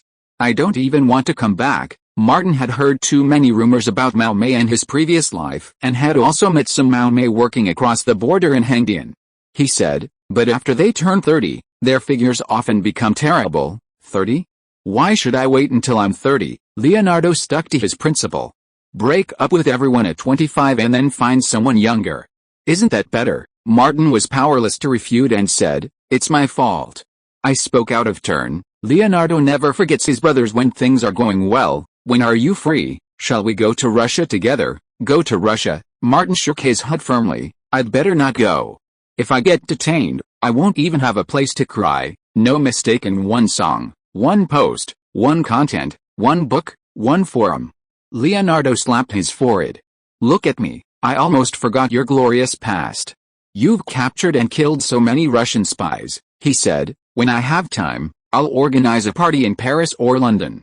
I'll get some Russian and Ukrainian supermodels and actresses over, and invite that old bastard Jack to have a party. Martin nodded. No problem. He remembered something. I remember there was a singing group called the Saints or something. Leonardo said, I know them. Their company has been trying to break into the English-speaking market. Martin said, once you've organized it, just let me know the time and place. I'll pay for it. A man of my class wouldn't be as shameless as Jack and show up to a party with nothing but a gun. Leonardo glanced at him, and they both laughed. Nicholson came from the other side, and before he even got close, he said, my gut tells me you're talking bad about me again. No, your gut is never reliable. The two bastards denied it. Nicholson was a little worried and said, there's something that has been bothering me recently. Martin's eyes widened. No way, Jack, you got Jennifer Lawrence pregnant. I didn't. Nicholson wanted to kick Martin a few times. Don't talk nonsense, Leonardo said. What else could embarrass you? Nicholson was worried that the two bastards would talk nonsense again, and quickly said, after Harvey's incident was exposed, Meryl Streep came to me and told me that she was going to divorce. Leonardo, why? Martin went a step further. Why you? Nicholson was still frightened. She came to me to say she wanted a divorce. For what else? Leonardo nodded. You are the one to take over. Martin patted Nicholson on the shoulder. And as a good brother, he said, boss, I will prepare a wedding gift for you. Nicholson didn't want to get married. Just shut up. Martin and Leonardo were both gloating and laughed, as if they saw Nicholson trapped in the cage of marriage. Mean followed Bruce into lounge. Bruce took out something he had prepared in advance and handed it over. This is for you. Mean opened the briefcase and took a look. He found that it was full of soap. He quickly stepped back. Old Bruce, we are brothers and good friends. Don't joke with me. I'm not funny at all, really. Bruce gave him a middle finger and said, this is not for you. You are not qualified to enjoy these. Mean remembered. What did you say last time? Bruce nodded slightly. This morning, Pete, Big Ben and Cassie were sentenced. They will be transferred to the state prison soon. Don't worry, leave the rest to me. Mean took the responsibility. In the community where I used to live, many brothers are either still in there or have contact with them after they got out. It's a small matter, Bruce warned. Don't go. Find someone reliable. Money is not a problem, Mean said. Don't worry, old Bruce. I'm not a brainless little actor I used to be. Bruce put his arm around Mean's shoulders, expressing sincere admiration. How could someone so clueless as to hook up with Celine Dion, Isabel Huppert, and Emma Thomas? Mean chuckled. No, Kim and Chloe are sisters. Bruce pushed him away. Mean didn't mention the matter again. She carried her bag out of the villa, put it in the car, and called two friends she had grown up with to meet up later. If you are listening to this novel on a channel other than Fanfic World, it means it was downloaded and re-uploaded without effort. We warmly invite you to visit our channel, Fanfic World. There you will find the original version of this story and many other novels of various genres. We look forward to seeing you dive into a world of incredible novels. Chapter 567, Cherish Life and Stay Away from Martin. In the visiting room at California State Prison, Manninger sat by the blast-proof glass window, listening to the conversation of the black kid across from him. The black kid said, Old man, we've been taking care of your sister and mother, and they're doing well. They visited last month, and Manninger nodded. Thank you, we're brothers, so there's no need to be polite, the black kid said. I managed to get you some new soap. I'll give it to you after I've checked it out. Three delicate bastards just arrived, and the tallest one, after hearing the description, Manninger said, I recognize him. We haven't had sex in ages, So you're here just in time. The black kid saw it was almost time. We'll talk more next time I come. The two men concluded their visit, and as Manninger left, he received a bag from the guards that had been inspected. Inside were several open boxes of soap. The soap had a strange aroma, refreshing and invigorating, very different from the ones he'd been using before. Manninger returned to his room, waited for the iron door to close, and immediately called a few of his men. It was a quiet day, but during the exercise, many black men gathered together. They were extremely energetic and did certain things without restraint, forming their own faction in the state prison. These people quickly reached a consensus, and 6 of them decided to participate directly. Some of them had sufficient funds to be taken to the Sacred Valley to become male artists. The next day, it was bath time in the prison. Pete, Big Ben, and Cassie, who had just transferred in, entered the open bathroom and deliberately chose a deserted place to take a shower. As soon as the faucet was turned on, some black men came over from the opposite side. They were chatting noisily about something, and some of them even glanced over here. Pete glanced across and said to Big Ben, "I found a friend and will get preferential treatment soon. Don't cause trouble in there. Find a way to slip in some money and you'll definitely be able to get out early." Big Ben's face has been gloomy these days. "When I get out, I will not let Martin Davis go," he said sternly. "Martin's sister, her name is Lily Carter, right? You will see her in Tijuana Customs Street then. Let's stay away from Martin. Cassie has been scared recently and doesn't want to get entangled anymore. Martin is not easy to mess with." Pete was deeply touched. "Cherish life and stay away from Martin." Big Ben looked around. "Are you scared?" Cassie lowered her head and said nothing. Pete sighed and said, "Didn't you hear about Harvey? Harvey's probably going to be in jail too, and he'll be in a worse situation than us." Big Ben wasn't giving up so easily. "I still have Damon. He'll help me out there. I need to get out of here early and quietly return everything Martin Davis has done to us. Make him suffer for the rest of his life." Pete fell silent, his mind racing. He began to wonder if reporting Ben would get his sentence reduced. Once these thoughts started, he couldn't suppress them anymore. There was a thud, as if something had fallen nearby. Pete turned to see. A bar of soap, emitting a strange fragrance, had landed at Big Ben's feet. Big Ben saw it too, the scent filling his nose, more refreshing than the traditional foot-splitting exercises. He looked in the direction the soap had fallen and saw a towering figure. His grin showed 2 rows of white teeth, and he looked friendly. "Hey, pick up the soap, buddy." Big Ben ignored him and stepped away from the soap. The towering figure strode over, picked it up, but didn't leave. Big Ben looked at him in surprise. Black Iron Tower raised his hand, clenched in a foamy soap. With a slight push, the soap flew out from his fingers, hit Big Ben's chest, and fell to the ground. Big Ben was tall and strong, not to be trifled with, and he had a quick temper. "Apologize to me and get out of here," Black Iron Tower laughed. "Help me pick up the soap." Big Ben had just clenched his fists when footsteps sounded around him. All the local black men gathered around, 30 of them. Black Iron Tower snapped his fingers. "Are you going to pick it up of your own accord, or are we forcing you to do it?" Cassie quickly pulled Big Ben aside, saying, "We can talk it over, we can talk it over." "He's Ben Affleck." Black Iron Tower pushed Cassie aside. "A Hollywood star? That's so rare around here." The crowd erupted in laughter, and the black men were eager to try. Cassie quickly pulled Pete aside. "Think of something." A dozen or so black men looked over. Pete could clearly see they weren't targeting him. He quickly scanned the area, noticing the patrolling guard seemed to have a tacit understanding and had simultaneously moved on to other patrols. It was clear this was a planned move. Having been repeatedly tricked, their fortunes and futures ruined, their reputations couldn't frighten these black men. Pete knew what was coming. Although he'd experienced similar situations before his fame, he definitely didn't want to go through it again. He quickly raised his hands and said, "I don't know them well, not at all." Black Iron Tower nodded, and Pete hurried off, practically running. Despite being imprisoned, abandoned and spurned by Hollywood, Pete remained resolute. He believed they wanted to do this with him, and at least they had to pay him handsomely, like the producers in the Sacred Valley.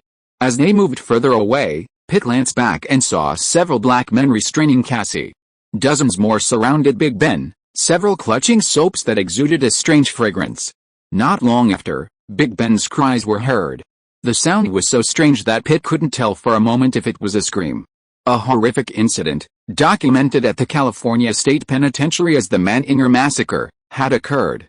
On that very day, a grand premiere was taking place at the El Capitan Theater in Hollywood. The Curious Case of Benjamin Button had its North American premiere. To capitalize on the awards season publicity, the film, which had already had its world premiere at the Cannes Film Festival, wasn't officially released until after the official North American awards season began. Warner Brothers and Paramount Pictures invited many celebrities to attend, and Christopher Nolan's appearance was particularly noteworthy, causing a huge sensation. The star director has a massive fan base across the United States and around the world, unconditionally supporting him. Even today, they continue to battle it out on Amidst with fans of The Godfather and The Shawshank Redemption. Warner Brothers and Nolan himself have said that as long as The Dark Knight discs remain on the market, this silent war will not cease.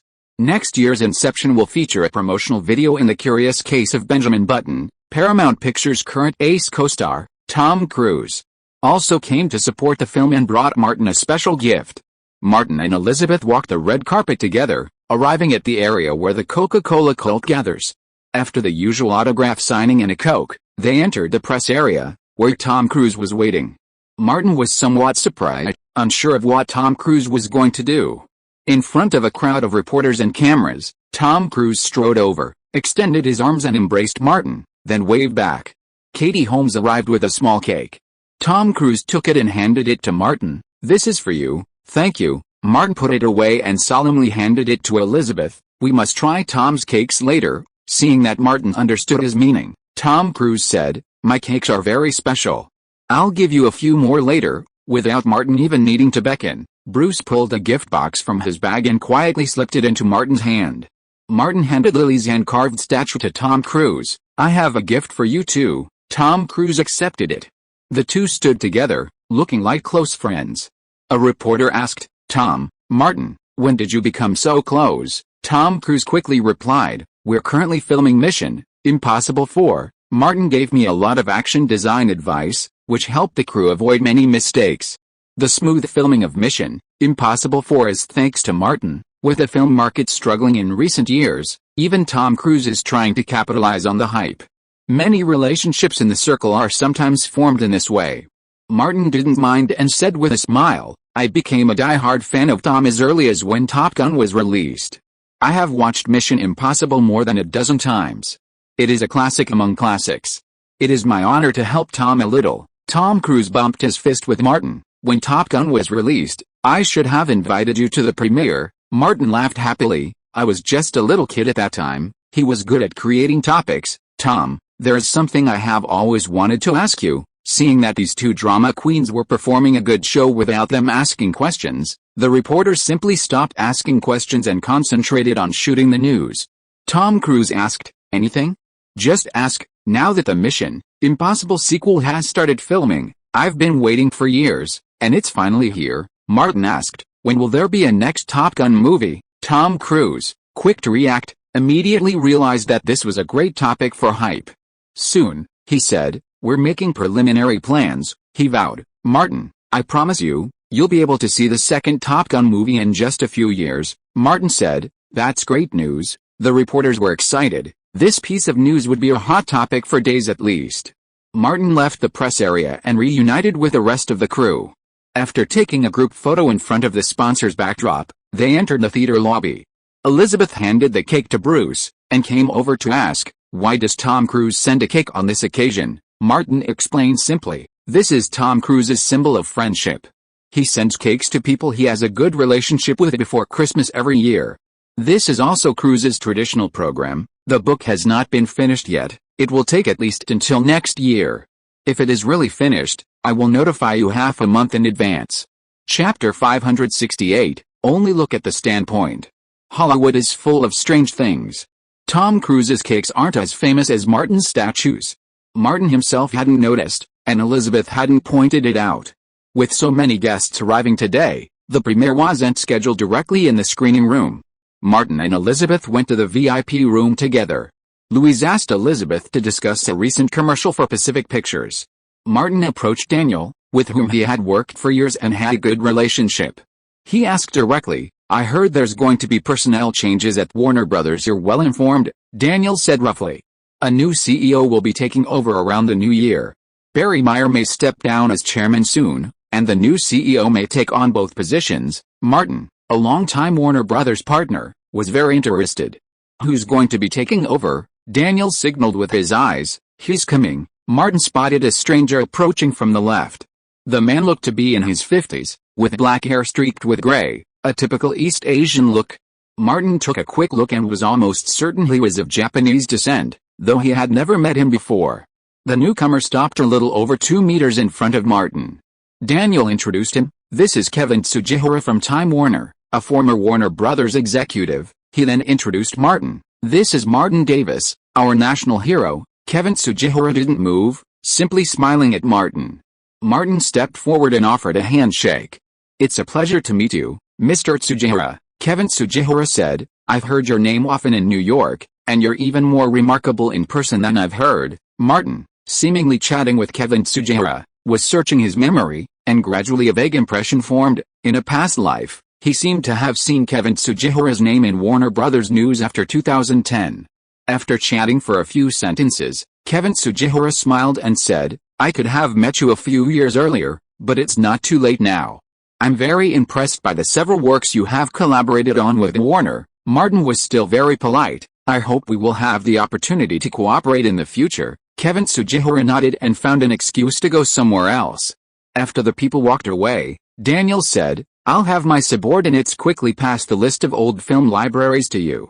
While Barry Meyer and Alan Horn are still here, if there are any that you like and want to remake, hurry up and go through the procedures. Martin smelled something strange. Does the new person in office have any opinions about me? I can't tell for the time being, Daniel reminded. This personnel change involves an extremely fierce personnel struggle within the entire Time Warner Group. You often deal with political circles, and you should understand one thing. Some struggles don't look at ability and performance, but only at position. This kind of thing is too common. Whether in his past life or now, Martin has seen it countless times. He said, I worked closely with Warner Brothers in the past few years and have a good personal relationship with Barry Meyer. So, Daniel said, you are naturally on the opposite side of Kevin Tsujihara. He came to power after a fierce personnel struggle. He must prove his ability to the head office's board of directors and shareholders and come up with new results. Martin frowned slightly. These things are a headache, Daniel said. It can't be helped. Where there are people, there's conflict. Our situation isn't anything like that. The internal strife at Disney a few years ago was even more intense. I hope everything goes well. Martin would keep an eye on Kevin Tsujihara, but since it involved internal strife at Warner Brothers, Daniel couldn't trust him completely. It was best to wait and see.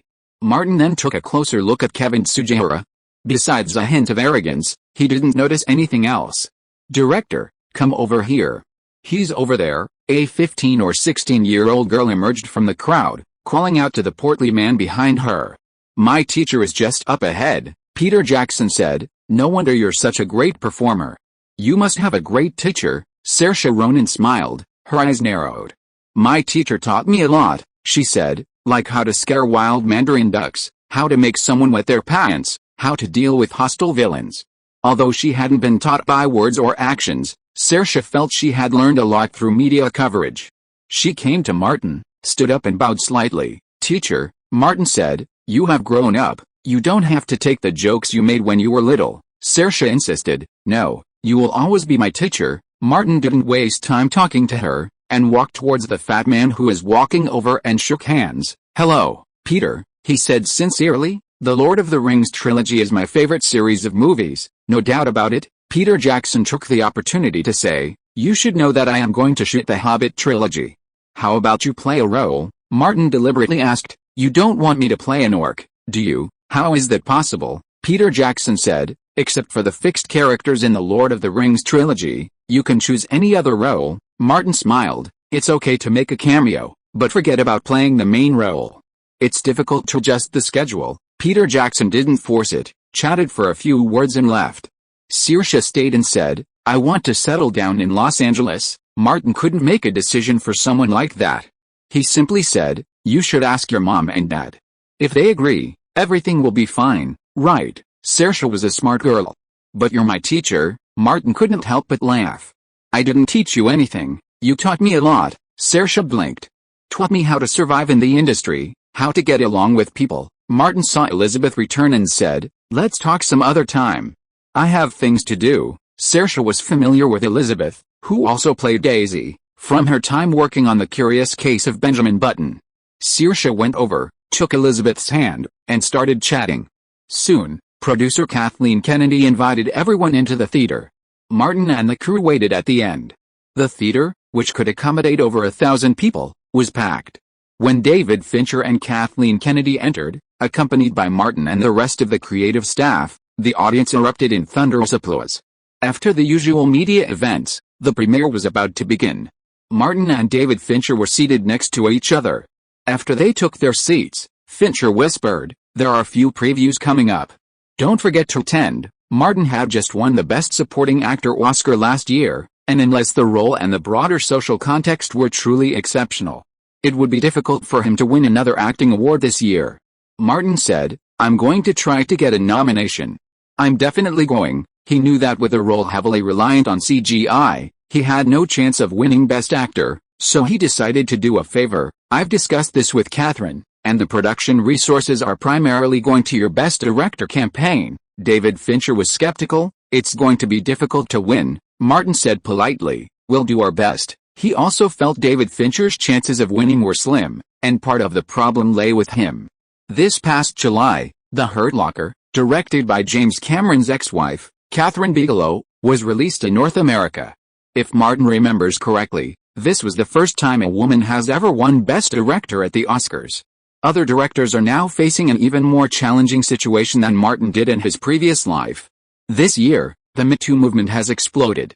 The Harvey Weinstein scandal has catapulted the women's movement, with actresses and celebrities becoming supporters of Me Too. Leaders like Jolene Aniston are planning a campaign, calling on supporters to wear the Me Too fist symbol at this year's Oscars. This has already garnered widespread support, including from the face gang led by Martin, Leonardo DiCaprio, and Nicholson. Given this backdrop, The Hurt Locker is both high-quality and politically correct, making Kathryn Bigelow a clear frontrunner. David Fincher likely understands the current situation. As everyone knows, the Oscars, like the Nobel Prize, are not just about performance, but also about status. The screen lit up, and Martin and David Fincher stopped talking to watch the premiere. The film had screened multiple times at the Cannes Film Festival, where Martin even won Best Actor. Its reputation had already been building in the first half of the year. Currently, it boasts an IMDb rating of 8.6, an 88% freshness rating on Rotten Tomatoes, and a 78% MTC overall score. It's receiving excellent reviews. David Fincher's previous film, The Black Dahlia, was a box office flop, and its current market appeal is only average. Fortunately, Martin is in a similar position to Will Smith a few years ago. While the genre of the film does influence box office returns, his appeal also significantly boosts the market. Benjamin grossed $17.85 million on its first day in North America, surpassing The Blind Side, which opened last week, to take the top spot at the North American box office. Thanks to its positive reviews, the film's box office performance remained stable, with $46.68 million earned over the weekend. Martin's film once again secured the top spot at the North American box office. However, this streak lasted only a week, as too many blockbuster films were concentrated in the holiday season. James Cameron's Avatar was released. Due to its original nature, this epic blockbuster had a less than impressive opening weekend, grossing only $77.02 million. Even a filmmaker as formidable as James Cameron couldn't break the statistic that original, non-sequel films can't break the $100 million mark in North America over a weekend. Hollywood, with its emphasis on commercial profitability, naturally isn't particularly fond of original films. While Avatar was a strong performer, Benjamin found a different audience. The latter maintained a healthy momentum, earning $26.85 million in North America in its second weekend, bringing its North American total to $94.25 million. Meanwhile, it also earned nearly $60 million in over 50 countries and regions, easily surpassing $150 million worldwide. Chapter 569 La La Land. The personnel changes at Warner Bros. Were gradually becoming chaotic, and rumors were circulating. Martin received reliable information that Alan Horn, the head of Warner Bros., Pictures, was about to leave and join Walt Disney Studios as co-chairman and CEO. Warner Brothers dominated Hollywood in the first decade of the new century. The next decade was likely to be dominated by Disney. Martin held an internal meeting at the studio and consulted with Louise several times, preparing for both scenarios. With every power transition, prominent figures from the previous generation fall, and no one wanted to be the one to fall. That day, Ari Emanuel called Martin and asked him to meet. Martin was at the Warner Brothers studio filming Gone Girl, so he rushed over. The two met at a soda fountain. When Martin arrived, Ari was already there. Besides him, there was another person, Mark Wahlberg. Martin didn't feel embarrassed at all. After all, it was Matt Damon who had stolen Mark Wahlberg's role in The Departed, and he had nothing to do with him. Wahlberg took the initiative to step forward and shake Martin's hand. "I'm new to WMA, so I'll give you more advice in the future." Martin shook his hand. "You're welcome." Wahlberg was straightforward. "Actually, we have something in common. We both dislike Matt Damon and his gang." Martin was slightly stunned, but then he understood what was going on and laughed. "That's a good thing to have in common." The two sat down, and Wahlberg took the initiative to say, "I've heard a little about the Foot Gang and the Face Gang. I hate the Foot Gang with all my heart. When I auditioned for The Departed, the crew originally confirmed that I would play the role of Ding Non, but under the manipulation of the Foot Gang, Matt Damon snatched it away in the end." Martin remained calm. "The Foot Gang really are a bunch of assholes." Wahlberg was obviously trying to please Martin. "It's a pity that asshole Matt Damon didn't go in with Harvey. I've heard from many media friends that there are many victims and media who wanted to expose the crimes, but were repeatedly pressured by Matt Damon and Ben Affleck, and finally had to compromise." Martin said, "These are just moral issues, not legal ones." Some time ago, he focused his main attention on Harvey Weinstein and ignored others. After all, Harvey was the core of the Foot Gang, and if he was eliminated, the others would be easier to deal with. Wahlberg said, "I won't let Damon go. He will definitely be greatly affected in the future." Ollie saw that Wahlberg was licking endlessly, so he quickly interrupted him and said to Martin, "Old friend, I've been annoyed by Natalie Portman recently. She complains to me all day long." Martin knew what he was talking about. David Fincher and the original author Gillian Flynn both chose Charlize Theron in the final audition. "I have no choice," Ollie said. "I understand. She is still not good enough. I will stop Natalie when I go back and not let her bother you." After laying the groundwork, he suddenly changed the subject. Mark watched Marcus's Self-Revolution Lone Survivor and saw the script here. He was very interested in the prototype of Marcus. Wahlberg immediately followed up and said, "I have played many soldier roles, Edge, Three Kings, and Sniper. I have undergone long-term military and firearms training, which gives me an advantage over other actors." Originally, he also found Saoirse Ronan, who played his daughter in The Lovely Bones, and wanted her to help. But Saoirse Ronan was slippery, spouting a bunch of nonsense without even going to see her teacher. Ali looked at Martin and said, "Give Mark a chance, he's brilliant." Martin thought Mark Wahlberg might be up to the task, so he pulled out his phone and called both Marcus and producer Akiva Goldsman in front of them, recommending Wahlberg. The rest was easy. Wahlberg was told to prepare for a makeup audition. Upon hearing this, Wahlberg headed to the nearby studios for Lone Survivor. Ali stayed to have tea with Martin. Martin asked, "You've been so active lately. Did you just hire him?" Ali replied simply, "For a while now. He's got a wide range of roles and a promising future commercially. He can play serious roles, as well as risque ones." He put Wahlberg aside and added, "The one I'm most interested in hiring is Christopher Nolan." Martin had introduced the two men, but that was all he could do, not getting too involved. He asked, "Has Nolan's stance softened?" Ali said, "Not yet, but CAA's pressure on Nolan has created a huge rift. As long as I persist, the rift will widen and the whole wall will collapse." Martin smiled. "I hope you can break down the whole wall soon." "I will." Ali finished his cup of tea and left. Behind the counter of the ice cream shop, Maya had been watching Martin, waiting for the two men to leave. Seeing that Martin was about to leave, she quickly grabbed her bag and went over to him. Martin had already spotted Maya and greeted her. "Long time no see," Maya said cautiously. "Martin, could you spare a few minutes to chat?" Martin had known Maya since they were still a child actor, and since there was no urgent matter at the moment, he gestured to the chair across from him and said, "Sit down and talk." He asked, "Didn't I remember you leaving here to focus on your Hollywood career?" Maya smiled sheepishly. "It couldn't be helped. Life forced Sebastian to focus on his writing, but his work was too classical and out of step with current trends. He also lost his job at the smokehouse, so I had to find a way to make more money. Martin nodded slightly. These two people were just a microcosm of the tens of thousands of Hollywood actors and actresses working at the bottom of the industry. Throughout Hollywood, there might be hundreds of thousands or even millions of people working in the industry, but only a small minority of those who make it to the top. I may not have much talent in acting. Maya was quite helpless. I got a role with lines, but it still didn't change my situation. My acting career didn't improve at all. Martin knew that this was the case for most actors. Many times, hard work does not necessarily bring equal rewards. I have had similar experiences, but I was luckier than you. Maya nodded and said, Martin, do you remember what I mentioned last time? I want to try writing a script.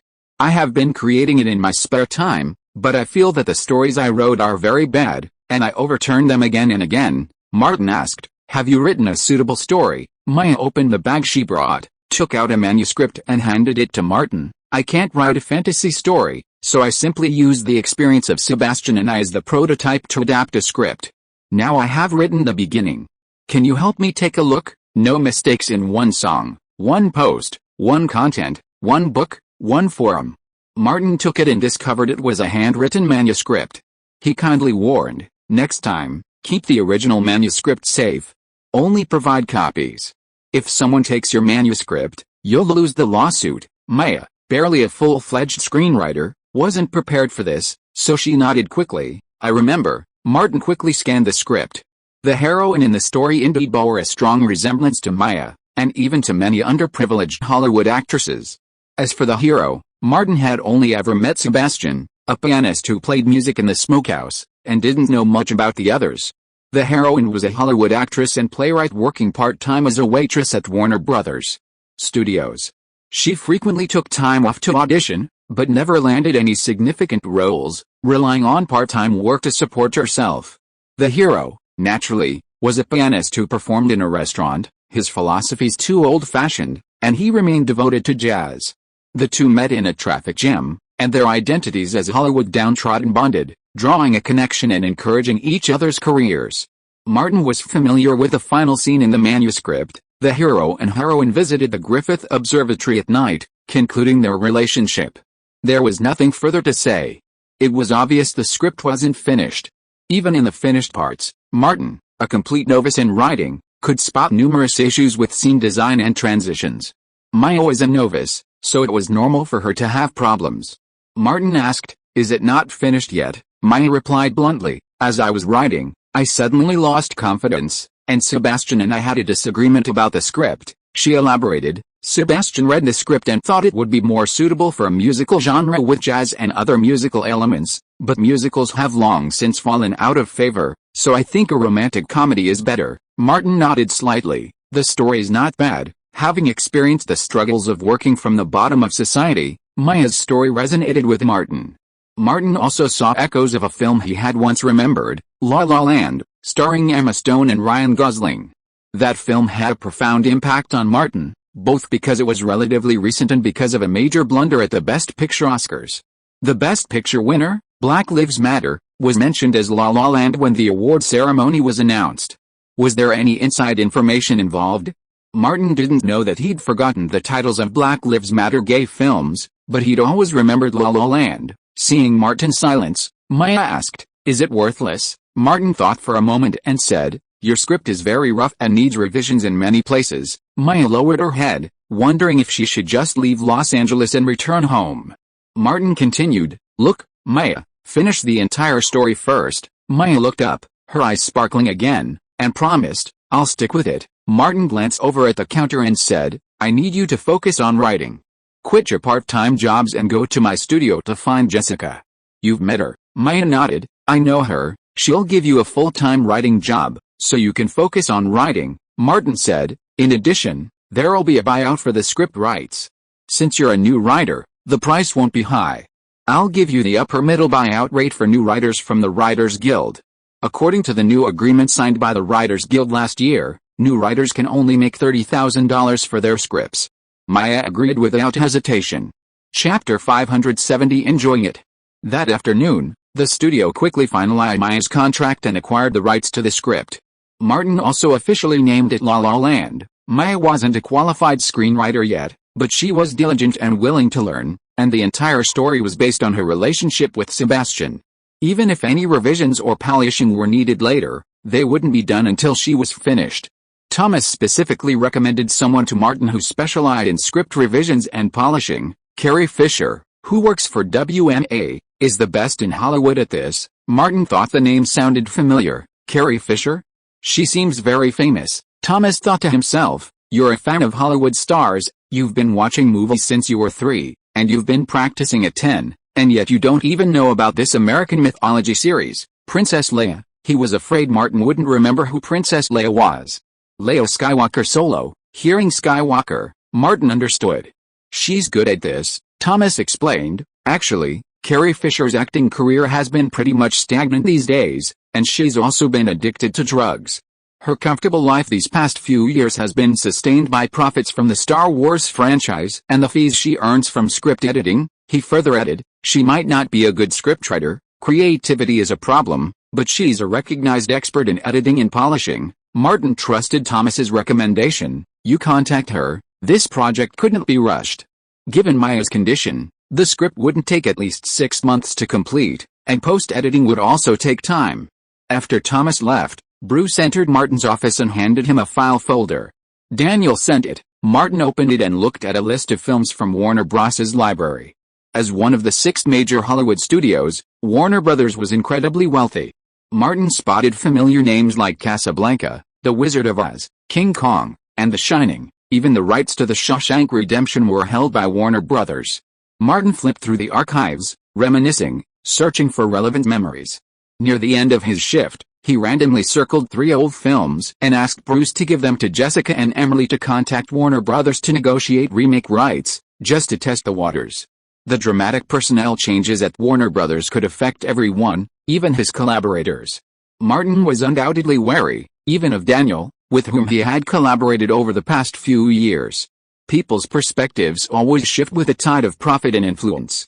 Bruce quickly returned and said, I have some personal matters to attend to before we go to Atlanta.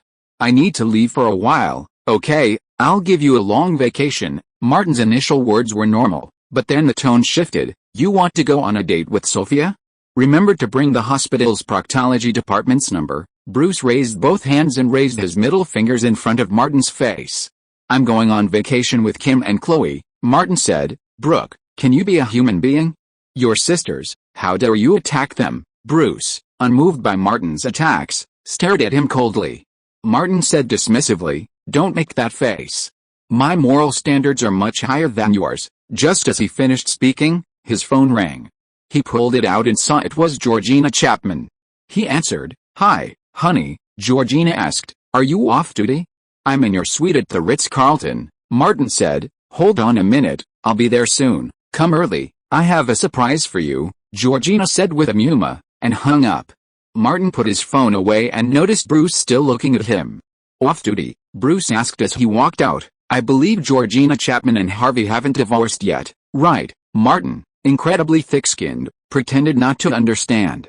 They're going through the legal process, so it should be soon, Bruce said. Leonardo's a very accurate judge. Martin shook his head. She'll be divorced and single again soon, Bruce smiled, feeling his moral standards far surpassed Martin's. They got in the car, and Bruce drove to Beverly Hills.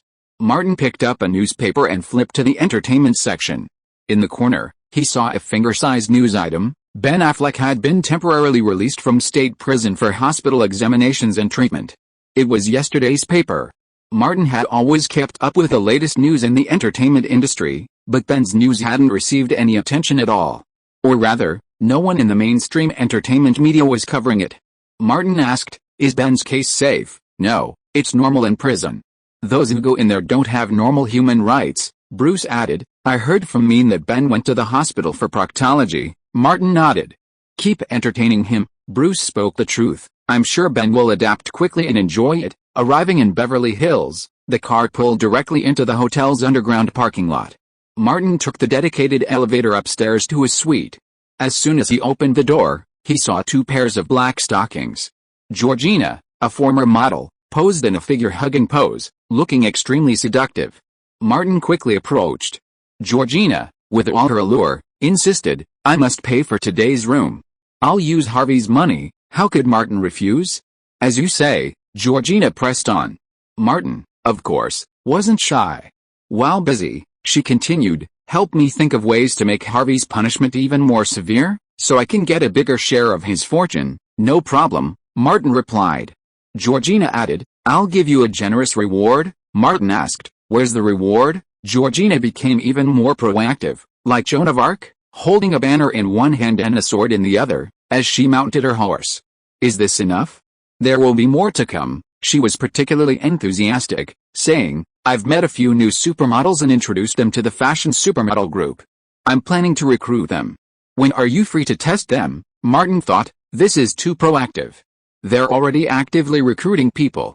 He immediately said, "After the new year, I know the rules." Georgina turned around and planned to contact AA, KK, and the Old Fox group of playful people. "I'll have them bring their latest medical reports." Martin praised, "You're getting more and more sensible." Georgina returned to the previous topic, "Can we get rid of Harvey? That way I'll be the first heir," Martin warned. "Think about it. Don't act rashly. Sacrificing your future for him is foolish." Georgina was only asking tentatively, her mind still fresh. She said, "Then make Harvey a chronic domestic abuser." Martin said, "I guarantee that Harvey will go to jail for 10 years. Georgina cheered, her body shaking wildly as if it were powered by a motor. Martin suddenly realized that he and Georgina had been discussing how to make Harvey's life even worse. Why did he feel like Zeman Dagwanrun? Harvey, did he take medicine? It was nothing. Martin knew well that men didn't like meeting Zeman Dagwanrun, but they all wanted to be Zeman Dagwanrun. After showering in the bathroom, the two went to dinner to replenish their energy for the next fierce battle. In the restaurant, Georgina asked, "I can't wait for them to come. Can't they come over during Christmas break?" Martin wondered, "Is Christmas break so difficult?" He replied, "Not on Christmas. I have to go back to Atlanta for something. I'll be back around New Year's." Georgina shrugged, "Okay, let's talk about it after New Year's." "I'll talk to them," Martin reminded her, "You should focus on the divorce case right now. Only when you get your hands on the property will it truly belong to you." Georgina nodded repeatedly, "I understand. What belongs to me can't be taken away." The Harvey case has already claimed over 100 victims, and the case has become a global sensation. Me Too and the media have been closely watching it, and the Department of Justice has even sent a team to the case. Lawyers across the country are eager to take on the challenge, not to defend Harvey, of course, but to represent the victims. Beyond the criminal prosecution, there will inevitably be civil lawsuits involving huge compensation. Even the currently released Avatar has not garnered the same level of attention and buzz as Harvey Weinstein. Even now, victims continue to emerge, the earliest of which date back to the late 1970s. Among them are those close to powerful figures like Jennifer Siebel. Martin no longer needs to take any action, he can simply watch and enjoy the show. Georgina continued, "The lawyer I hired is the same one who represented Nicole Kidman during her divorce from Tom Cruise. He's an expert in handling divorces involving celebrities and wealthy individuals. In that divorce, Nicole Kidman not only seized at least $70 million from Tom Cruise, but also placed all the blame on him." Martin said, "That lawyer sounds great." Georgina said, "I'll introduce him to you someday." Martin shook his head, "I don't need that kind of lawyer." Georgina understood, "Okay, great bachelor." After dinner, the two of them returned directly to their suite, which was spacious enough for plenty of entertainment. In the following days, Martin attended screenings organized by the crew and David Fincher almost every day, and he also campaigned for himself, hoping to secure an Oscar nomination for Best Actor. The Curious Case of Benjamin Button has consistently received positive reviews and maintains steady box office performance. Before the new weekend arrived, North American box office revenue had easily surpassed $100 million, with industry insiders and outsiders predicting a $200 million North American box office. Avatar is currently sweeping the North American market, with its weekend box office nearly matching its opening weekend. James Cameron nearly managed to replicate the box office decline of his previous blockbuster film. Just before Christmas, Martin and Lily left Los Angeles and returned to Atlanta. Chapter 571 Marvel's Invitation. Standing in the familiar living room, Martin looked at a slightly unfamiliar photo. It showed a burly boy in a baseball uniform, about to throw a baseball during a game. Harris approached and said, "Hall is one of the best pitchers in the NCAA baseball league. The Braves have been tracking him for the past 2 years. If nothing unexpected happens, he'll be drafted by the Atlanta Braves next year." "I'm not one of the best," Hall's voice suddenly echoed from the doorway. "I'm the best." Martin turned and saw the boy, over 6 feet 4 inches tall. He asked seriously, "When you play, do you dig a hole before you play?" Hall opened his mouth, looking constipated. On the stairs, Lily walked down, saying, "You're the best at hitting ground balls." Hall glared, annoyed, and said, "I'm a grown-up now. Don't talk about me like that." He curled his lips again. A nationally renowned young artist, full of foul language, Lily immediately quickened her pace, her high heels clacking against the stairs. Harris closed his eyes, unable to bear the sight of Hall's tragic end. Lily strode over to Hall, raised her white fist, and, as she had in the past, struck him on the head. But Hall was considerably taller than she, making it difficult to strike.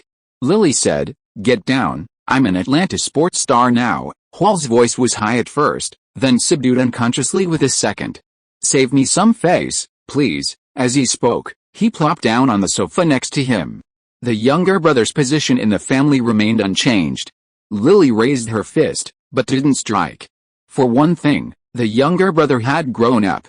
For another, Elena, who had come out from the kitchen, glared at her and said, "You're back to mess around." Lily explained, "I didn't. I just said Hall was good at hitting the ground." She quietly moved closer to Elena, straightening her chest, pulling in her stomach, and lifting her hips. Her high heels made her stand out more than Elena's.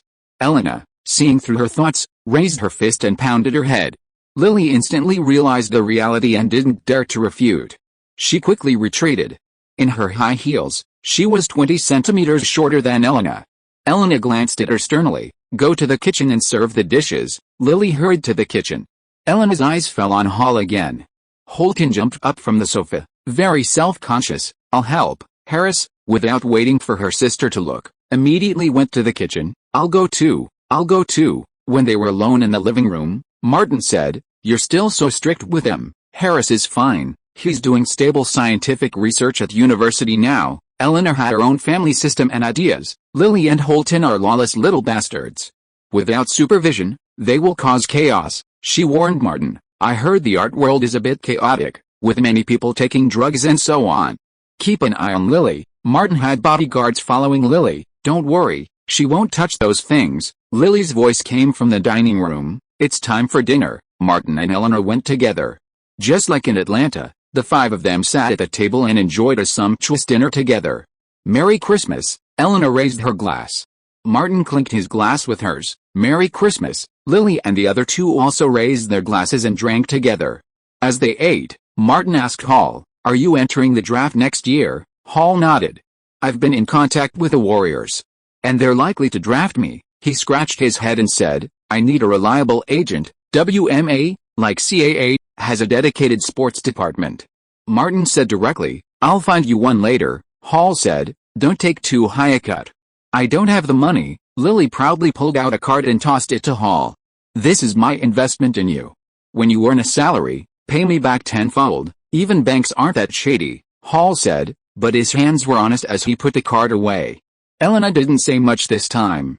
After dinner, Martin unpacked his suitcase and handed out the Christmas gifts he had prepared. Hall and Harris each had a different style of Cartier men's watch.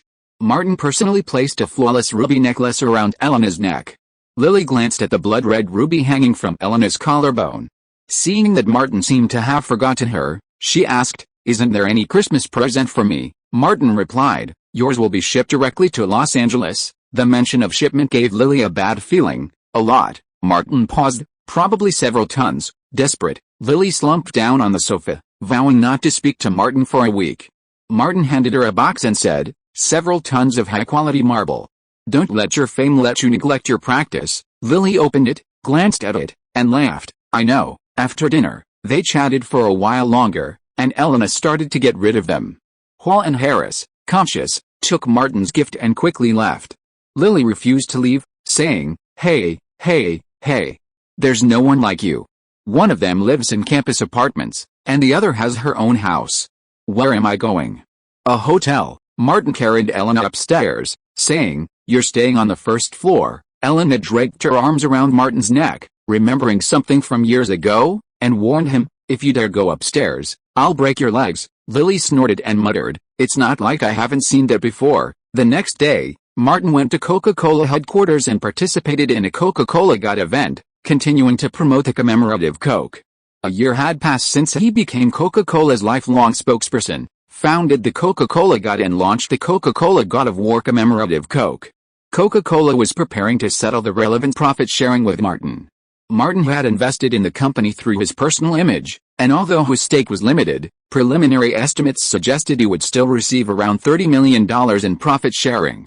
Like his film salary and other profit-sharing income this year, Martin would divide all of this into three parts: an emergency fund, some for fun, and the final portion for investment. Now, in addition to Apple stock, Martin had his investment manager, Flynn, purchase some Netflix shares. He had no interest in speculating, but he knew his own weight in the financial market was barely a small fry, and he bought stocks for the long term. After Christmas, Martin didn't leave Atlanta immediately. He first discussed the development of the Coca-Cola cult with High Priest Robert and visited with his old friends. He then held a second official gathering of the cult in Atlanta. Most of the attendees were prominent figures from Georgia, including Senator Erica, who had returned to Georgia for Christmas. Several officials, including the Atlanta mayor, also made an appearance. Of course, Coca-Cola executives were also present. At the gathering, Martin also met Kelly Gray's father and brothers for the first time. Even though you live in Los Angeles, everyone knows you're from Atlanta. Old Gray also pursued a career in business and politics, with extensive business dealings with Coca-Cola. "You're Atlanta's best calling card," Martin smiled and said. "I've always been proud to be an Atlantan." Old Gray was very polite. "Atlanta will be proud of you, too," Martin echoed his politeness. After Old Gray left, Kelly came over and said, "Look, I really should have accepted your advances back then, rich woman. I'd have fallen flat on my face then," Martin said sincerely. "My biggest wishes back then were, first, to find a beautiful, rich woman and live flat on my back, and second, to build a career," Kelly said. "Can't you let me regret for a moment? Leave me a little hope," Martin shrugged. "I'm worried Louise will fly over from Los Angeles and tear you to pieces." Kelly covered her mouth with a smile, then quickly reminded her, "Erica's here." Martin stepped forward, shook Erica's hand, and exchanged a few pleasantries. Erica said, "This is great. It's having a huge impact nationwide." Martin smiled and said, "I'm glad I could help the senator. This is currently the hottest topic in the country, and Erica, as a leading voice for women's rights, has benefited greatly from it." The two have worked together since their days in Atlanta. Although the Church of the God of Coke is a pan-faith organization, it still provides a great platform for Erica to expand her network. The gathering in Atlanta was a great success, and Martin went to visit Kelly Gray afterward. The two focused on discussing the personnel changes at Warner Brothers, which will have a relatively minor impact on Gray Pictures. Atlanta's film and television tax rebate policy is unlikely to change in the near future. Gray Pictures has always been the largest film and television company and production base in Georgia, and most Hollywood crews filming in Georgia inevitably collaborate with Gray Pictures. According to Kelly, after Disney completes its acquisition of Marvel, it plans to use Atlanta as the primary production base for Marvel superhero films. Kelly also mentioned one thing: when Marvel was filming Iron Man 2 in Atlanta, I heard Kevin Feige talking to someone about wanting to invite you to play Captain America. He felt that no actor in the world was more suitable for the role than you. Martin was surprised. "When did it happen?" Kelly recalled. "At least a few months?" "You didn't receive an invitation?" Martin shook his head. "No, Marvel didn't invite me," Kelly said. "That's strange. I couldn't have heard it wrong. Have they changed their minds again?" Martin shrugged. "Who knows?" Kelly asked curiously. "If they invite you, will you agree?" "But you have played the Joker," Martin said directly. "This year, the movies I starred in, John Wick and Benjamin, were all big hits. For the next commercial film, I can ask for a salary of $20 million US. If it is a commercial movie like a superhero, the box office and offline share will be added," he explained. "Although making money is not shabby, for Hollywood stars at my level, purely commercial superhero movies are at the bottom of the contempt chain. Maybe it will change in 7 or 8 years, but it is still the same now." Kelly said, "I'm afraid it's difficult. Iron Man 2 was filmed right here at the Gray Center. Marvel's budget is tight. And they're very stingy with their actors. I can't possibly cut my salary in half for them. Martin knew the serious consequences, not to mention my subsequent salary. Even the sponsors would be dissatisfied, thinking I'd jeopardize their image and lower their brand's value. He waved his hand. Let's wait until they invite us. Martin stayed in Atlanta until after New Year's, and during that time he even went to see Avatar with Elena. At the beginning of 2010, Martin returned to Los Angeles because Warner Brothers was holding a New Year's party. Chapter 572, The Co-Cult Refuses to Watch Marvel. At the Burbank Hotel, Ballroom 1, the most eye-catching event at Warner Brothers' New Year's reception was the official appearance of new CEO Kevin Tsujihara. All of this signaled the arrival of a new era for Warner Brothers. Martin walked around the ballroom, exchanging pleasantries with everyone, then approached Lois. Any news? Lois said. Barry Meyer's chairmanship won't last long. As Warner Brothers always does, it won't be long before Kevin Tsujihara assumes the chairmanship. Martin asked, what's his stance on partner companies like Pacific Pictures? Lois said, it's unknown at this time. She then changed the subject, but one thing is pretty certain. He intends to emulate Marvel Studios and focus on developing the DC superhero franchise. Marvel's already released films, Iron Man and The Incredible Hulk, have already showcased the grandeur of their cinematic universe. As a rival to Marvel, DC's superhero franchise certainly doesn't want to fall behind. Martin wasn't surprised. He asked, a Justice League series? Yes, Lois said softly. That's confirmed. I don't know the specifics, but DC has fallen far behind. I hear Kevin Tsujihara is a bit anxious to catch up. He's new in office, so he's definitely looking to make a difference. Martin saw Lois reaching for her drink and held her hand.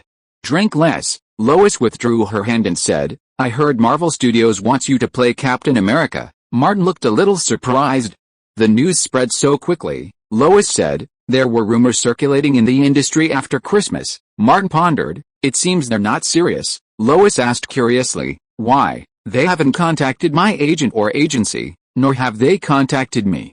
Maybe they want to use me, Martin speculated. Maybe we'll know in the next few days. Just after the new year, a piece of entertainment news garnered widespread attention. At a press conference for Iron Man 2 held by Walt Disney and Marvel Studios, Kevin Feige publicly approached Martin. Martin Davis is a real-life national hero, an actor and artist who embodies the American spirit. Facing numerous media cameras, Kevin Feige, who had studied Christopher Nolan thoroughly, worked tirelessly to promote Marvel's next film, Captain America. Steve Rogers is a national hero from the comics. He repeatedly inspired our fighting spirit during World War II and is a symbol of the American spirit, he declared. Looking around the world, there is no actor more suitable to play Captain America than Martin. We strongly invite Martin Davis to play Steve Rogers. The reporters at the scene were excited, and they also believed that no one was more suitable for the role than Martin. The news would end, and from the internet to television, entertainment sections were flooded with coverage. Many media outlets simply concluded, Martin Davis will play Captain America. Martin Davis is the perfect actor for Captain America. As for Martin's previous role as the Joker in DC, it was automatically ignored. After all, it was not a big deal. Captain America, whose comic book fame was barely second tier, instantly became a hot topic thanks to the topic of heroes competing against each other. At Marvel Studios' Los Angeles office, Jon Favreau approached Kevin Feige and said, we've only raised $100 million so far. Even if we can convince Disney to increase the budget later, it's unlikely to exceed $140 million. Kevin Feige understood why he had come. Are you worried that Martin's salary is too high? Jon Favreau did a lot of the early work on the film, and he was indeed worried. As far as I know, because of the salary compensation clause, the producers compensated Martin Davis after The Curious Case of Benjamin Button reached $150 million at the North American box office. His actual salary for this film will reach $20 million, he further said. If you want to invite A-list stars to shoot superhero movies, you have to increase the money. I'm afraid $20 million is not enough. Martin Davis will also ask for a share of the online and offline profits. Kevin Feige smiled and said, that's exactly why I extended the offer. Martin Davis won't play, and we can't afford the salary. But Martin is a perfect fit for Captain America. He's already incredibly popular and newsworthy. I'm just using the most appropriate method to let Captain America ride on Martin's popularity, someone nearby asked. What if Martin agrees? What could be better? We'll get Martin Davis to play Captain America for just a few $1 million. Even God wouldn't dare think that. Kevin Feige knew it was unrealistic. I'm already very happy that Marvel can ride on Martin's popularity. Martin had naturally seen the buzz surrounding the film. Just like how he had ridden others' popularity in the past, now that he was a renowned figure with immense influence, it was time for others to ride on his popularity. But he wasn't interested in being a tool, so he immediately called Thomas. Thomas first contacted Kevin Feige to inquire about the details, and Feige generously offered an $8 million salary with a bunch of empty promises. He didn't discuss the actual box office revenue or post-production revenue. He's just trying to capitalize on your fame. Thomas quickly called Martin back. Martin replied, "Go clarify." Thomas then contacted the media and released a recording of his phone call with Kevin Feige. The media and fans were outraged.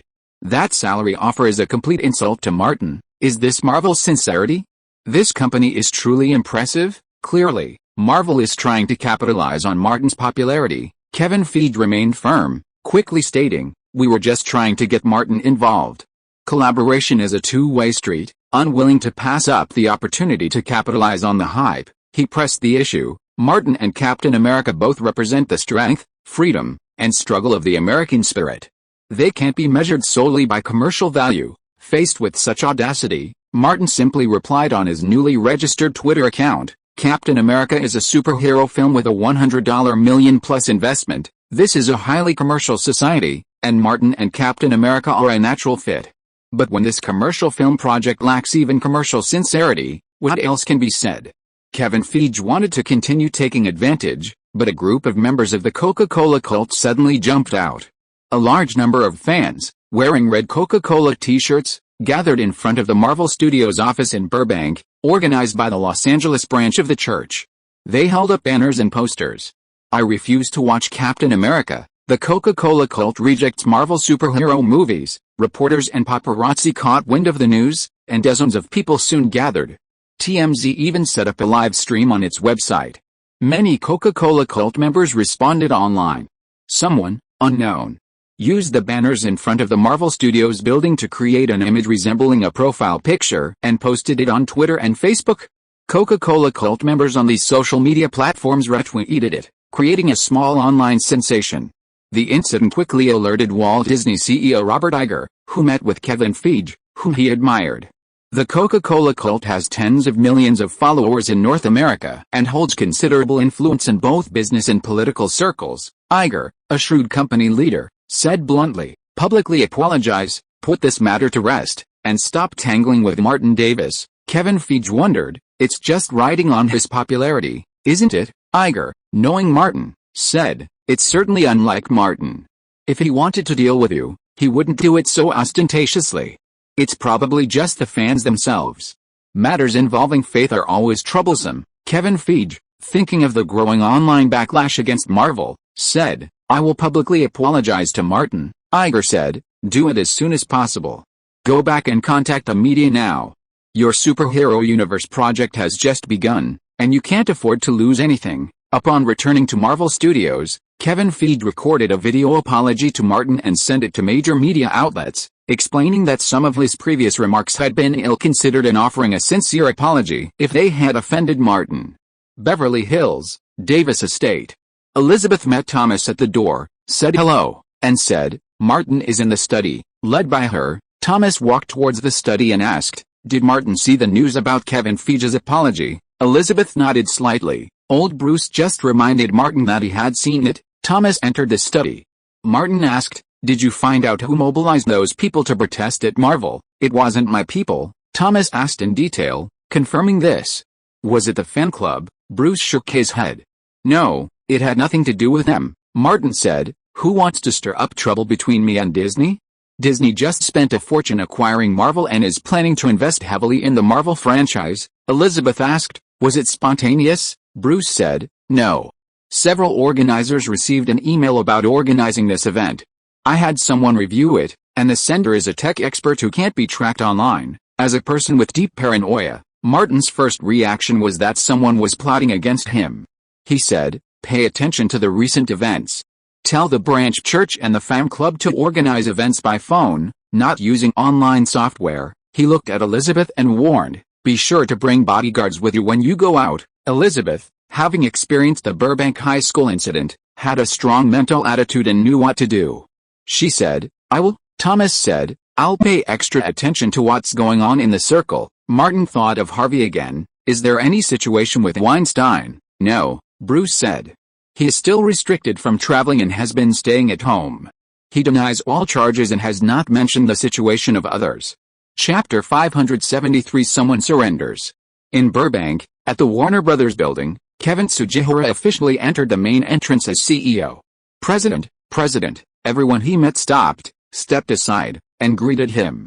Kevin Tsujihara smiled and nodded frequently, his manner radiating friendliness. The new CEO made a very positive impression on his subordinates. As he ascended the stairs to his office, Kevin Tsujihara was filled with ambition. Like all newly appointed decision-makers, he wanted to make a big splash. This Japanese-American had previously held a long-standing executive position at Warner Brothers, and after AT&T acquired Time Warner, he moved to parent company Warner Media. To make a comeback, he naturally needed to demonstrate some achievements. And they couldn't just be the Harry Potter, Batman, and Lord of the Rings franchises. Those were the achievements of Barry Meyer and Alan Horn. If he relied on the legacy of his predecessor, the parent company's board of directors and shareholders would only see him as lacking pioneering spirit and unsustainable. His assistant, Besson, also of Japanese descent, brought coffee and a document. Kevin Tsujihara asked, "Has the situation between Marvel Studios and the Coca-Cola cult been resolved?" Nathan replied respectfully, "It's resolved. Kevin Feige has publicly apologized, Martin has had people appease the Coca-Cola cult members, and Disney has also done some work. There's been very little media coverage." Kevin Tsujihara nodded. Robert Iger was incredibly quick to identify the optimal solution. Nathan stood quietly by, not responding. Kevin Tsujihara pondered for a moment, then said, "Take your team and come up with something else. Our superhero universe plan will take time. If the other team succeeds too much, it will make us appear incompetent. Keep trying to slow them down." "Yes," Nathan replied crisply. Kevin Tsujihara waved his hand. Nathan hurried away. In his office, Kevin Tsujihara flipped open the document Nathan had brought. It was the resignation letter from Warner Brothers. President Alan Horn. Head office has approved it. Kevin Tsujihara reviewed it and signed it. The disastrous failure of Terminator 2018 left head office extremely dissatisfied with Alan Horn, who had been pushing the project, and was the direct cause of his resignation. This was Warner Brothers' most devastating loss since Alexander the Great. Even including estimated offline revenue, the loss exceeded $100 million. With Alan Horn gone, Barry Meyer was next in line. According to head office's plan, after Barry Meyer's full retirement, Kevin Tsujihara would continue to serve as chairman of Warner Brothers, giving the Japanese-American executive immense power. From Warner Brothers to DC Films to Warner Entertainment, all the helmsmen needed to be replaced. Just like a major Hollywood company, when the captain of the flagship changes, the captains of the other ships must also change. The resulting turmoil was, of course, a temporary price to pay for forging the next era of glory. Next, Kevin Tsujihara focused on Warner Brothers' core film business. Warner Brothers is incredibly powerful these days. The Harry Potter series has reaped huge profits, the Lord of the Rings franchise has seen staggering profits, and The Dark Knight has brought DC Comics films back to prominence. Kevin Tsujihara has noticed that Martin Davis, with whom Warner Brothers has collaborated closely in recent years, has contributed significantly to the company's revenue. However, Warner Brothers faces numerous challenges. Harry Potter is nearing its end, The Dark Knight is overly dependent on Christopher Nolan, and The Hobbit, a sequel to The Lord of the Rings, is progressing slowly. Before arriving from New York, Kevin Tsujihara had a plan. The Hobbit needed to be accelerated. Barry Meyer and Alan Horn were offering overly generous compensation and generous contracts to their partners, impacting Warner Brothers' profits. And, most crucially, next door, Marvel Studios had already showcased its ambitious MCU on the big screen, and DC couldn't afford to fall behind. Kevin Tsujihara made a phone call, and soon after, DC Films' new head, Tom Hamada, entered his office. When Kevin Tsujihara took office, he naturally wanted to use his own people. He tried hard to persuade the head office to abandon the original candidate and transfer Hamada, who is also of Japanese descent, from New Line Cinema to helm the DC comic film plan. Superhero movies have been very popular in the market in recent years. Batman is a huge seller, and Iron Man is a huge hit. Marvel has already taken the first 2 steps in its cinematic universe plan. Kevin Sugihara asked, "How are your plans going?" Hamada had been carefully studying DC Comics since Kevin Sugihara spoke with him 2 months ago. Now with a preliminary plan in mind, he said, "I'm sure I can catch up. I'm confident of that," he explained carefully. Marvel has sold the copyrights to its most popular characters, Spider-Man, X-Men, and Fantastic Four, leaving them with only a bunch of second and third-tier superheroes. In contrast, DC holds the copyrights to everything from Superman to Batman to Wonder Woman. Over the past few decades, they've been more popular in the comics market than the likes of Iron Man and Captain America, Kevin Sugihara said. "So, the first step I took after taking office was to choose DC to create a superhero cinematic universe belonging to Warner and DC." Hamada had just taken on the role and was filled with ambition. He said, "Nolan is filming a realistic version of Batman, and its setting is completely inconsistent with the DC universe. Superman has just experienced a cinematic failure, and Wonder Woman is a female character. None of the 3 justices are currently suitable." Kevin Sugihara thought it made sense and nodded slightly. Hamada continued, "I chose Green Lantern. He already has a certain audience base and will allow DC to advance its worldview to a cosmic level, catching up with Marvel next door." Kevin Sugihara thought for a moment and said, "First, you lead DC Films in developing a detailed plan. A project of this scale requires the green light from the review committee?" Hamada replied, "I'll go back and get people to work on it immediately." Kevin Sugihara urged, "You have to move quickly." Hamada could sense the pressure on his boss, as he was under just as much pressure. Having just been promoted from an executive at New Line Cinema to the head of DC Films, his first step was to achieve impressive results. The atmosphere in the Warner Brothers building was quite oppressive. While ordinary employees might not notice it, the executives felt a sense of unease after the leadership changes at Warner Brothers and DC Films. New bosses favored their own people, and the Japanese-American CEO had already made this clear. Alan Horn had resigned, and Barry Meyer was about to step down as chairman at the end of his term. This had Daniel, who worked closely with both, deeply worried. He, the vice president of the distribution company responsible for mid to large-scale projects, might be replaced. Rumors had been circulating for the past few days. Daniel had essentially 2 options. One was to find another employer, like Alan Horn had, but that wasn't easy. The 6 major Hollywood studios had limited openings, and they were all currently full. Changing careers was too risky. For someone like him, middle-aged, with a luxury home and several children in prestigious private schools, a wrong move could lead to irreparable consequences, even bankruptcy. Alternatively, some executives at several subsidiaries had already left. Surrender to Kevin Sugihara. With a new appointment, it's unlikely he'll replace all the key positions. After all, they work for Warner Brothers, not just a single executive. Daniel, however, knew his position was crucial and had been pondering it for the past few days. Today, Alan Horn officially resigned, a reminder that things had reached a critical juncture. Daniel needed the job and didn't want to risk another company. He grabbed a document, made a phone call, and then left the office and went upstairs. Kevin Sugihara met Daniel in the reception room outside the office. "Well, there's something I need your approval on." Daniel lowered his stance slightly. Some time ago, Warner was sorting through their library of old films. Martin Davis heard about it and asked me for a detailed list. He's interested in selecting suitable projects from them to remake our old films. He recounted the story, 9/10 true and 1/10 false. Kevin Sugihara didn't understand what he meant and asked with a puzzled look. Daniel further explained, "Martin Davis has an excellent eye for selecting projects. Since entering Hollywood, with the exception of his debut film, Zombie Gigolo, all his other films have been distributed by Warner Brothers, and all have been successful.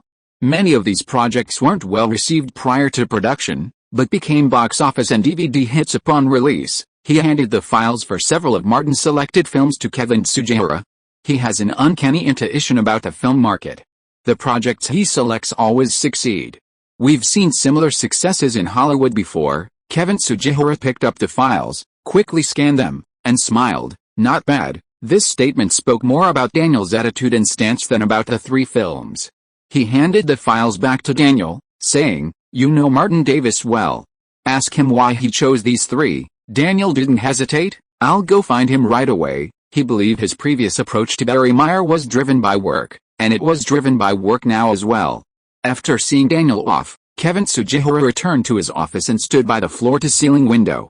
He was in a particularly good mood today, overlooking most of Burbank. He felt as if he had Hollywood under control. Warner Brothers Studios, the studio for Gone Girl, Martin, David Fincher, and Charlize Theron were discussing roles in the script. Bruce knocked on the door and said, "Daniel's here." The film was in talks with Warner Brothers about distribution, and Daniel was directly responsible for the Warner Brothers negotiation team. David Fincher and Martin went to meet Daniel. Daniel bluntly said, "David, you've always been slow with filming and production. You have to promise me that you can finish this film by November next year." The agreed North American premiere date was set for the beginning of next year's holiday season. David Fincher, aware of the current situation in Hollywood and knowing he had no chance of winning this year's awards, still wanted to pursue his Best Director Oscar bid. He immediately said, "From now on, I'll work at least 6 days a week to ensure Gone Girl is completed on time." Daniel extended his hand. David Fincher high-fived him. "This is just a confirmation at the personal level. The issuance negotiations are still ongoing. Once both parties complete the negotiations, it will definitely be concluded on paper. If you are listening to this novel on a channel other than Fanfic World, it means it was downloaded and re-uploaded without effort. We warmly invite you to visit our channel, Fanfic World. There you will find the original version of this story and many other novels of various genres. We look forward to seeing you dive into a world of incredible novels." Chapter 574 Warner's Mysterious Operation. David Fincher, busy with work, quickly left the studio. Seeing no one else present besides Bruce, who sat in the corner, Daniel brought up another matter with Martin. "I've seen the 3 old films you picked. They'd require a lot of investment to film. Do you really think they'll have a future in remakes?" Martin replied vaguely, "Right now, I think they have better prospects, but he didn't say for sure. I'm still researching the others." Daniel, still the same as always, feigned curiosity. "Can you tell me why you chose Peter Pan, Exodus, and The Wizard of Oz?" Due to personnel changes at Warner Brothers, Martin's initial list wasn't exactly his favorites. In complex times, he habitually kept a few things in reserve. Hearing Daniel's question, Martin glanced at him casually. Perhaps it was his excessive acting, the constant presence of top-tier actors like Nicholson, and his inherent paranoia, that suddenly struck him as unnatural. Daniel kept reading the materials in his hand. Martin smiled and said, "Actually, I chose these 3 films after considering the current and future film market conditions." Daniel continued to ask, "Oh? Everyone says you are good at choosing films.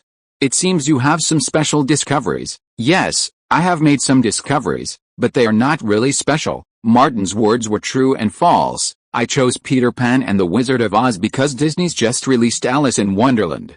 This live-action fairy tale movie grossed $116 million on its opening weekend.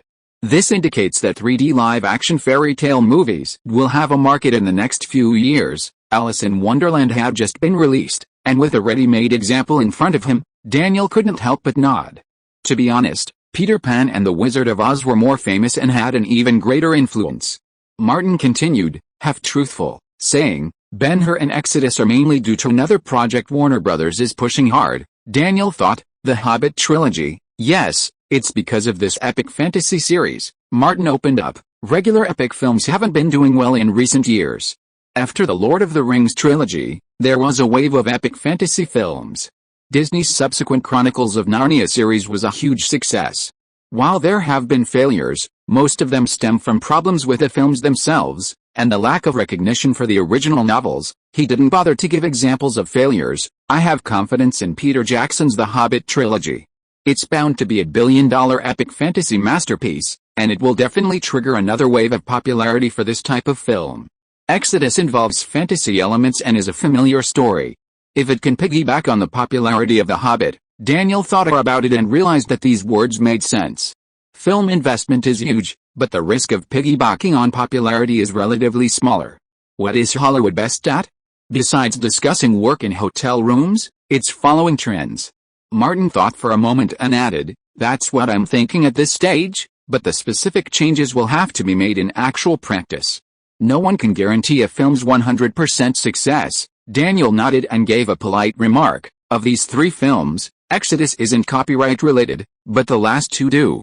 You should have someone talk to Warner Brothers, Martin said. I'll have someone do it. He had read in Warner Bros.'s documentation that Exodus was based on the Bible. So naturally there wouldn't be any copyright disputes. The Wizard of Oz and Peter Pan benefited from Disney's tireless efforts, as the Copyright Act further extended the copyright for works written before 1978, and they haven't yet entered the public domain. The former's film rights are held by Warner Brothers, while the latter's rights are held by a hospital that has licensed them to both Disney and Warner Brothers. He could just talk to Warner Brothers. Of course, Martin didn't really want to discuss it. Daniel asked a few more questions and quickly left. Martin returned from sending the other man home and asked Bruce, who was sitting in the corner, "Did you notice he was a bit unnatural?" "No, I didn't notice." Bruce shook his head, then thought for a moment and said, "He rarely discussed film marketing with you in the past." Martin said, "Let's have Jessica contact the people at Warner Brothers. If they're willing to talk to us about remake licensing, it might not be a problem. If they're not willing to talk, Daniel or Warner Brothers might just use me as their film selector." Bruce mentioned one thing: Alan Horn has left. He'll be starting at Walt Disney Studios soon. Martin sighed softly. "It's a shame it's a production company, not a distribution company." Bruce said, "I remember you picked those 3 films randomly." Martin said, "Warner Brothers is about to enter a period of turmoil. I was just being cautious." Daniel returned to the Warner Brothers building and called Kevin Tsujihara. Kevin Tsujihara had just arrived and was full of energy. He immediately notified Warner Brothers and sent a dedicated team to discuss Martin's proposal with Daniel to see if it was feasible. While The Wizard of Oz and Peter Pan received relatively little attention at Warner Brothers, the idea of remaking Exodus was a hot topic. Many in Hollywood harbor a passion for epic films. Every year, a blockbuster epic is released, a cult hit that leaves its parents in the dark, yet newcomers flock to follow. Furthermore, this time, there's the added security of The Hobbit.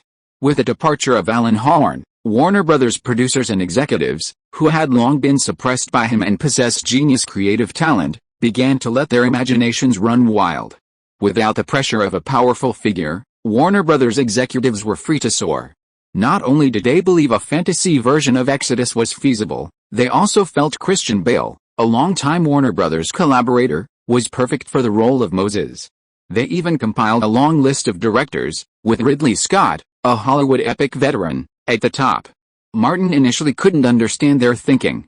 But then he suddenly realized, wasn't this the same enigmatic operation Warner Brothers had been using since 2010? What others find strange is normal at Warner. Jessica's contact with Warner Brothers ended in vain after being dealt with for a while. Subsequently, Peter Pan and The Wizard of Oz were also brought up for discussion at Warner Brothers. Because of the huge success of Alice in Wonderland, many Warner Brothers executives believed that they could be made into 3D live-action movies. Exodus was the most discussed and also received support from Jewish forces behind it. By late January, Warner Brothers had pushed it into the review committee and successfully obtained the green light. Warner Brothers once again contacted Christian Bale. At Warner Brothers Studios, in the studio where The Crew of Horrible Bosses was filmed. When Martin visited Aniston on set, Aniston also mentioned this project. Steven Zaillian, who wrote Mission Impossible and Gangs of New York, has been hired by Warner Brothers to write the script. Sitting on a lounge chair outside the studio, Aniston handed Martin a bottle of water and said, "Warner Brothers has issued a fundraising plan for Plan B, aiming to raise no less than $150 million for filming and production." Martin exclaimed, $150 million. As expected of Warner Brothers, a company with a lot of assets, Aniston said naturally, "As a successful person, can you give me some advice?" Martin was a man of conscience. Hollywood pours huge sums of money into epic films every year. "Look at me. When I come across such films, I immediately avoid them." Aniston understood. "You don't think this type of film is good?" Martin unscrewed the water and handed it to her. Aniston took the water, took a sip, and said, "I'll avoid epic films next time." As they were talking, a dark-skinned woman suddenly came over from the studio. Seeing Martin and Aniston, she trotted over like a fangirl. Seeing Bruce appear, she quickly said, "Jennifer, I'm Meghan Markle." Martin asked, "Do you know me?" "No." Aniston shook her head. Meghan reminded him, "We both worked on Horrible Bosses, so we're colleagues." Aniston had a vague impression, "I think so." Martin waved at Bruce. As Bruce stepped aside, Meghan opened her bag, pulled out an iPhone, and asked, "Can we take a picture together?" Martin, always friendly with young actors, pulled Aniston up and said, "Sure." Meghan shoved the phone into Bruce's hands and said, "Thank you." Cleverly, she stood on Aniston's side and affectionately took her arm. Bruce took 3 photos in a row. "Thank you." Meghan thanked Martin and Aniston, took the phone Bruce had returned, and left. Walking a short distance, she opened Twitter and prepared a new tweet. She selected a recent photo with Martin and Aniston and began writing a message. "The biggest reward from being in Hollywood these past few years has been meeting so many great friends. Today, I ran into my friend Martin Davis on set. He and another friend, Aniston, had a long chat. We discussed the future of Hollywood films, the outlook for this year's Oscars, and so on." After writing, Meghan posted the message. Her last tweet was a selfie with Aniston in the background, with a caption, "It's so fun to be in a movie with my best friend." Meghan left the studio and drove back to her rented apartment. She checked Twitter but saw very few followers. It's so hard for ordinary actors to get noticed, even on social media. Meghan returned to the Twitter homepage to see what the latest news was. The top trending news item was about Harvey Weinstein, with over 120 victims formally suing him. Meghan opened the news page and carefully read it, trying to identify any key features. Images of victims, each wearing a Me Too badge, appeared on the news page, and Meghan suddenly realized something remarkable: none of the victims were black. She had a vague idea of what was happening. Meghan commented on the news item, then retweeted Harvey's image and the news link, then tweeted her comment again. Harvey Weinstein is not only guilty of sexual assault, he's also a racist.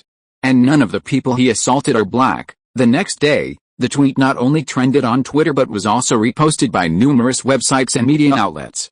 Meghan Markle's fame skyrocketed. Chapter 575, I feel uncomfortable if I don't do anything. Perhaps Harvey Weinstein himself never imagined that one day he would be accused of racial discrimination, and in such a bizarre way. In his Beverly Hills mansion, Harvey, wearing an electronic anklet, read the relevant reports in the newspaper and was stunned for a moment. After a long while, he exploded. "What kind of nonsense charges do you dare to put on me? I'm not a garbage can. What's wrong with these black people? I don't touch them, but I'm guilty," the lawyer quickly advised. "Harvey, be careful with your words, be careful with your words." Harvey got even angrier. "I would rather masturbate than touch those knee brothers." The lawyer was helpless. Harvey had a bad temper and was easily angered. After he calmed down a little, he said, "The first court hearing is about to begin. The judge has agreed to public observation and media broadcast. You must control your temper. If the judge asks about black people, don't say what you said just now. Don't even mention the word black. Just say African American." Harvey controlled his emotions. "I understand. The strategy of pretending to be sick last time was very good. It will win you sympathy points." Faced with a torrent of public opinion, the lawyer could only rack his brains to find a solution. "As for other aspects, I will call the legal team over today. We will rehearse it in advance." Harvey knew the priorities. Call them over. In less than an hour, the entire legal team arrived, preparing for the court hearing. Everyone knew that Harvey Weinstein was completely different from O.J. Simpson. Facing a surging tide of public opinion, a defense of innocence would be incredibly difficult. From New York to Washington, D.C., to Los Angeles, countless individuals and organizations were watching Harvey, waiting to capitalize on his downfall. Even a single hearing in the Los Angeles courtroom attracted hundreds of media outlets. Victims, their families, members of the Me Too movement, members of various women's organizations, and representatives from Hollywood unions. Well over 1,000 people gathered in front of the courtroom. With over 120 victims officially reported, the Harvey Weinstein case had generated far more excitement than the O.J. Simpson case. Everyone was waiting for Harvey Weinstein to arrive. Suddenly, the reporters' cameras panned to a single spot. Instead of the real person, a black woman appeared. Meghan Markle, wearing a t-shirt and holding a poster aloft, appeared before the cameras. The t-shirts and posters bore the same slogan, "Punish the racist Weinstein." This striking move immediately attracted media attention. Times have changed, and so have many other ways of playing. Meghan has mastered the key to traffic. In a nearby van, Martin, Jolie, and Aniston turned their gazes away from the excitement. The two influencers of the Me Too group adjusted their attire. As a victim and witness, Jolie would also be questioned by the judge in court. Aniston produced a Meet the Fist logo painted red on her nails and pinned it to Jolie's chest, encouraging her, "Be brave, be strong, we'll all support you." Jolie rolled her eyes, pulled out another Me Too logo, and pinned it to Martin's collar. Martin believed in Jolie's mental fortitude. She'd been to the UN General Assembly and toured war zones. He said, "You two will walk together later." Aniston asked, "Aren't you coming with us?" Martin replied, "I'm bringing Leo and Nicholson with me to support you." Jolie checked the time and said, "Let's get out of the car." Aniston opened the car door, and the two of them walked side by side toward the courthouse entrance, immediately attracting the attention of reporters and the public. Me Too played a crucial role in Harvey's downfall, its influence spreading not only throughout North America but also sparking similar movements in Europe. Another van drove up, and Martin, taking advantage of the fact that no one was around, got out and got in the following car. Before he could close the car door, Leo waved his phone and said, "I've got something good to show you." Martin leaned over. A video of Harvey Weinstein leaving his home played on his phone. Harvey, with gray hair and a haggard face, used an armchair to gradually move toward the car. Nicholson was watching too, and after finishing his review, he couldn't help but shake his head. Drawing on his decades of experience and judgment, he concluded, "The makeup is average, the expressions are too exaggerated, the walking movements aren't realistic enough, and the acting isn't anywhere near Leo's three-hit combo." Leonardo was unhappy. "My acting is Oscar-worthy. How can he compare?" Martin could easily see why Harvey acted that way. "He's trying to evoke sympathy from the public and the court. That should be it." Nicholson pointed at Harvey on his phone and continued his analysis. "Look, although he's holding onto the armchair with both hands, due to long-standing habit, his body's center of gravity and strength aren't resting on the armchair at all. If someone were to knock his chair off, it would be a sight to behold." He turned to look at Leo. "Why don't you give it a try?" Leonardo shook his head. "I've always kept a low profile. I don't like the spotlight." Nicholson felt uncomfortable not stirring things up. "That bastard from the Foot Gang is acting so exaggeratedly. We've got to get him some way." Martin suddenly thought of someone and said, "I have an idea." Leonardo continued, "Martin's bad ideas are always coming out." Martin gave him a middle finger and said, "I can find someone who's willing to do it." Nicholson looked out the window, vaguely catching sight of the poster, and said, "I think it's possible." Leonardo said, "We're not in a position to approach her. I'll find someone," Martin said, already pulling out his phone and dialing Bruce's number. When he finished, Nicholson opened the car door and urged, "Go. Go. Hurry." The three of them got out of the car, donned their Meet the Two badges, and headed towards the courthouse. A large crowd had gathered in front of the courthouse. Megan initially attracted attention, but with the arrival of Jolie and Aniston, to Meet the Two influencers, the area around her quickly became deserted. Even the reporters' attention was gone. Cameras shifted away. Megan couldn't help but feel a sense of loss. She'd tried so hard, even put her reputation aside, but she still couldn't compare to those two female celebrities who were just walking around normally. The crowd quickly disappeared. Megan suddenly felt like a clown. Suddenly, a man emerged from behind and whispered, "Want to grab the headlines?" Megan turned back.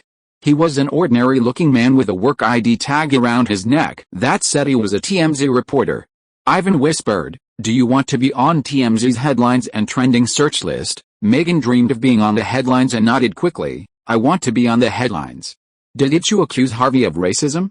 "There's no need to be polite to racists," Ivan said, lowering his voice. After a few words, he asked, "Do you have the guts to do it?" Megan didn't answer. "Can you guarantee I'll be on TMZ's headlines?" Ivan nodded and glanced at his watch. "You only have 1 minute to decide." "No, I'll tell you right now." Megan was not going to save face. "I'm doing it." Ivan pulled out a card and handed it to her. Megan took it and saw only a phone number on it. Ivan said, "Call me if you have news." Megan put it away. Ivan said nothing more and left the room, mingling with a throng of reporters. Megan thought for a moment, then decided not to throw away the poster. Holding it in her hand, she used her thick skin and her black body to push her way through the crowd of onlookers and squeeze her way to the steps leading to the courthouse's main entrance. After a while, a black car drove up and stopped at the curb. As the door opened, Harvey slowly stepped out, took the armchair offered by his assistant, and hunched over. He inched toward the courthouse entrance. He was alone, his eyes sunken, his face aged, and his steps unsteady, like an ordinary old man in his twilight years. Many reporters sighed in amazement. In just a few months, Harvey Weinstein seemed like a completely different person. The once noisy front door suddenly quieted down, and some of the people who were simply watching the scene suddenly had a new thought: was the media and those women going too far in pressuring such an old man? The reporters' cameras were fixed on Harvey. Just as he reached the steps, a black woman suddenly emerged from behind the barrier and, before security could intercept her, kicked Harvey's armchair. With a thud, the chair toppled from Harvey's grasp and crashed to the ground. Having lost his makeshift prop, Harvey's first reaction wasn't to fall. Instead, he instinctively straightened his back and stood upright. In that instant, the tall, portly, and imposing Harvey Weinstein was back. Decades of habit couldn't be changed without long practice. Reporters rushed to take photos. Security intervened, but Meghan hurled a poster at Harvey, shouting, "You shameless racist." Harvey recognized a woman as the racist knee. In the past, he would have slapped her. Harvey suppressed his temper, gave Meghan a cold glance, and without even trying to pick up the fallen armchair, strode up the steps. SHH, a deafening roar of boos erupted from the courtroom entrance. Then, a barrage of insults erupted. "You, a strong criminal, still trying to gain sympathy, this bastard has never changed, liar. Murderer." From the open windows of the small building near the main entrance, Martin and the others heard the clamor through the open windows. The bastard trio celebrated with a fist bump. Leonardo said, "After this, even if he's truly ill, public opinion will think he's faking it," Nicholson said, trying to gain sympathy from the face gang trio. "Dream on," Martin said, "the real culprit is here. Let's go to the public gallery." The three of them descended the stairs, joined by LAPD officer McLean, and entered the courtroom's public gallery. Although it was just a hearing, the seats were full. Near Martin sat San Francisco Mayor Gavin. Like many celebrities present, Martin also exchanged business cards with Gavin, who accompanied his wife. End of this chapter. Thank you so much for reading until the end. Don't forget to give it a like. Looking for more exclusive content and immediate access? Subscribe to our Patreon. Remember, every like, subscription or donation encourages us to continue. Thank you all. See you in the next video.